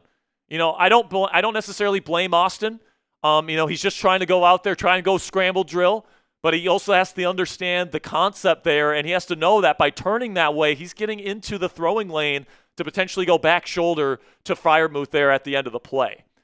So Rodgers really laid into him in the middle there, Ponzi, and that's exactly what I want. All right, last year Russell Wilson would have just said, it's all good, guys, we're fire, we're kings. And it's like, no, Rodgers isn't about that shit. All right, Rodgers is going to say, do your fucking job, all right? He's going to hold people accountable. So hopefully this drive here, that really fires up this Steelers offense to do shit right and go out and make some plays. Because Calvin Austin, no catches today. After a really good week 1, he wants to prove that the Steelers should keep him as their wide receiver too. He wants to prove that the Steelers shouldn't go out and get a Tyreek Hill to fucking replace him. Prove it, Calvin. Let's go. He's got the talent to do it and the ability, I'm telling you. All right, Ponzi, get on screen here. Time for your lemon chug. Or for your pickle chug, I should say. You should see, by the way, we did pass. We're giving away four raffle entries right now because we added over 200 likes, and we just passed over 2,200 likes here. So spam those me's after Ponzi's chug. Oh my God! Look at that pickle. Let's go, dude. Let's go. It looks like piss. Let's get a Steelers touchdown. It looks like piss. Oh my God! Spam chug in the chat. It smells so bad. It smells like straight vinegar in this studio right now, ladies and gentlemen. Oh my God, dude. You guys can see the jug of it in the background. It just looks like piss. Yeah! Let's go! Let's go! Let's get a touchdown here! Come on! Oh my goodness. And by the way, he still owes another one. I do owe another one. Honestly, that wasn't as bad. Yeah. Was the actual pickle juice worse? I think so, because the seeds. Yeah, and the pickle, and the actual pickle chunks. All right, so later in the show here, Ponzi's going to do another one here. We'll do it to start the fourth. By the way, we're giving away 5 Black Diamond memberships at the end of the show today, courtesy of Platinum 666. So stay tuned here. Just great stuff, man. Okay, got 6,200 people watching live. Sub 4 Steelers dubs. It looks like we're going to have another close one here this week. All that matters is that we get in the win column here, folks. Shotgun Rodgers. It's been a frustrating day for this offense, but Jalen Warren has been balling out. I say feed 30. Takes the snap. Play action. Rodgers. Pressure on him immediately. Has to dirt it. Just nothing doing. We've seen that a couple times, Sperry. Just dirting it immediately. The play just not working from the jump. God, that's the face I make with just one. I mean, Rodgers is. You can tell Rodgers is so frustrated with the pass protection. Seattle is really getting after him today. And now it's 2nd down and 10. Hopefully Rodgers' anger can focus him a little bit here. Can get something going. 3 receivers. Takes the snap. They send pressure again. They hand it off to Jalen Warren. Tries the knife up the middle. He will get no gain. 3rd down and 10 coming up. In danger of a 3-and-out. Going to have Rodgers, throw a downfield pass. He hasn't thrown a lot of downfield passes accurately in this football game. I don't think he has a completion past 10 yards.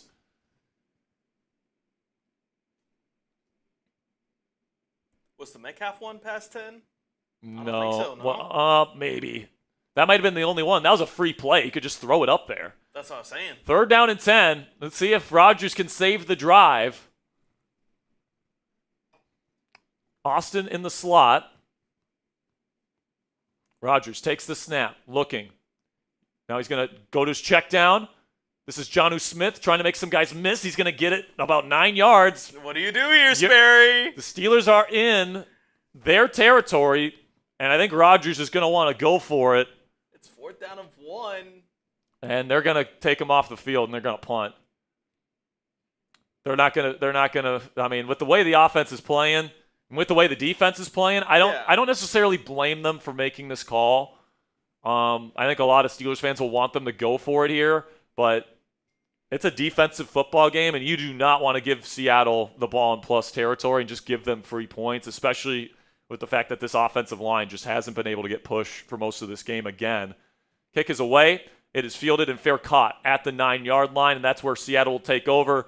And with the way the Steelers defense is playing for most of this game anyway, asking Seattle to go on a long field is going to be tough. So if you guys want to get a DK Metcalf jersey from our friends at our website here, go chatsports.com/PIT Week 2, Pit Week 2. It's a special deal for Week 2 only, 25% off this T-shirt. You guys can get it right now, chatsports.com/Pit Week 2. Greatly appreciate all of your guys' support. And today's raffle, guys, we're going to be giving away a DK Metcalf Steelers jersey. So make sure $10 gets you into the raffle, $20 gets you 3, $50 gets you 10 tickets. And we're back.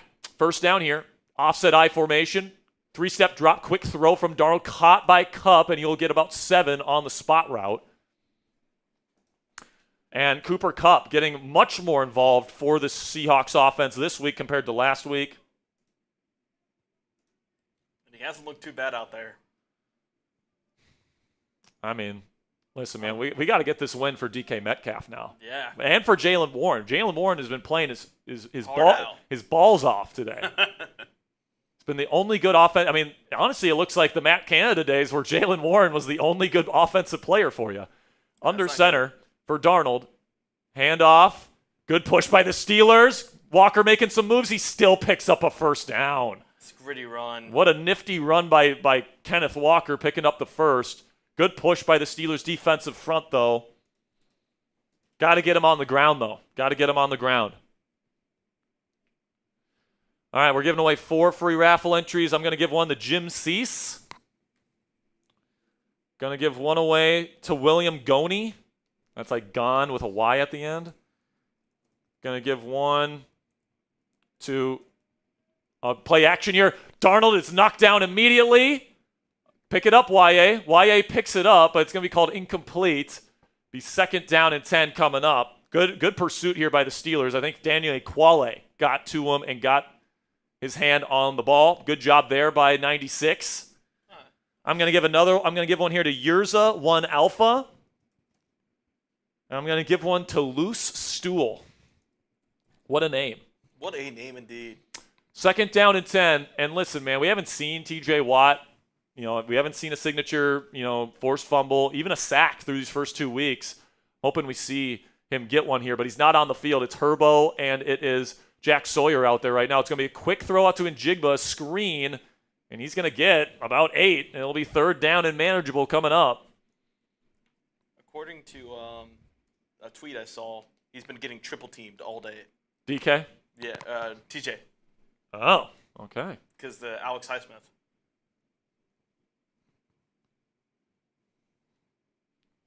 So that's the end of the 3rd quarter. We got one more to go. It's a tie ball game, 14-14.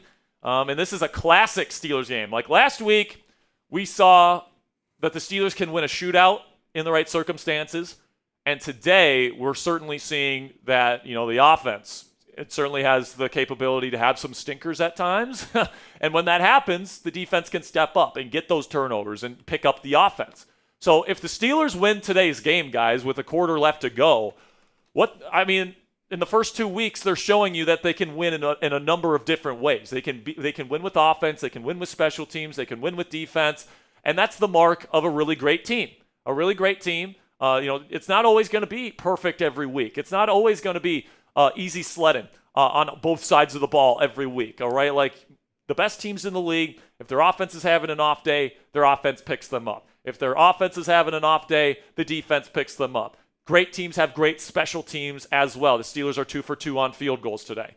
All right? And they're great in the red zone. The Steelers are 5 for 5 never mind, they're 5 for 6 after the interception. But even then, I think it's great execution in the red zone outside of Calvin Austin.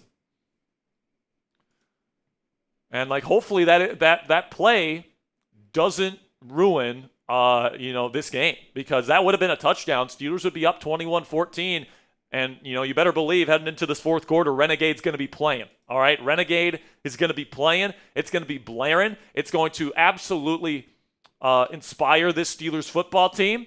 And heading into the 4th quarter, I still like our chances. Obviously, it's not a done deal. It's not a guarantee or anything like that, but. Yeah, man. It's just I think a lot of Steelers fans are upset with that punt. And if the Seahawks drive down your throat here and score, I can see why in hindsight. But, I think Mike Tomlin's recognizing this offense, man, it's not getting a lot of push. This is a defensive football game. This is going to have to be won with a war of attrition. So, I don't necessarily hate that decision from Tomlin. I would have loved the balls on Tomlin to go for it there, but $5 from Darth says Platinum 666. The dark side is strong with you. I hear by W Darth Sixes. Unbelievable stuff right there. Sandy Dowdy, $10 says best live stream ever. Nobody does it better. Here we go, Steelers. Here we go. Shotgun here for Darnold on 3rd down and 1. Big play here. Come on, get a stop. Darnold looking, pressure getting in. There's nothing there. Now he finds his next read. Caught Cooper Kupp. First down to the 40. Nice intermediate gain there. Good job by Darnold sifting through the coverage to find Kupp, who has really done a nice job today. Ponzi getting open. Good job by Darnold going into the back shoulder, protecting his receiver. Darnold's been pretty sharp today, man. I'm not going to lie. Steelers trying to improve to 2-0. Seahawks trying to avoid going 0-2. Under center, I formation, handoff. There goes Walker. He makes a man miss. He's going to get into the open field, gets past the 40, and into Steeler territory. First down, Seahawks.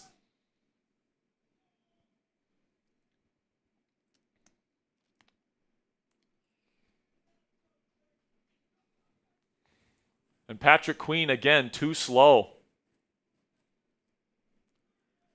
Just bad linebacker play there. Bad play by Jack Sawyer, too, just getting manhandled right there. He's supposed to be a run-defending edge rusher. He's got to prove it, man. Let's go. First down and 10. I formation. They will hand it off again to Walker. We'll try and change field. He's going to make one man miss, and he's going to pick up 2 or 3. Man, we haven't seen Jalen Ramsey in a little while. They might be just avoiding him, but gotta get in. Come on, man.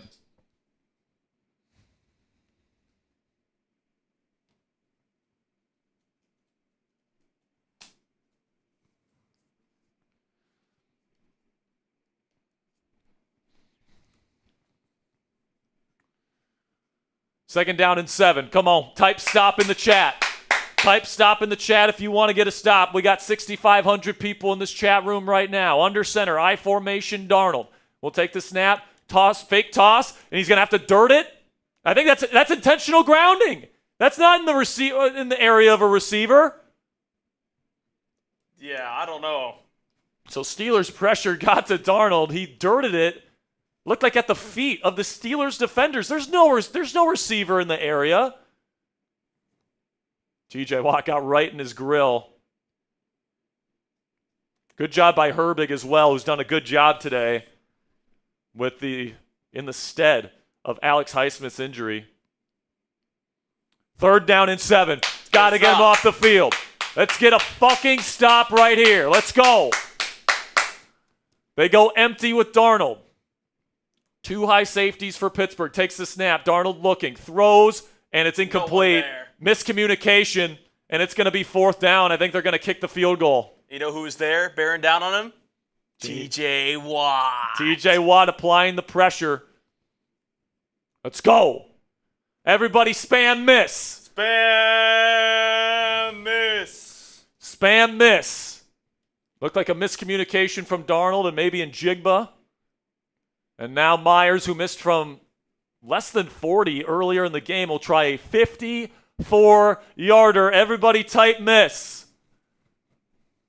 Everyone type miss. The kick is up, and it looks like it's down the middle, and it is. 17-14, Seahawks take the lead. Plenty of time for the Steelers, though. It's time to get, listen, man, this is why you go get Aaron Rodgers, right? You go get him to win football games. Doesn't matter if it's by hook or by crook. Go get a win. All right? These are the types of wins that Russell Wilson would get. These are the types of wins that Kenny Pickett would get from time to time, right? These are the types of wins the Steelers are used to playing in. These are the type of games that they're used to playing in. Lots of defense coming up big in the 4th quarter, but you need a big play from the offense too, right? You need at least one clutch play here, especially down 3 points.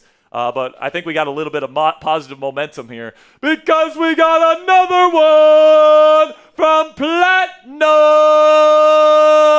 666. Bang! Bang! Bang! Here we go, Steelers. Here we go. Here we go, Steelers. Here we go. Here we go, Steelers. Here we go. Let's go, man. Let's freaking go. $666 Venmo. And he says, Rizzler, it's just a number. God bless all. So I think that means he wants Rizzler to be a black diamond. So if you want to send, if you want to put my email down there. So here's the information I need from you, Rizzler. I need your shipping address. I need what color jersey you want, what number, and then I'm guessing Rizzler on the back. All right, so you can send that email to me, Sperry@chatsports.com. Shipping address, jersey color, jersey number, and then name on back. I'm guessing you want Rizzler. Saw a tweet. It said Jalen Warren, 16 touches, 131 yards. Everyone else, 11, 43 yards. Yeah, I mean, he's carried this offense today.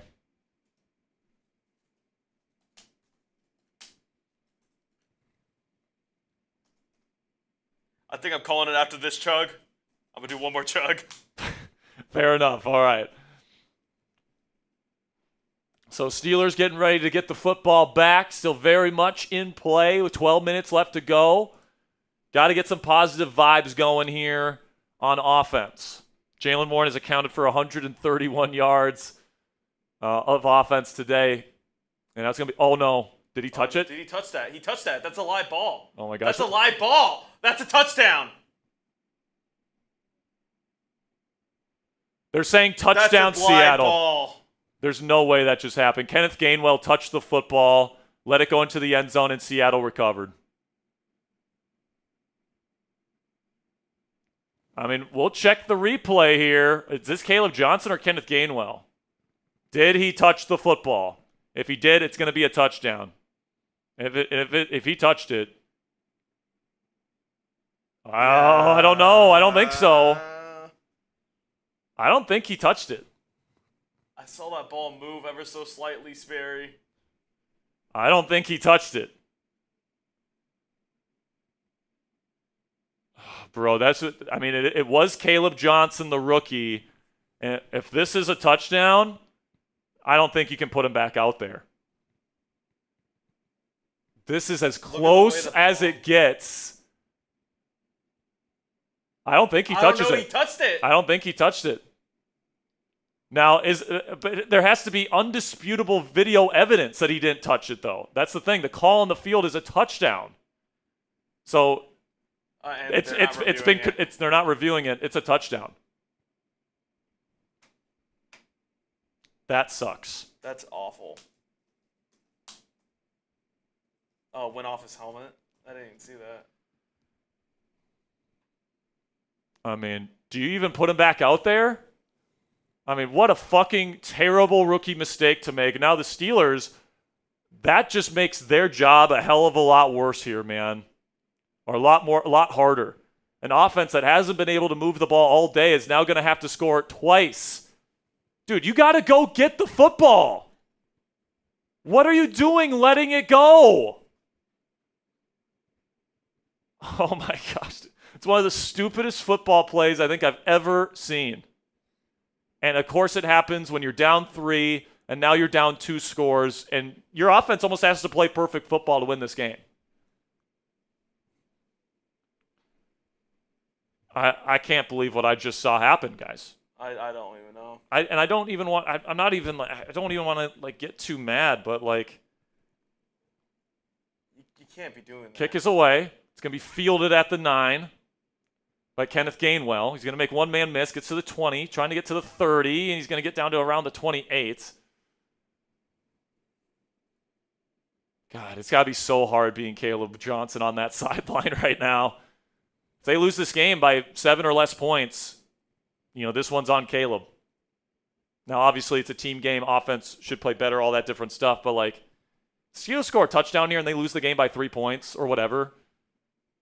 Or if the game is over earlier than it should because of that, I mean, that's just, holy fuck. That's just such a bad way to lose a game. But here we go. It's still not over. 12 and a half minutes to go. You're down 2 scores. Steelers came back last week against the Jets, down 2 scores in the second half. Can they do it again? Rodgers, nothing there initially, throws it to Warren, and he's going to get 3 yards on the first down reception.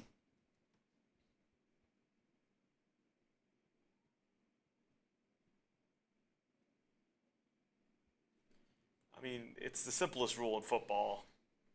Down the ball.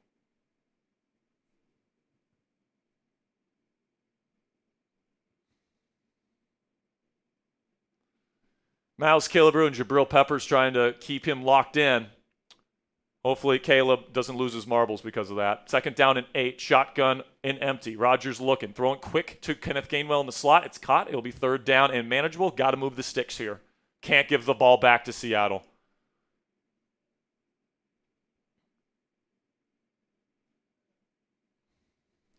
Rodgers is going to have to orchestrate another second half comeback here for the Steelers to win this one. This time in front of a home crowd. Starts here with this 3rd and 2. 2-by-2 formation spread. Gainwell the back, takes the snap. Rodgers looking, nothing there. Rolling out to his right. Now he throws down the sideline. Muth, what a catch and throw! Aaron Rodgers with his best throw of the day. Almost a desperation heave up to Pat Freiermuth. Beautifully placed, and he went up and got it. What a play by Rodgers. Man, look at the whip on this ball. And he gets hit too, man. Like, Broderick Jones gives up the pressure to Boye Mafe, it looked like, and what a throw by Rodgers to Muth. Made a huge catch. Keep the momentum going now. Sub 4 Steelers dubs. Let's get this momentum rolling here, folks. Shotgun here for Rodgers. 2 tight ends, Washington and Smith in a wing. It's going to be a quick slant to DK. Get him involved. Get 9 yards right there on the slant. There we go. Get moving. At least get a field goal here. At least get some sort of points. You cannot give Seattle the ball back. Down 10. Come on, got to show our resolve here, folks. Got to show our resolve. Over 7,100 people in this chat room right now. Got to stick together. Got to stick together. 2nd down and 1. Once again, shotgun Rodgers. Looks like Warren is the back. They will toss it to him. He's going to make a move, fight forward for a 1st down. That's why I love Jalen Warren, man. Offensive line didn't do shit for him there. He fights forward, gets the yardage you need. 1st down, Steelers. Clock continues to tick. We're under 10 minutes to go in this football game. By the way, we're 4 likes away from giving away another free raffle entry. Metcalf, watch out, man. Metcalf is getting frustrated. He's pushing Reek Woolen. Don't want to get a penalty, DK. Shotgun Rodgers. They got Metcalf in the slot now. Watch him. Scotty Miller's in the game on the outside. Takes the snap. Rodgers will throw it quickly to Gainwell, and he drops it. You got to have your head around, buddy. I mean, Arthur Smith's obsession with Kenneth Gainwell is crazy, man. Now it's 2nd down and 10. You at least have to get some yardage here, make it easier for Boswell to make it a touchdown. But obviously you prefer a touchdown here so you can go take a lead after you get a defensive stop. You don't want to have to get a touchdown at the end of this game just to tie it.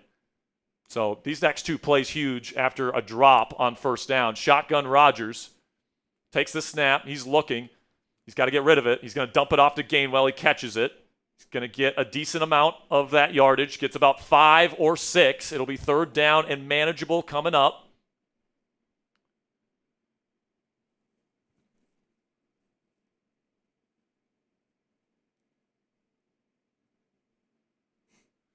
There we go. 9 minutes to go in this game. Click that subscribe button if you haven't already. Sub 4 Steelers dubs. We're 25 subs away from giving away another free raffle entry. Let's go. Shotgun Rodgers, 3rd down and 6. Can't take a sack here. From the Seattle 30, they send Jonnu in motion. Rodgers will take the snap. They send a twist. Steps up. Rodgers rolling right. He's going to look to pick it up himself. He can't get there. He gets crunched 2 yards in front of the sticks. Hopefully Rodgers is okay, but he took a big hit. 4th down and 2. I think they're going to kick the field goal. I think Rodgers, if he just continues to run towards the sideline, he might have had a chance. But he estimates, he doesn't have anybody open there.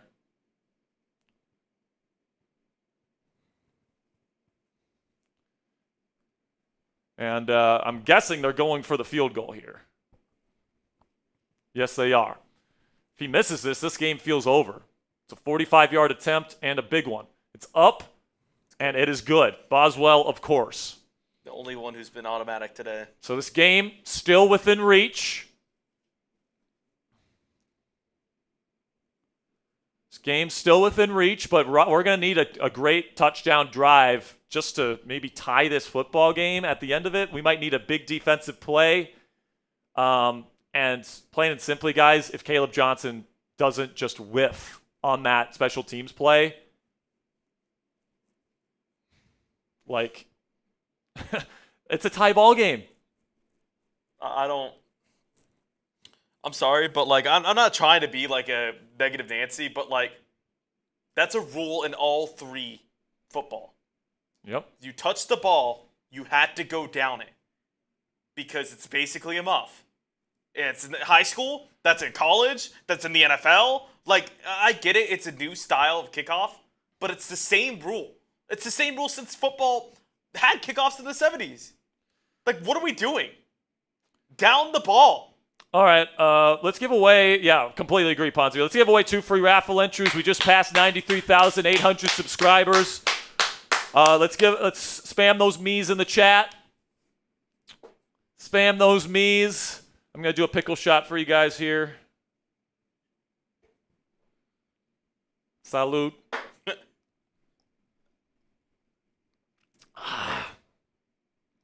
Shout out to Platinum666. He's donated 6 black diamonds just today. We're going to be giving those away at the end of the show, and they'll be the last thing we do today. All right, we're only going to give those black diamonds to people that make it to the end of the show because those people are the real ones. Those people support our show. A couple more super chats. Rez with a $27 sec says, "What is going on with our offense? It's out of sorts, man. It's out of sorts. It looks like Rodgers is definitely aware that his pass rush or that his pass protection is not good. That's what it looks like to me." Then $20 from Platinum. I would hate to be Ponzi's toilet later. Yes. Good one, Platinum. Yeah. Good one there, pal.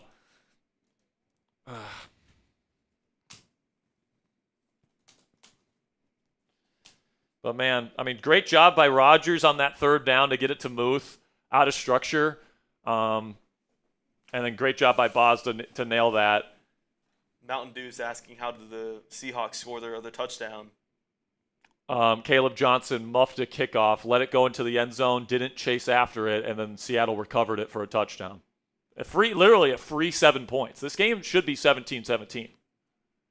Should be tied while they're playing Renegade instead of down 7 when they're playing Renegade. Kick is away from Boz. Kick is fielded. There you go. Someone fields a kick at the 3. And he takes it. Good return here by the Steelers, or good return coverage. Only gets to around the 26 or 27. Renegade was just blasting, which means this defense is going to be ready to go, and they're going to be juiced up. Sub 4 Steelers dubs and spam those stops. Come on. Bring the energy here, folks. There's still plenty of time. Justin Fields is currently being evaluated for a concussion, so that's not great for him. I also heard that Jackson Dart was in the game. Under center here, handoff. Charbonnet not going to get much. Great job by the Steelers defense. Let's get this ball back. Let's pick up our teammate, Caleb Johnson. Let's pick him up. Let's go win this game anyway. You know how great of a win that would be for the morale of this team, Ponzi? Now there's an injury here. Looks like is this Gray Zabel? Oh, no. Their first round pick. So Seattle Seahawk down on the ground.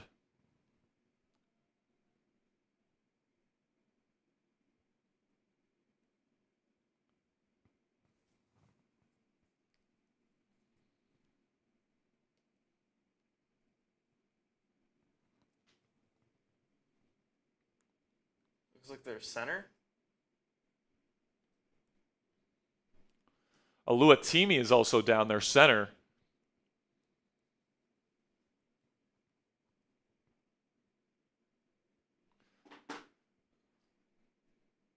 I mean, with Jalen Warren playing as good as he has today, there's a chance that he could have had a better day. Yep. So they have the backup center taking snaps with Darnold on the side here. And that might be an issue. Who is this here? It's Sonal? That's not Zabel. Yeah, so that's good. But still not good for injuries. But 2nd down and 9 coming up after a good stop by the Steelers defense. TJ Watt trying to rile up the crowd. Looks like Steelers are going to be going out there in 0. Get after his ass. Let's go. Type those stops. Let's get off the field here. We got 7,800 people in this chat room. Everybody better be bleeding black and gold right now. Pony formation for Seattle. Takes the snap. Hands off Charbonnet. Got a tackle. They do. It'll be 3rd down and long after no gain again. You know what that means. Jack Sawyer. Fire me up, kid. Fire me up, kid. Let's go. It's 3rd down. Come on. Let's give the ball back to our offense. Let's give the ball back to our offense. 3rd down and 9. Let's get after him. Terrible towels flying. The noise level insane. Come on. 3rd down and 9. Darnold trying to communicate with his O-line. They can't hear him. He takes the snap. Steelers send blitz. Pressure on him. He gets away. Now he throws open. Caught. Charbonnet. Or, no, this is Barner. 1st down. Oh, my goodness. The Steelers got home, but nobody took into account the tight end. Patrick Queen was there. He was right there. Patrick Queen got to the quarterback about as fast as you possibly could, but somebody missed an assignment there. Having to guard A.J. Barnett. It's Peyton Wilson. Oh, dude, we got to get him on the ground there. Now at their own 47, approaching midfield. Shotgun Darnold takes the snap, play action. Throwing deep, down the field. Caught at the 10. 1st down Seattle. And now they're well in field goal range. Beats Jalen Ramsey. So now the Steelers are either going to have to bank on a turnover, a missed field goal, or they're going to have to really play the clock game well and score twice before this game is over. I mean, I have no idea how Njigba caught it. It's good coverage by Ramsey. It's just a really good throw by Darnold. The protection held up against the Steelers' blitz just enough. And now it's 1st down and goal at the 10. Punch that ball out. It's going to be a handoff to Charbonnet, and it's going to be no gain again. Cam Heyward finished him off. Great job by the Steelers defense. That looks like Keanu Benton getting back there, getting the initial push with Heyward laying the wood and finishing off. Dude, it just sucks because if you don't have that touchdown on the special teams, like this is a tie game. And like even if they score a touchdown here, the Steelers can respond and they can tie the game at the end. But now because you give them literally 7 points, you literally give them 7 points. Like that is just so massive, man. I formation. It's going to be play action. Darnold, nothing there, and they're going to get him. Sack. TJ Watt with his first of the season. Jack Sawyer was also there. Great stuff by the rookie. His competitive spirit coming out here as the clock will continue to tick. But, I mean, listen, man, they might run this. Yeah. Because, like, those 7 points are massive, guys, because that's going to be the difference between the 1-score game and the 3-score game, or the 1-score game and the 2-score game, and the Steelers are going to have to score twice because of that fumble from Caleb Johnson. Now, they did miss a field goal from this range earlier, I believe. Shotgun here. Darnold, what'd I say? They're going to toss it here. Kenneth Walker, oh my gosh, he's breaking through tacklers. Touchdown. How can you be that soft?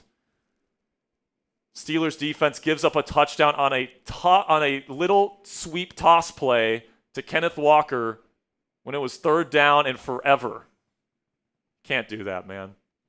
So now the Steelers are going to have to score a touchdown, get a stop or onside kick, and then score another touchdown to even tie this game.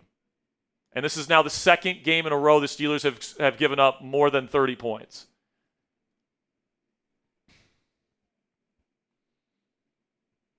That's wild. Kick is up, and it is good from Jason Myers.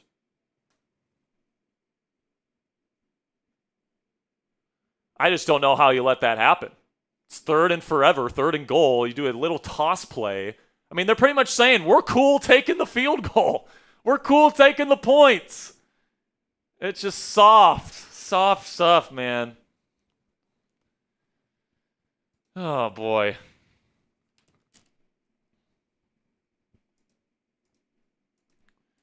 And just not good football. I mean, the defense has been the best thing about the Steelers team today, but, like, it hasn't been fantastic. If you guys want to get a DK Metcalf shirt, 25% off, you guys can go chatsports.com/pit week 2 to secure that for yourselves. We appreciate all of your guys' support. Part of the proceeds go back to us here at Chat Sports. It's 25% off, so if you want a DK Metcalf jersey to wear around the house, represent number 4, go chatsports.com/pit week 2. All right, man.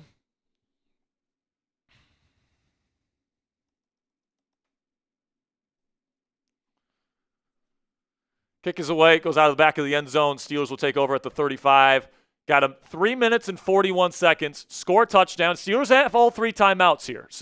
And the 2-minute warning. So if they can score relatively quickly here, they still have every opportunity to have their defense get a stop, get the football back. Rodgers leads them on a 2-minute drill with no timeouts is pretty much what it would be. But certainly at this point, over 95% chance Seattle wins this game, and Steelers will probably have to win this in overtime if they're even lucky enough to get these 14 points. But Rodgers will have to put his name, or we'll have to really lead him back here. Shotgun, Rodgers. He'll take the snap. Nothing on his first read. Still got time in the pocket, trying to roll out, and he's sacked. That is Byron Murphy, the nose tackle, just taking forever. Nothing open for the Steelers.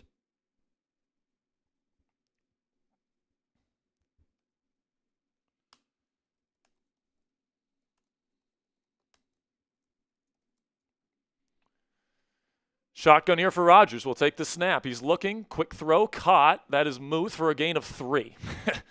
Be third down and like 16. You're going to have to throw it down the field. You might just have to throw up a 50-50 like prayer to DK here. Put in their lighter personnel here.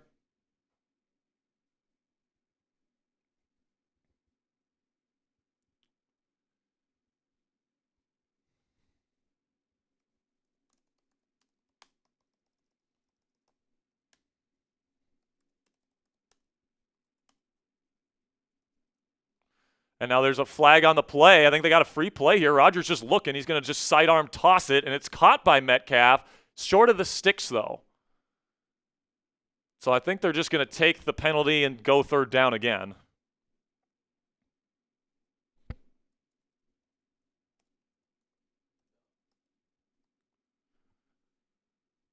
Legal motion on the offense. And they're going to, and Rodgers is wondering how that, he doesn't understand why that's a penalty, but it'll be third down and very long here. I mean, it's 4-down territory for Rodgers, so just get a good chunk here. Try to make it fourth and somewhat manageable, and just try to move the sticks.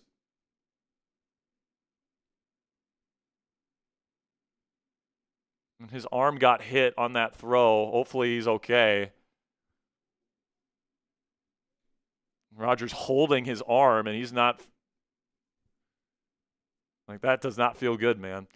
Shotgun Rodgers will take the snap. He's looking. He's just going to throw quick to Roman. His first catch of the season, he gets upended.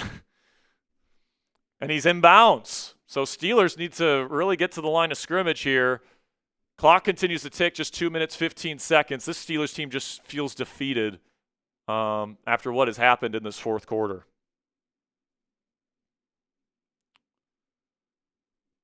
Shotgun here for Rodgers. They go empty. Takes the snap. It'll be the 2-minute warning out of this play. He's going to just have to throw it down the field, and he's open. Caught. Calvin Austin, his first catch of the day.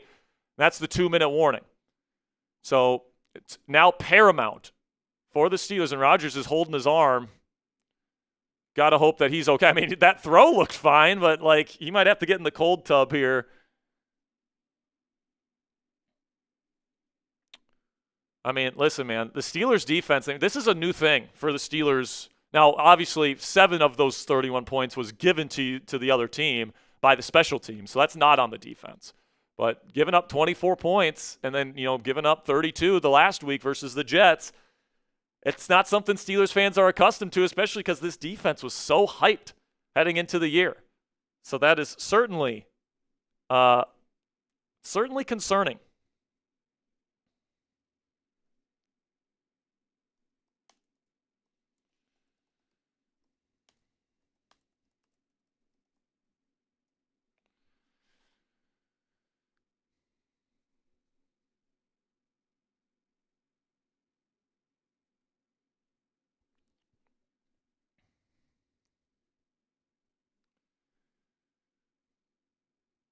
And, like, you can say injuries, you can say all this stuff, but, like, that 3rd and goal after you just got a sack and looking as soft as they did on that run play, it's just not good enough, man.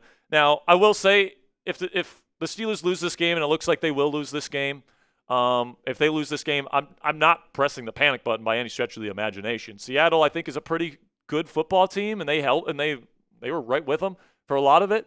Steelers had one of the worst games that they're going to play all year, at least we hope, in all 3 phases. And, plain simply, guys, if you don't give them 7 points, you are still in this game. Like, right now, we are talking about the Steelers driving to tie this football game right now.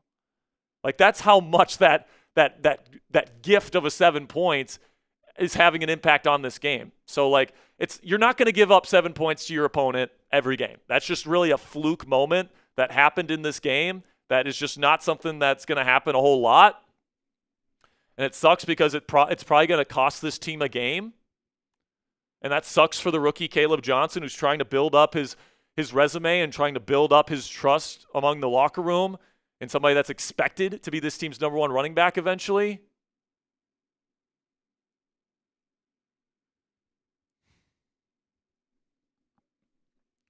God, dude, and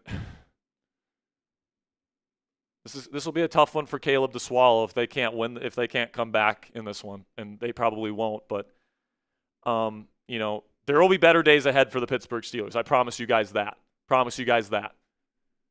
I still believe in this football team quite a bit. Shotgun here for Rodgers. We'll take the snap on 1st down. We'll throw DK, 50-50 ball, and it's incomplete. Good coverage on the outside. 2nd down and 10.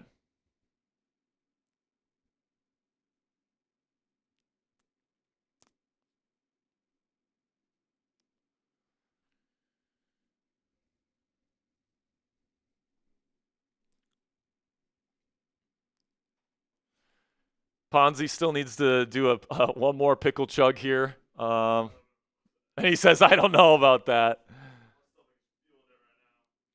Shotgun here for Rodgers. Takes the snap. He's looking, stepping back in the pocket. Now stepping through to the left. Now he just throws it incomplete. Are they saying that this is a fumble? I mean, the ball goes out of bounds anyway. Looks like he's trying to go to DK here. And Job is doing a good job on him.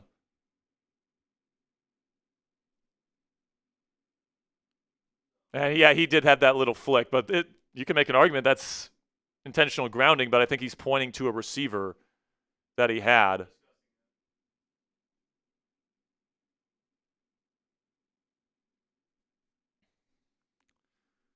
But yeah, man, not the way you want to play in front of your home fans to start your season.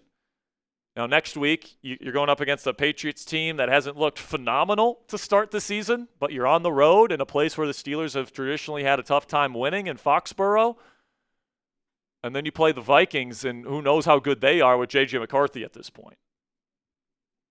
But I still look at this next stretch of Steelers games, Patriots. I look at Vikings, I look at Browns, and I look at Bengals. I see all 4 of those games as very winnable ball games for the Pittsburgh Steelers.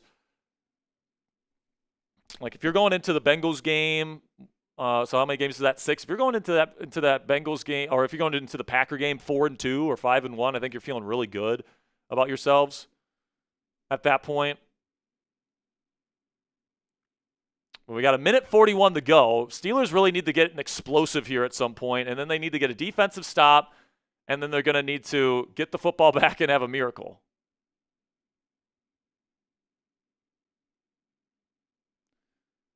So they're saying incomplete pass, no intentional grounding. Your 3rd down and 10 coming up. Steelers hanging on by a thread. My guess is, too, they'll probably attempt an onside kick as well, seeing if they can get the ball with their timeouts.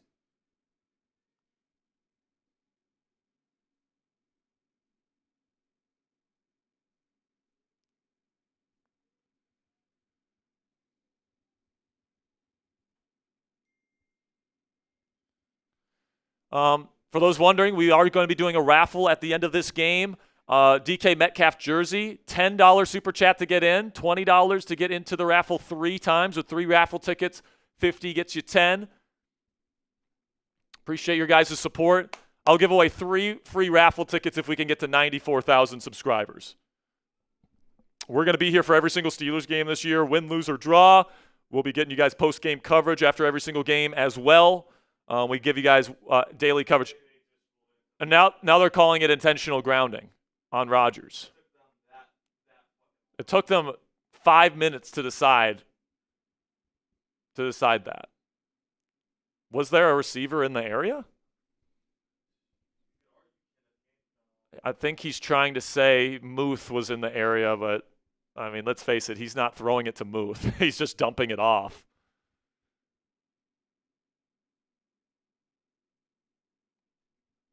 So now it's 3rd and forever.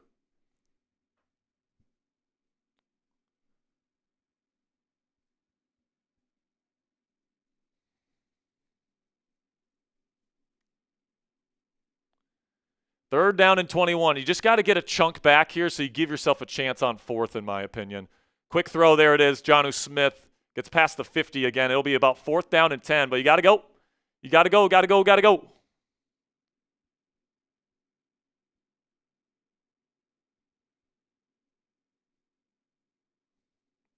Minute 30 to go.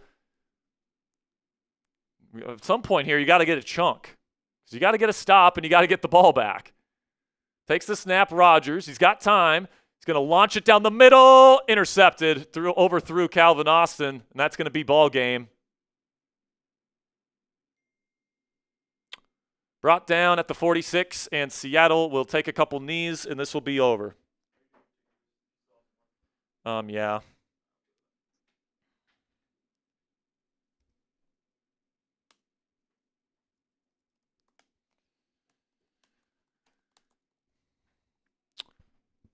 So Steelers lose the turnover battle today. They get 3 of them, and, you know, you're not going to win football games, or at least not many.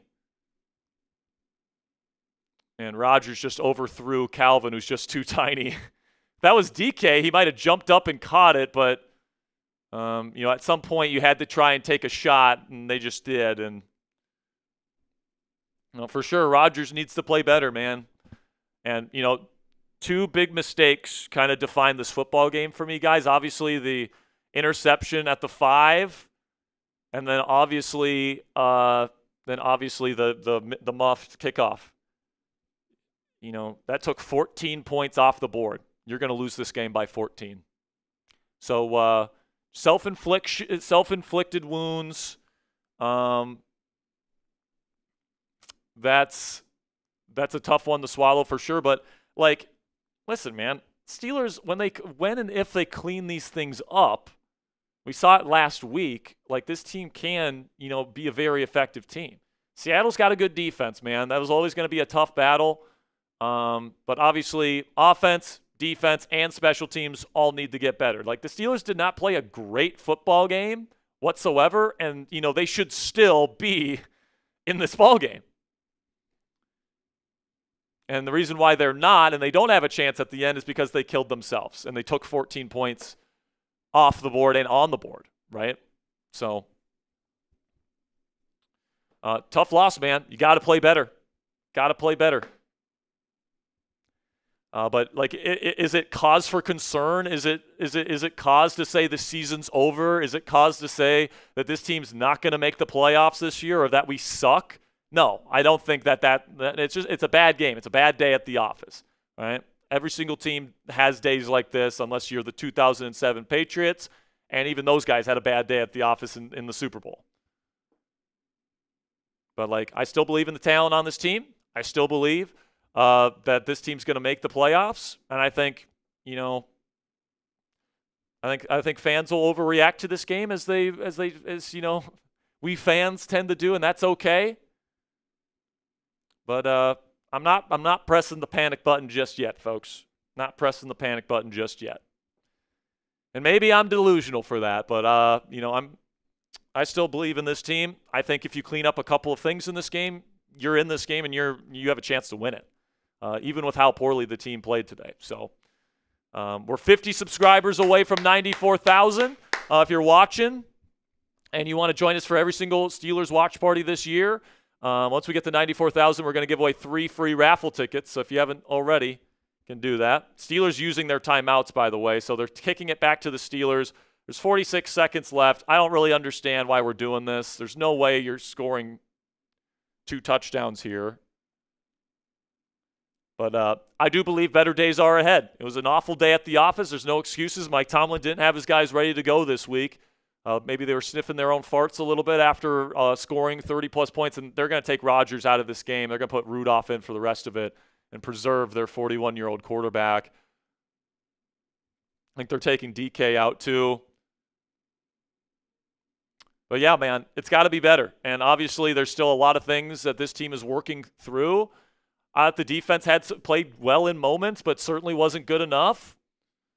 And then offense, Jalen Warren played unbelievable today, but unfortunately just nothing there to nothing else around him. I mean, Rodgers not getting the ball out on time.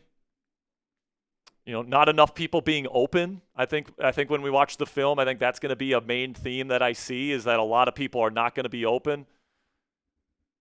And you just got to go back to the drawing board here and see what you can do against the Patriots team. Against the Patriots team here, did the Patriots win today? Let me see. Did the Patriots win today? Patriots are winning 30-27 against the Dolphins, so they're playing a competitive game against the Dolphins. Now, you're going to Foxborough. Drake May's a good quarterback. Can't take him lightly, but that is, if you don't think the Steelers can come back and bounce back next week, man, stay on that side when they do. Because I think that they're going to come out and get a win next week. We're going to be sitting here 2-1 week from now, and we're going to be feeling pretty decent about the state of the Pittsburgh Steelers right now. So a couple of little completions here with the Steelers' final possession. I think they're just going to let the clock run out here, and that's going to be game. Final score, 31-17 will be the final score. Today, Aaron Rodgers, while under pressure, just not good at all, man. 3 of 11. 36 yards and an interception. He had a 2.8 passer rating and 3 sacks. So, Rodgers, not a good game for number 8. Last week we were praising him. If we're going to praise him for the 4 touchdowns, we got to criticize him for his role in this loss, man. It's going to be interesting to see the film and see just how much Seattle's defense was whipping our butts and locking up our receivers and all that stuff. It was very clear that they were putting Rodgers under pressure quite a bit in this one. But yeah, last week, man, he was crisp, he was sharp. Play action game was going great. Today, play action game really didn't get going at all. Tip your cap to the Seattle Seahawks. They got a really good defense there, man. They really do. Now, they didn't have Devon Witherspoon or Nick Emenwari, so you would have really liked to see this Steelers weapons group and offense slice them up a little bit more than they did. But, yeah, man, this is a very discouraging sign for a fan base that wants to believe, right? And we're coming off such a great team win against the Jets last week, getting Rodgers his revenge.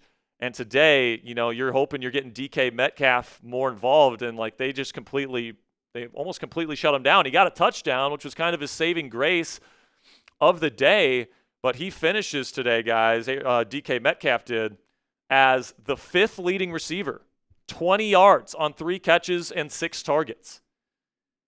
So Jalen Warren leads the way receiving-wise with 86 yards. Pat Freiermuth second with 31, Jonnu with 27, and Calvin with 22, and that was in a garbage time reception. So it's just nothing doing in the passing game from protection, from quarterback play, from wide receiver play probably. I'm going to have to look at the all-22 to see that, but just a complete and utter failure offensively outside of Jalen Warren. Honestly, it reminded me of a Matt Canada game because, how many times in 2023 was the offense just doing nothing outside of Jalen Warren? And that, today kind of had that vibe. Only back in 2023, you wouldn't give them 7 points on a kick return, and, you wouldn't throw a red zone interception. But today you did. And that's the difference in why you that's 14 points right there, guys. Like, if Calvin Austin doesn't do that stupid turnaround and scramble drill, Rodgers has a second red zone touchdown. That's 7 points for Pittsburgh. And then if Caleb Johnson doesn't touch the football there, 2 very avoidable mistakes are going to be what ends up killing you here. And then also, how about giving up that touchdown on that 3rd and goal? I mean, that was just absolutely atrocious. So it's just self-inflicted wounds today. Hopefully the Steelers, they're a team that's been well known as a team that, doesn't have too many games like this where they beat themselves. Usually they let the other team do that, and they don't turn the football over, and they don't make mistakes on special teams, and they capitalize on the other team making those mistakes. And they did that in the first half today with 2 turnovers, but yeah, I'm done with takeaways.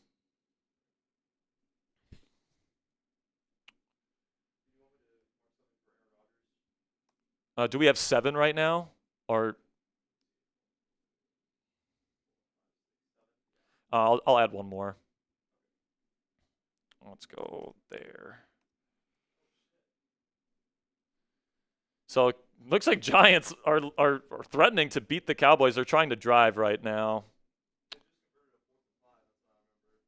Okay, I'm reorganizing these here.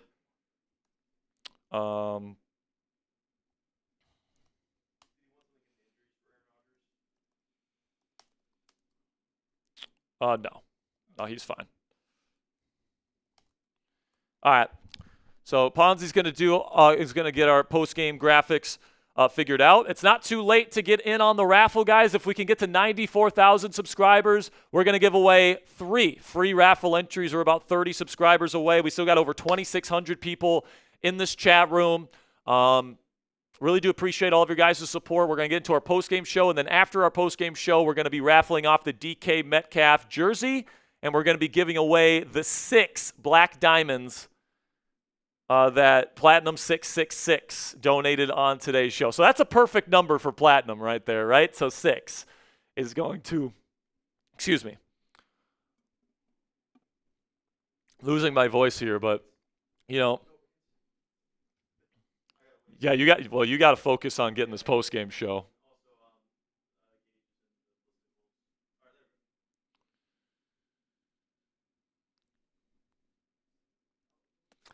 Yeah, I think there was multiple drops today too from the Steelers. So, today was a great day where if you said, the Steelers need to add a receiver, today is a great day for that, Because I think there was 5 drops on the day. But listen, man, there's a plenty of blame to go around.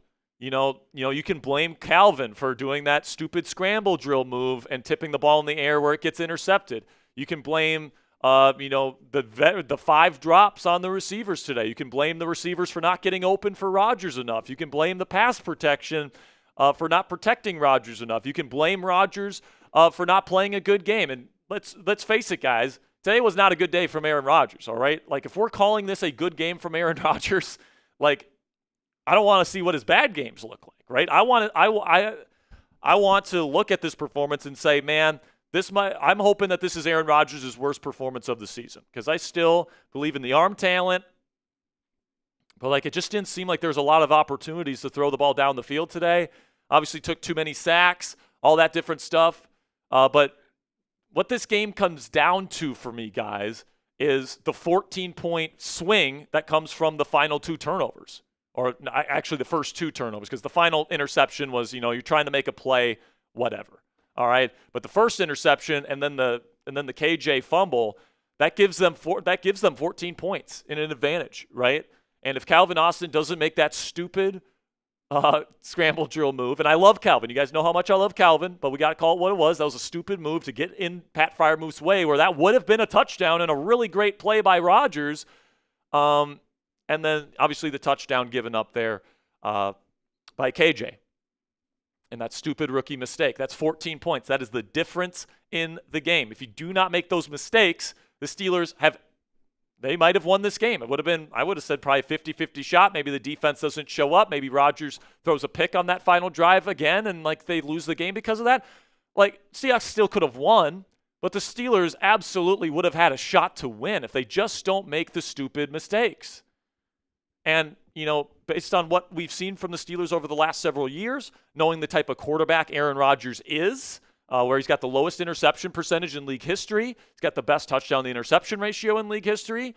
I don't think we're going to see a whole lot of these games where you're giving them 7 points on special teams, where you're giving them 7 points in the red zone on an interception. I just don't see that happening every week, guys. So, even though it wasn't the best game overall for the Pittsburgh Steelers today, and they have to play better, I'm not trying to make excuses here, guys. You got to play better. All 3 phases was not good enough today. But if you watch this game and you're coming away saying, man, we got completely outclassed by the Seattle Seahawks today, I just have to disagree with that. There was good moments on defense. There was some flashes of good play on offense. All right, they should have gone 2 for 2 in the red zone again today. It just sucks to have these types of losses here where you could have given yourself a chance to win, and big mistakes costed you 14 points, and that's just the way the cookie crumbles, man. And that's how I view this game. I think next week the Steelers are the better team versus the New England Patriots. And I think all this kind of panicking that we are seeing from people right now, and by the way, I understand the panic. Steelers didn't look good today. I'm just saying, guys, bad weeks happen in the National Football League. How many times have the Steelers gotten the brakes beat off of them, and then they came back the next week and won the football game? So, it's very much a week-to-week league. It's very much a league where you have to play clean football in order to win. And, the Steelers as a team today didn't play well enough to overcome giving up 3 turnovers today, right? So, I think the Seahawks were the better team today. Mike Tomlin is probably the guy I'm blaming the most for the loss. Didn't have his guys ready enough to go. And hopefully next week they can, sometimes a loss can get people focused up. I'm hoping that that's the result from this loss. Yeah, so just go to the next highest receiver.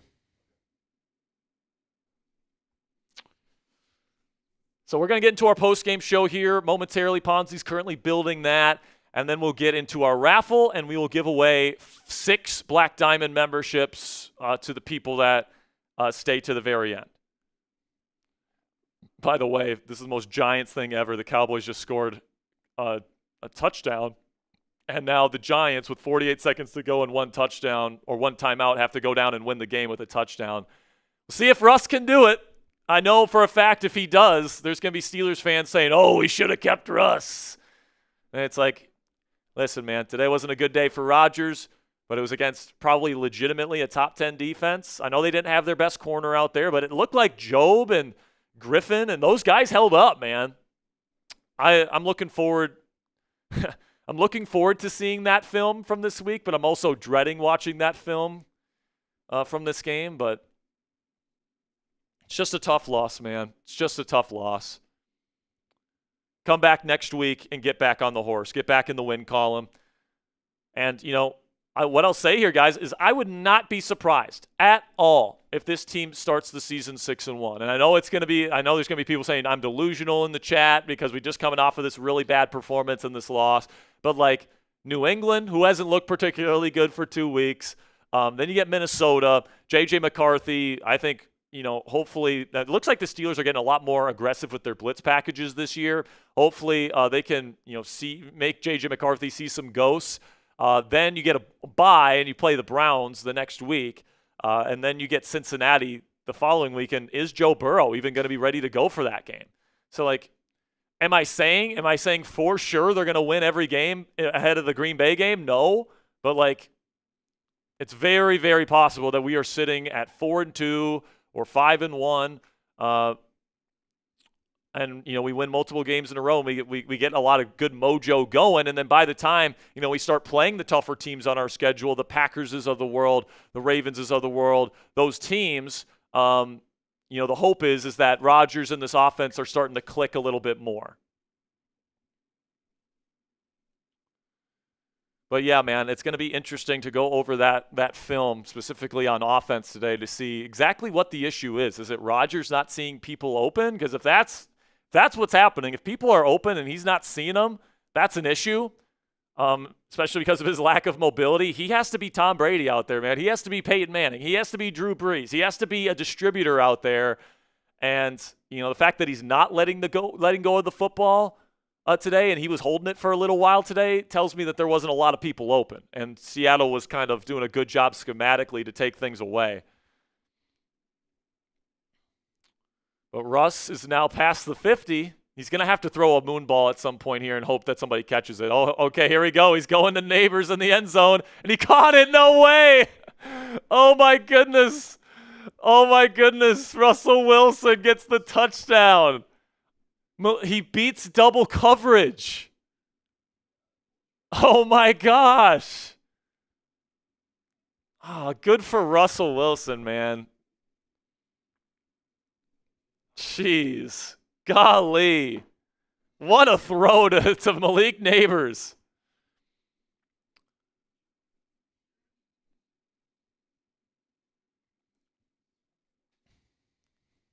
I mean, Malik Neighbors is freaking him, dude.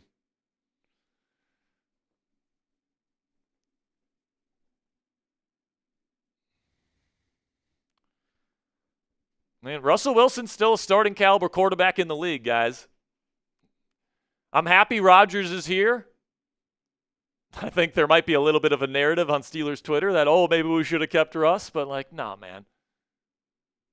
37 points. Oh, by the way, looks like Kyer Elam's trying to block the eyes of Malik Neighbors. He still caught the football.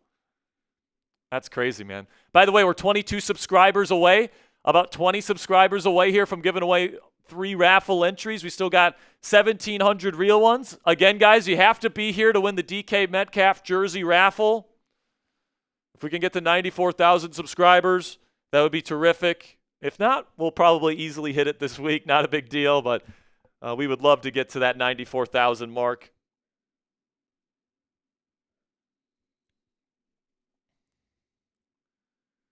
And, I think probably my biggest worry coming out of this game, guys, is probably the Steelers' pass protection. Just because, it's maybe a combination of things. I have to see the film to confirm this, but it just didn't seem like a lot of people were getting open for the Steelers today. And I don't know if that's scheme from Seattle. I don't know if that's scheme from Pittsburgh. If Arthur Smith had just a stinker of a game play calling wise, I don't know if Rodgers wasn't seeing guys. But it just seemed like Rodgers was standing back there and he's like, I got nowhere to throw this football.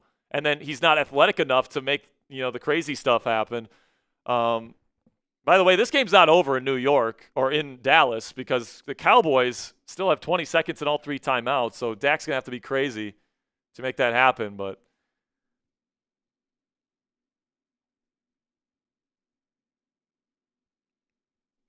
and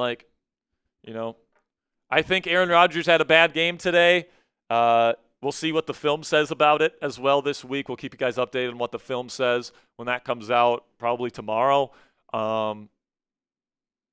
Remember, the Cowboys got Brandon Aubrey now. If they even get to midfield, they're probably going to kick a field goal to try and tie it.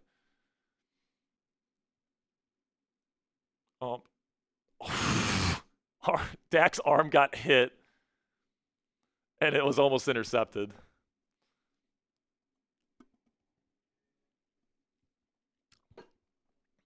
So if you are in the raffle to win the DK Metcalf jersey, bear with us here, guys. We're going to get into our raffle after the post-game coverage that Ponzi's currently getting ready for us. And we'll talk through some things here, guys. I got 8 takeaways. I'm going to try and be as level-headed as I possibly can because I think it's really easy to panic and really easy to say after one loss, season's over, or we're a terrible football team, or anything like that. But, I just don't see it that way, guys. I see it as a day that wasn't fantastic at the office. And I think, we saw a great performance from this offense in this passing game just a week ago. We saw the defense step up in big moments a week ago. We saw this special teams unit step up a week ago. Now, obviously, it's against the Jets, and the Jets, I think, got ramrodded by the Bills today. The Bills won 30-10. So, I think that loss probably looks a lot worse. Now, Dak throws a bullet in the middle and it's caught. They're going to have 8 seconds. Aubrey's probably going to have a 60-yard attempt here to try and tie the football game.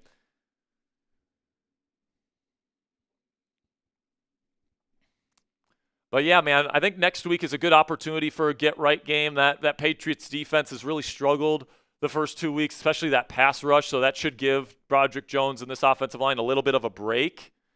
Now, obviously, you can't rest on your laurels in the National Football League. I think this week would tell you that. The Steelers just, once again, didn't come out ready to play, in my opinion. But, yeah, man, it just sucks because you waste an awesome performance from Jalen Warren, over 130 yards of offense just by himself. He's honestly been really good through 2 weeks, and he's got to be a big feature of this offense. He really does. And I think the Steelers need to get creative with their screen game.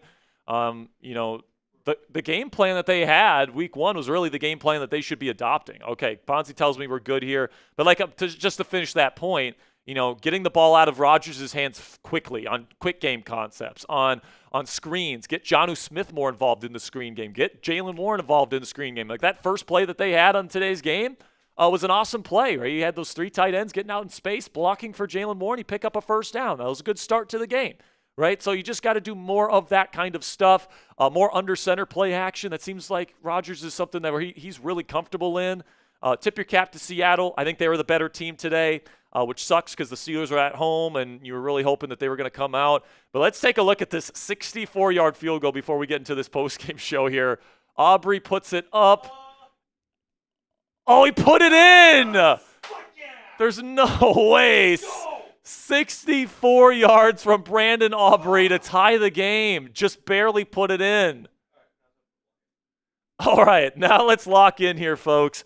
Post-game show, followed by some giveaways. Don't go anywhere. Let's get into it right now.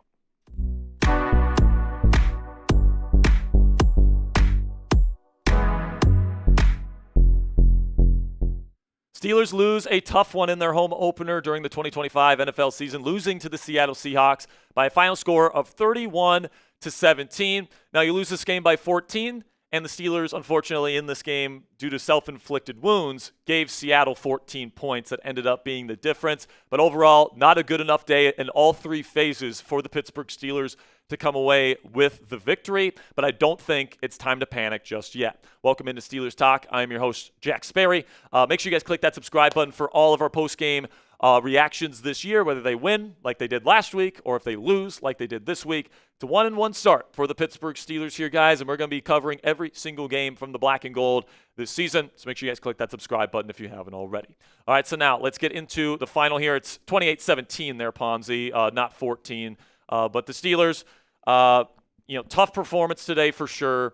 And by the way, Seattle's score is wrong as well. But, we got Rodgers, 18 to 33. Not the best day at the office for Rodgers. 1 touchdown to 2 interceptions. It should have been maybe 2 touchdowns to 0 interceptions, But, lots of self-inflicted wounds. Jalen Warren led both receiving and rushing. He had more receiving than that, by the way. But, so listen, guys, at the end of the day, just really, really bad self-inflicted wounds, both on offense and then also on special teams for the Pittsburgh Steelers today. Caleb Johnson, that's our first takeaway here on today's postgame show that we'll get to here in just a second. But first, some injury updates here. We're going to get more injury updates to you when Mike Tomlin takes the podium here. Should be quite a bit to talk about because Isaiah Loudermilk left this game with an ankle injury. Alex Highsmith left this game with an ankle injury. Man, can we just keep Alex Highsmith healthy, please? But that doesn't look great. Patrick Queen was fighting through a rib injury that he was able to play through. And James Pierre had an arm injury. Also, Aaron Rodgers got his arm hit on the final drive of the game. He was holding his arm quite a bit there. We'll see what that is. If Mike Tomlin has any updates, we'll get you guys a video later in today's show or later in today's coverage, probably around halftime of Sunday Night Football. But then we get to our takeaways here, guys, which is first one, Caleb Johnson. What are we doing, man? That's just a tough play for a rookie to go up there, to have it touch you, and then just to not go after the football. Like, even if you think there's a slight chance that it touched you, you have to go get it, all right, if it gets past you, plain and simply. If you make a play on the football, and even if you think it doesn't touch you, but, like, you tried to go get it, you don't know if it nicked your glove. You don't know if it hit your helmet. Like, you have to go get that, and that's just a brutal rookie mistake from somebody that this team is really going to be relying on a lot over the next few years to hopefully be the future of the running back position here in Pittsburgh, and then to be a legitimate weapon in the receiving game, which he has not been to this point. He's been extremely disappointing, not only in preseason, but now in the regular season. I'm sure that he's really taken this loss hard because you essentially give the Seattle Seahawks 7 points and made this fourth quarter a hell of a lot harder than it needed to be, and it ended up leading to a loss here in Pittsburgh. But that's certainly one of the big mistakes that killed the Steelers this afternoon. But then also some concerns for the defense. Now, I think, the narrative is going to be, the defense gave up 30-plus points for 2 straight weeks in a row. Today, the defense didn't give up 30 points. Like I said, you give them 7 points on special teams. But still, 24 points is too many. They looked like they were really doing a decent job stopping Seattle at certain points and key moments. And then on 3rd and goal, at the end of the game there, you give up another touchdown on a toss play where Seattle was pretty much saying, we're good kicking this field goal here, and just not enough defense there. So he did make some plays. He did get 2 interceptions. But I thought Sam Darnold, to his credit, looked good today, almost 300 yards passing. That's a credit to him, in my opinion. 2 touchdowns and 2 interceptions, so kind of a very Sam Darnold-esque game. But I don't know how you watch Sam Darnold today and say he's not a legitimate starting quarterback in the National Football League. He played pretty darn well. Kenneth Walker, after having a slow start to his season last week, was unbelievable today. Over 100 yards rushing, of course, in that final last little bit on a long 3rd and goal, getting him that touchdown. The average is just unacceptable, guys. Once again, the Steelers' run defense, in certain moments, they were really doing a good job, and on certain drives, they could stop them. But, especially when Kenneth Walker was out there, man, no answer for number 9. So, second week in a row where the Steelers couldn't find an answer for an opposing running back. That needs to be addressed in the weeks to come. That's probably my biggest concern at this point. But then we move over to the offensive side of the ball. Pass pro is an issue, man. It is. Now, I want to see what the average time throw was for Aaron Rodgers because he definitely held on to the ball for longer today than he did last week. And Rodgers certainly contributed to some of the sacks and the pressures today because he just wasn't getting rid of the football. But pass pro, once again, did give up some easy pressures, and it seemed like Rodgers was just uncomfortable. Even when he did have time to throw, it felt like he didn't feel like he had time to throw. So this is certainly something that could kill the Steelers' chances to compete for a Super Bowl this year if they're just not a good offensive line this year. So we'll see if that unit can get any better, and we'll see the film to see which players struggled and which players played well. But I can't imagine that any of these guys played particularly great. Getting on to DK Metcalf, through 2 weeks, he certainly hasn't been like a huge impact. Had 4 catches last week, had 3 catches this week. He got his first touchdown, had a nice touchdown catch today in the red zone. But, he it just feels like the defenses are trying to take him away, and then the other receivers aren't doing a good enough job getting open. At least that was the case today. Tight ends didn't get involved as much this week. Calvin wasn't nearly as involved this week either. And it just seemed to all culminate. And, it's a good Seahawks defense. Give them credit. But, Metcalf has been pretty quiet through the first 2 weeks of the season. And what they didn't do today is they didn't get him out in space. They got him a couple little slants, threw him a couple slants. But, I really like that shallow cross concept that they ran last week to get him out in space. DK's biggest weapon, in my opinion, is his yak ability. He's kind of known as a vertical threat, but I really like his yak ability and his ability to make guys miss, out in space with his speed and then his physicality. It's just tough to bring him down in open space. So I want to see the Steelers utilize that skill set in him a little bit more often. But yeah, man, through 2 weeks, DK Metcalf needs to be more productive moving forward. So what say you guys? Grade today's performance from the Steelers, A, B, C, D, or F. I'm sure there's going to be a lot of panicking people saying F in the chat. But you know what? I'm going to give this one C-, D+. It wasn't a good performance, but there was certainly positives to take away from this, in my opinion. All three phases. Boswell was once again nails in the kicking game. I thought they had some good moments. They should have been 2 for 2 in the red zone today, for what that's worth. And defensively, they had some decent moments. Had 2 turnovers today, so there was some good to take away, but overall, obviously not good enough to get the job done. And when you include the self-inflicted wounds, I'm going to give them a D for this game, guys. It just wasn't a good game. But if you guys want to go down and grab a DK Metcalf shirt, if you still believe in DK4, you believe in his future here with the Pittsburgh Steelers, you believe he's a beast, go to chatsports.com/pitweek2.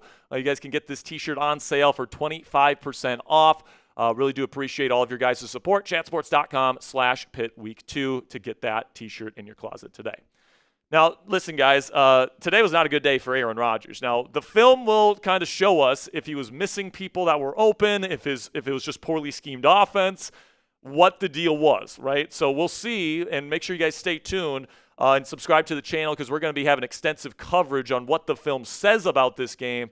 But it just definitely seemed like Rodgers was uncomfortable all day long, right? The only place where he really looked comfortable was in the red zone, where Calvin Austin III, unfortunately, on a play where Rodgers is rolling out to his left, he kind of does like a scramble drill move, and he gets in the throwing lane to Pat Freiermuth, where it was a beautiful throw on the run, would have been a touchdown, and instead Calvin reaches out, tips the ball, and it goes right into the hands of a defender, and that's why this looks like 1 touchdown to 2 interceptions, because that contributed to Rodgers having to try and throw that second interception late in the game where he needed to try and score a touchdown. So it could have very easily been a 2-touchdown, no interception game for Rodgers if that play doesn't happen. And that's kind of the other killer play. When you combine that killer play that took 7 points off the board for Pittsburgh and that other killer play from Caleb Johnson, that's the difference in the game. 14 points right there, guys. And, the Steelers would have been in this football game and would have had a chance to win it if those 2 plays don't happen. So obviously you got to clean those 2 things up, and you just got to play better generally. I think Seahawks were the better team overall today, but Rodgers certainly needs to be better. And something that I'm going to be keeping my eye out for here, guys, is that this is really the first test of A-Rod's leadership, because this is really the first bump in the road. And, guys, there's bumps in the road in every single season, all right? So there's it's very possible that this Steelers team just stinks. They can't protect the quarterback. They can't get open, and this offense is just going to be bad the rest of the season. But there's also the chance that this was just a bad day at the office, against a good defense and a good pass rush, against a good defensive play caller. And, the rest of this stretch here before the Green Bay game, very winnable ball games. You got the Patriots, you've got Minnesota, you got the Browns, and you got the Bengals, who might not have Joe Burrow. So, all 4 of those games, to me, very, very winnable football games. If Rodgers goes out there and leads this group next week and in the weeks to come, I think that's going to show that this team can overcome some obstacles that they weren't able to stop the bleeding last year. Hopefully, Rodgers' leadership is able to turn around the ship in the weeks to come. But there's not a lot of positive on this post-game show, guys. Whenever you lose by multiple scores, there's not going to be a lot of positives. But, man, Jalen Warren really showed himself to be the weapon that he is. Over 130 yards of offense. I think he might have had over 50% of the offense today for the Steelers, maybe well over that. He was the leading receiver and the leading rusher for Pittsburgh today. he was just way better than Kenneth Gainwell. And I don't know necessarily why the Steelers have this obsession with Kenneth Gainwell, putting him out there. Obviously I understand you got to give Warren some rest at times, and maybe they don't trust Caleb Johnson for some obvious reasons here. He's fumbled. Thankfully, the Steelers recovered last week, and then he fumbled again today, where obviously they didn't recover, and the Seahawks got a free touchdown out of it. So do I necessarily blame the Steelers for not trusting Caleb Johnson at this point? Yeah, but you got to find ways to get Jalen Warren the ball even more than you did today. You touched the ball a lot. He was by far the team's best offensive player. Dynamic with the ball in his hands, man. So you got to find ways to get him the football, and they did today. But my overall takeaway from this game, guys, and I know this might catch some flack in the comments or whatever, but I don't care. I'm not overly worried. Teams lose football games in this league. It doesn't matter if you're the best team or if you're the worst team. Now, the better teams come back after a bad week, and they don't let it compound, and they don't let it snowball like the Steelers did at the end of last season, where they lost 5 straight to finish the season. All right, and that's where Rodgers' leadership comes in. That's where Mike Tomlin's leadership comes in. This is a bad game for the Pittsburgh Steelers, guys. There's no doubt about it. But it's also a reality where if you don't make 2 crucial mistakes, the Steelers have a pretty decent chance to come out with the victory in this game and another gritty win like they had last week. So obviously, you can't make those mistakes, but the Steelers are not going to make those mistakes every week, guys. They're not going to give their opponents 7 points like Caleb Johnson did today every week. They're not going to throw a lot of interceptions. Rodgers is just too good with the football, doesn't throw too many interceptions, all right? And Calvin's not going to make that mistake every time. So I still believe in this football team. I still believe in the talent here. It was a bad day at the office with a lot of self-inflicted mistakes, and that sucks because you give away a potential home opener win here in week 2. But I have every confidence that this team over the next few weeks with multiple winnable opponents is going to bounce back, and we're going to be getting back in the win column very soon. So point the finger for me down there in the comment section. Who's the most to blame for the loss today? I'll probably point the finger at Mike Tomlin, the head coach, because there just wasn't enough working today for the Steelers. Obviously didn't have Caleb Johnson prepared to know what he was supposed to do in that situation. All the different things. Didn't have Calvin Austin III know what he was supposed to do in his situation.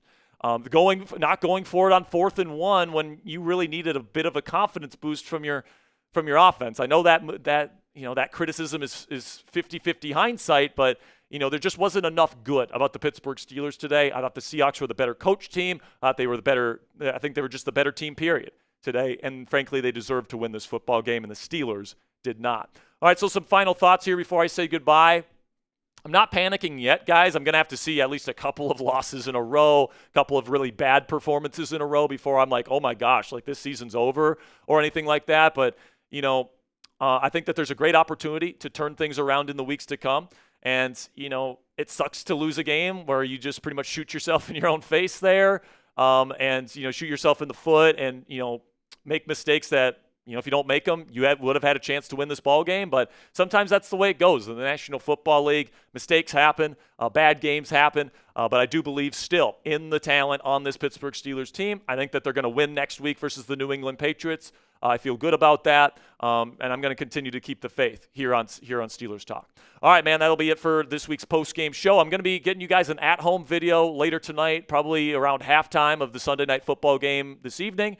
So make sure you guys click that subscribe button if you haven't already. And until next time, guys, here we go, Steelers. All right, last call here, folks. We got over 1,000 people in the chat still. And we're going to be giving away 6 black diamonds to the people that deserve them in the at the end of the show here.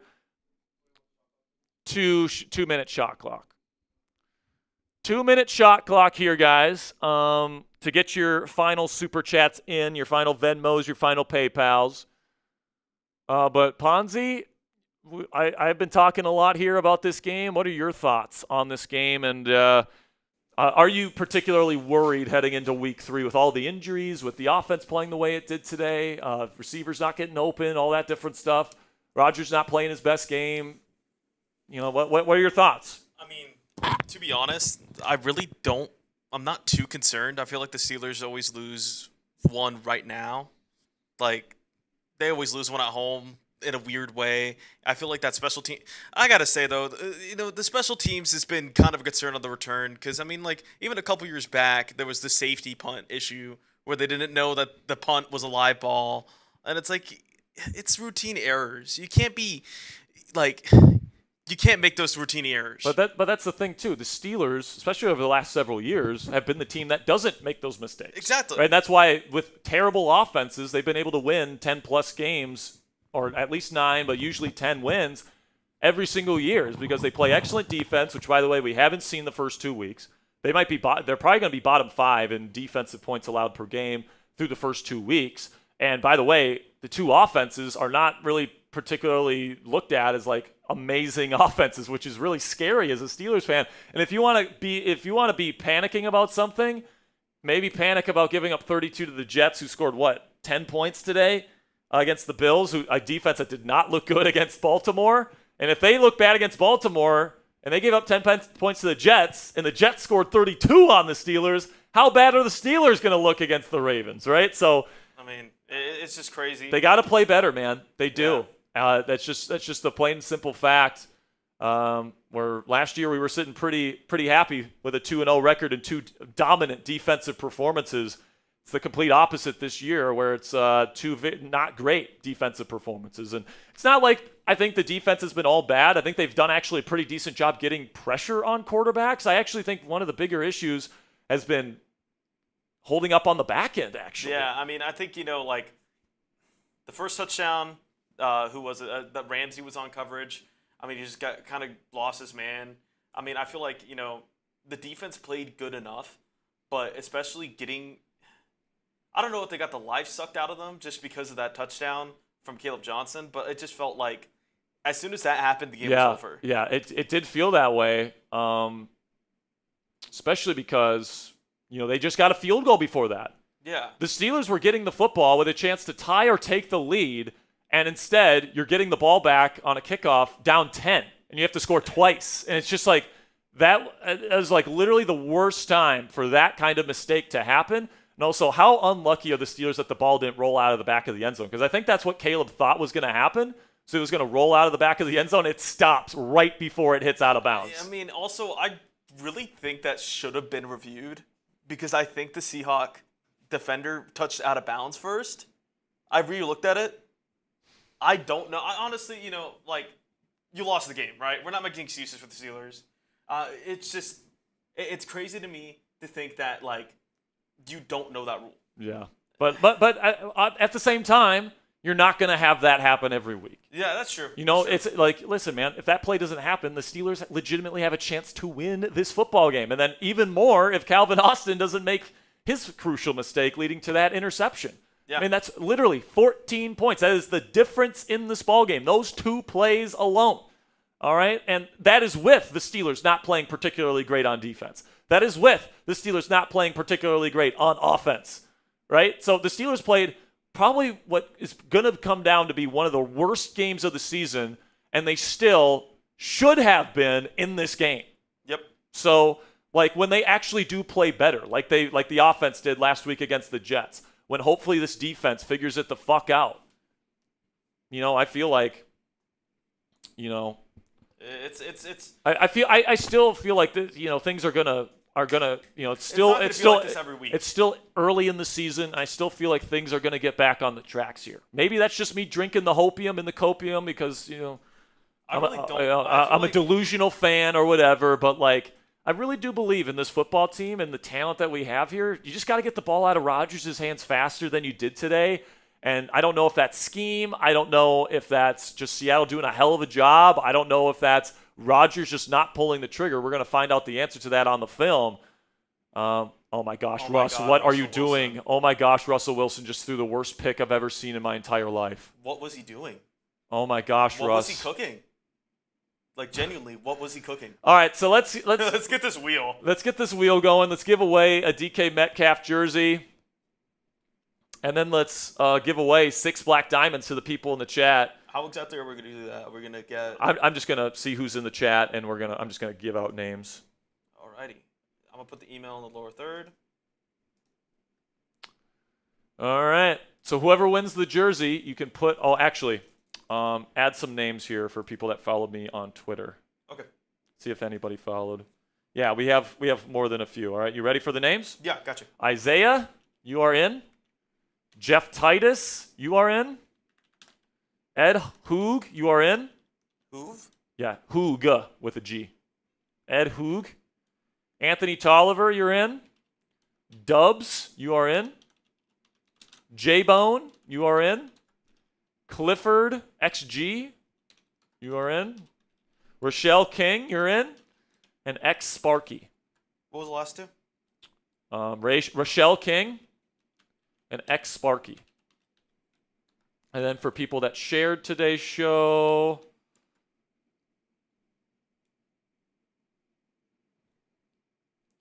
Robert Kirkpatrick. Robert, you are in. Real one. And then X Sparky gets another one. He shared it. Bang. Okay. All right, and then Terza. Terza has a free one. And then Troy Abuga has one. And then Dawson Gray. All right, thank you so much for following me on Twitter, sharing the stream, guys. Let's spin this wheel. Shuffle again. And let's see who wins the DK Metcalf jersey. All righty. You ready, Sperry? Yep. Whoever wins this, by the way, if you don't want a DK Metcalf jersey, just let me know, and we can get you a different jersey. I don't blame you after today. But it was a tough one for 4. Hey, Glenn! Glenn, are you here? Actually, I think Glenn was a yeah, Venmo. Glenn was a Venmo, so I can just message him. So I'll get in touch with Glenn. DK Metcalf jersey for Glenn. All right, so I'm going to give away 3 or 6 black diamonds for Platinums donations today. First one is going to go to Darth. What's his name? Darth something? Darth, hey. Because he's been sick. And we got to 94,000 subscribers, guys. Thank you so much for the support. So I'm going to give first one to Darth. Sean. Darth Sean. So Darth Sean, give me an email. I'm going to put Darth Sean on there on the back of the jersey. Right? Let me know what color. I'm guessing you're going to want black, knowing your name. Black. I'm guessing black jersey, but let me know color, number, name on the back, and your size, and I'll make sure to get you your jersey. Second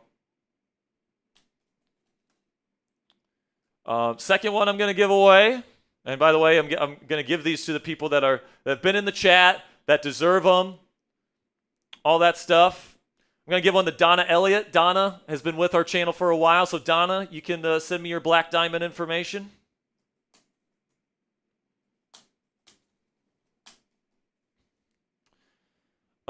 Still got a couple of them here. 2 more? No, I got 4 more. Wow. Shout out to Platinum. I'm going to go with Unknown. Unknown has been with us for a while. So Unknown.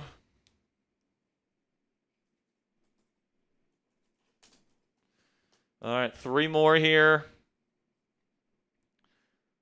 Rizzler already got his today. Yeah, it's true. I'm going to go with Voxy. Unknown says that he got one last year. Oh, he did. Okay. So Black Diamond's already, or Unknown's already a Black Diamond, so I still have 3 more to give away here. I'm going to give one here to who has been here for a while. I'm going to go Sax Savage. Sax gave quite a bit of money today. Yeah, real one. Sax, I think, gave over $200. So Sax Savage, let me know. Again, guys, the information I need: shipping address, jersey info is number, color, name on the back. Let me know. So I still got 2 more. Still got 2 more to pick here. If you already have a black diamond, I can't pick you. I'm sorry, guys. See a lot of you guys. I'm going to go Rad Doctor. Rad has been consistently putting in a good amount of donations, and he shows up every single show. So I'm going to go with Rad Doctor.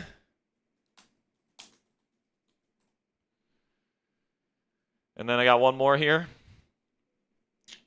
Who do I want to give it to here? I'll go with Ray Zilla. Ray Zilla has been with our channel for a while. So all of you guys can send me an email with your information, what jersey you want. Name on the back, number, color, and the Cowboys just beat the New York Giants, and I can only imagine the way Marshall Green is feeling right now. The way that game ended with Malik Neighbors making a supposedly game-winning touchdown. Yeah, that's just awful. That's a tough loss for New York, Dak man. does it again. That's a tough one, man. All right, so we got a $2 super chat from Michelle. Says, "What's a black diamond?" A black diamond is someone that puts in $500 or more on a singular stream, or somebody that's been in the chat a while and gets donated a black diamond. Today, Platinum put in 6 super chats of over $500 today, so we got to give away 6 black diamonds. And what you get when you get a black diamond, you get a personalized super chat sticker, as well as a Steelers jersey with your name on it, with your chosen number on it, all that stuff. Platinum also gave his stomach ache. Black and Yellow Podcast. We got a couple super chats to get to here. Okay. Get this up. We'll finish out with these last couple super chats, and we'll finish up today's live show, guys. It's been an awesome show. Thank you so much for supporting our channel. Even though the Steelers didn't win today and they really shot themselves in their own foot, wasn't a good game from the Steelers for any stretch of the imagination. I think there are positives to take away from this game, though, and they'll focus on the negatives. Guys can send your information to my email, sperry@chatsports.com, okay? It's down there at the bottom of your screen. That's my email. Send me all the information that you need, the shipping address, color of the jersey, number on the jersey, and then the name on the back. There's no alternate jerseys, by the way. It's just white or black are your options for the colors, just so you know. $5 from Uriah Brobe says, "We are going to need a big bye week for Tomlin to not get fired and for us to actually do anything in the playoffs. You got to play better than you did today if you want to win in the playoffs. That's for damn sure." But I think people can be sometimes, all right, and this is not just Steelers fans, this is just fans in general, but I think it can be really easy to be prisoners of the moment, see that you lose by 2 touchdowns and the offense wasn't working well today. There were some really bad moments on defense, and say, this is how we're going to play the rest of the season. And it's like, this is who we are. Yeah. And it's like, it's still very early. Hopefully the Steelers can get healthy and soon. Hopefully these injuries don't linger. And hopefully, especially offensively, they can find some answers. So, I don't think it's time to panic. I think I saw Aaron Rodgers said in his postgame press conference, it's week 2, man. Like, things are still being figured out around the league, not just in Pittsburgh. And was today a good day at the office? Hell no.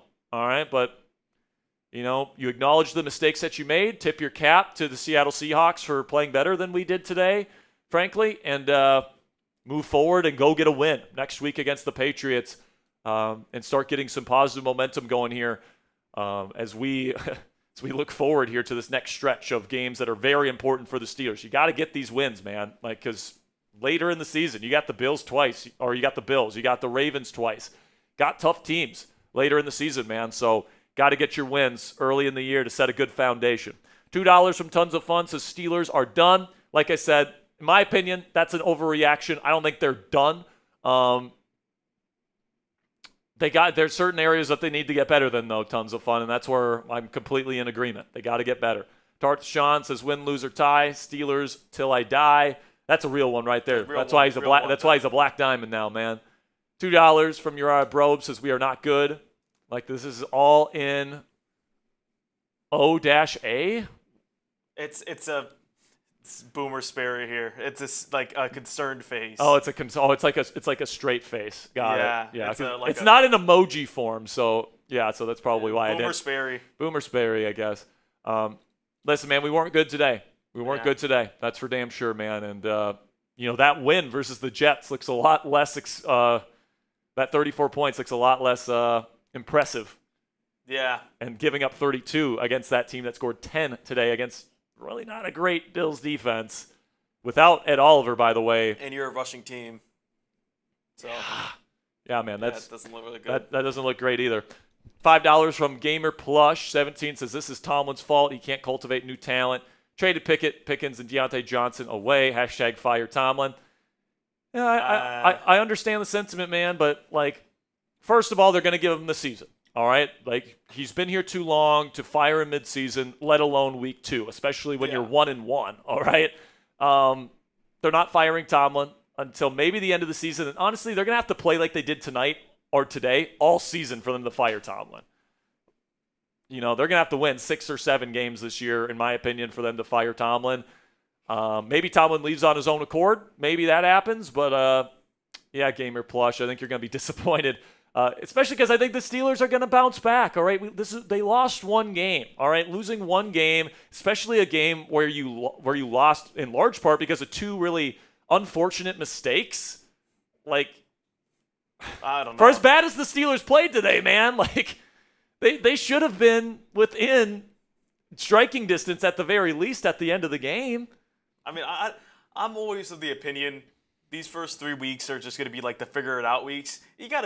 Everyone, the Steelers fans are going to be like this of like, Aaron Rodgers sucks, the Steelers suck, the offense can't do anything. You got to think about it this way. It's a oldest quarterback in the league, learning a new system. Granted, he's had experience in the league, but like, it's still going to take him a long time to even get those mid-game adjustments like that. And honestly, I don't think, like, looking at it from this way, they were that Caleb Johnson touchdown away from being able on that last drive to be able to go and tie this game up. So like, well, at the very least, maybe even take the lead. I mean, before that play happens, you're down by 3 and you're getting the football with a chance to tie or take the lead at home. All right, and you just fumble it away. Yeah, like that's not going to happen every week. That is an outlier type of mistake that happened in this game, and I honestly think that mistake in the red zone with the interception, that's an outlier mistake as well. So, like, you just take away the outlier mistakes in this game, which probably aren't going to happen every single week. And even with how bad the Steelers played on offense today, they would have had a chance to win this game. It would have been a tie game if you don't have those 2 mistakes. You would have had a chance. And I understand a lot of people are going to be like, what if-isms, but like, these are actual chances where the Steelers shot themselves in the foot. Yeah, and so like, and by the way, those are things that will not happen during future games.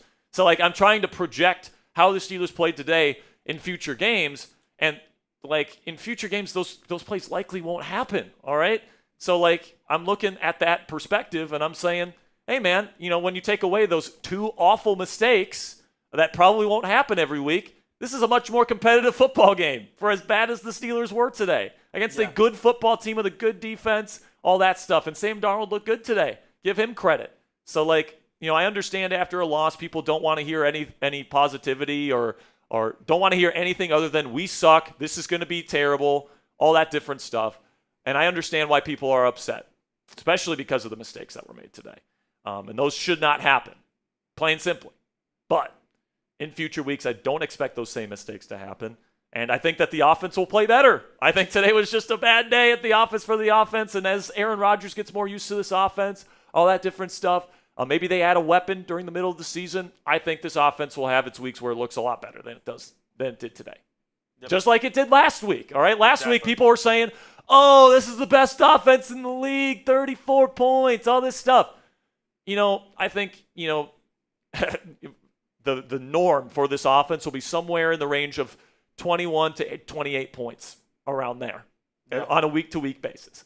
We've kind of hit the 2 different outliers, right? We've hit the 30-point outlier, and now we've hit the 17-point outlier. And I kind of have a feeling here that, in future weeks, we won't have the same mistakes. So we'll be playing cleaner football, and I think we'll be fine at the end of the day. Maybe I'm just drinking the hopium, but I don't think so. I think people are just panicking right now after one bad game, and I'm not usually someone that does that. Now, if they put together 2 or 3 really bad games in a row, especially offensively, and this pass protection just can't guard Aaron Rodgers to save their lives, then I'm going to have to start saying, man, yeah, I think we're once again a limited football team. But like, I want to give it till at least, the Packer game here to see how this team progresses, how they get better, how the chemistry starts to build as the season goes on. And I think next week, a lot of people panicking right now are going to be celebrating a Week 3 win and a 2-1 start to the season. That's what I think. $5 from Gary Frank says, thanks, Platinum666, for your continued support and generosity. You rock. Platinum, if you're still watching, thank you so much for your generosity, man. We really can't thank you enough for the support that you give to us here at Steelers Talk. Absolutely legend. Then we got another super chat here from J15. Says, do you think they will get a wide receiver this week? Listen, man, Roman Wilson has, 2 targets and 1 catch through 2 weeks? I think it was, 2 targets. He had 2 this week. You didn't get Ben Skoranek involved nearly as much today. To be honest, I don't really think any of the wide receivers did too well today. Yeah, I don't think there was Pat Freiermuth was the second leading receiver. Yeah, I don't think any receiver had a good day. 0 of the Steelers receivers had good days today. Now, part of that, like I said, might be the scheme, might be the Steelers' scheme, might be Rodgers not finding open receivers. We'll have to see what the film says.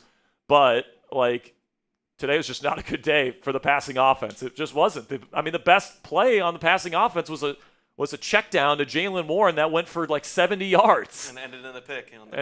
Yeah, exactly. So, exactly. Says, do you think they will get a wide receiver this week? I don't think so. I think it's still too early for them to want to replace Roman Wilson. But, it's been 2 weeks and he's done nothing. Nothing in meaningful football. So, yeah.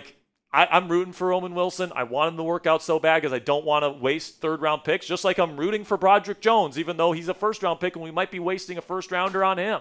Yeah. But right now, Broderick and Roman look like the 2 worst draft picks that Omar Khan has had as the GM of the Steelers. And that's just the truth. So I'm really hoping those guys turn it around after what they've put on film the first 2 weeks. But it's just, I don't know, man. 2 games is a pattern. 2 games is a pattern. When you haven't done anything for 2 straight weeks and you're not getting open after 2 straight weeks, looking at you, Roman Wilson, I wouldn't mind at all if they end up going out and getting a different receiver to pair with Calvin and with DK. I don't know. $2 from Tons of Fun says 30-plus points, 2 games straight. Johnson is done in PA. Is he talking about Caleb Johnson? Yeah, I think so. I don't think so, guys. Come on. I don't think Caleb is done.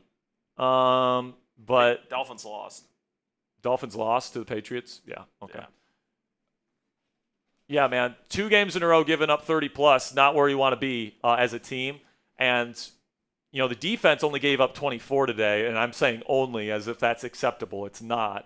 But, give Seattle their credit on offense. I thought they played pretty well today, man. Sam Darnold, Cooper Kupp came out today. And he was washed. And he was the savvy veteran that he was. Jackson Smith and Jigba had some nice catches today. They had some nice designs. Clint Kubiak, I think, is a legitimate offensive coordinator in this league. And the Seahawks have a good defense. I know they didn't have Devon Witherspoon today, but the Seahawks will probably challenge for a playoff spot this year, I'd say, based on the way they played today.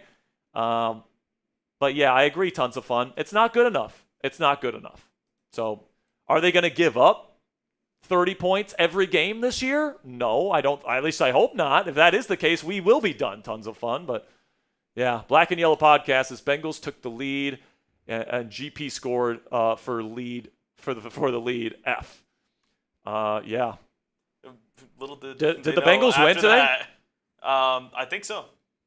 The Bengals won today, 31-27 on the back of Jake Browning. What a good win for them, though. Yeah, $5 from Gary Frank says Steelers grade F, Ponzi graded A, stomach of steel. Great job, Ponzi. Amazing job, Cassie. And as always, Jack is awesome. Appreciate your support, Gary. Thank you for your continued support of the channel. That's why you're a black diamond right there, my friend. But yeah, man, tough loss for sure. You got to play better in future weeks. Black and Yellow Podcast is 14-year-old fan here, saving up for the Hat Club. Thank you, Black and Yellow Podcast. Appreciate it. Yeah, absolutely fantastic stuff there. One day you'll be a member of Hat Club. Michelle asked what is a black diamond a while ago. We answered that question. Shout out to Michelle West, who's a real one. Loose Stool with a 1. We appreciate you. Crazy name right there. Else's burner for me. Crazy name. He says, first-time viewer. Thanks, guys. It was a lot of fun. Thanks for stopping by today, Loose. We'll be here the rest of the season when no matter what happens for the black and gold.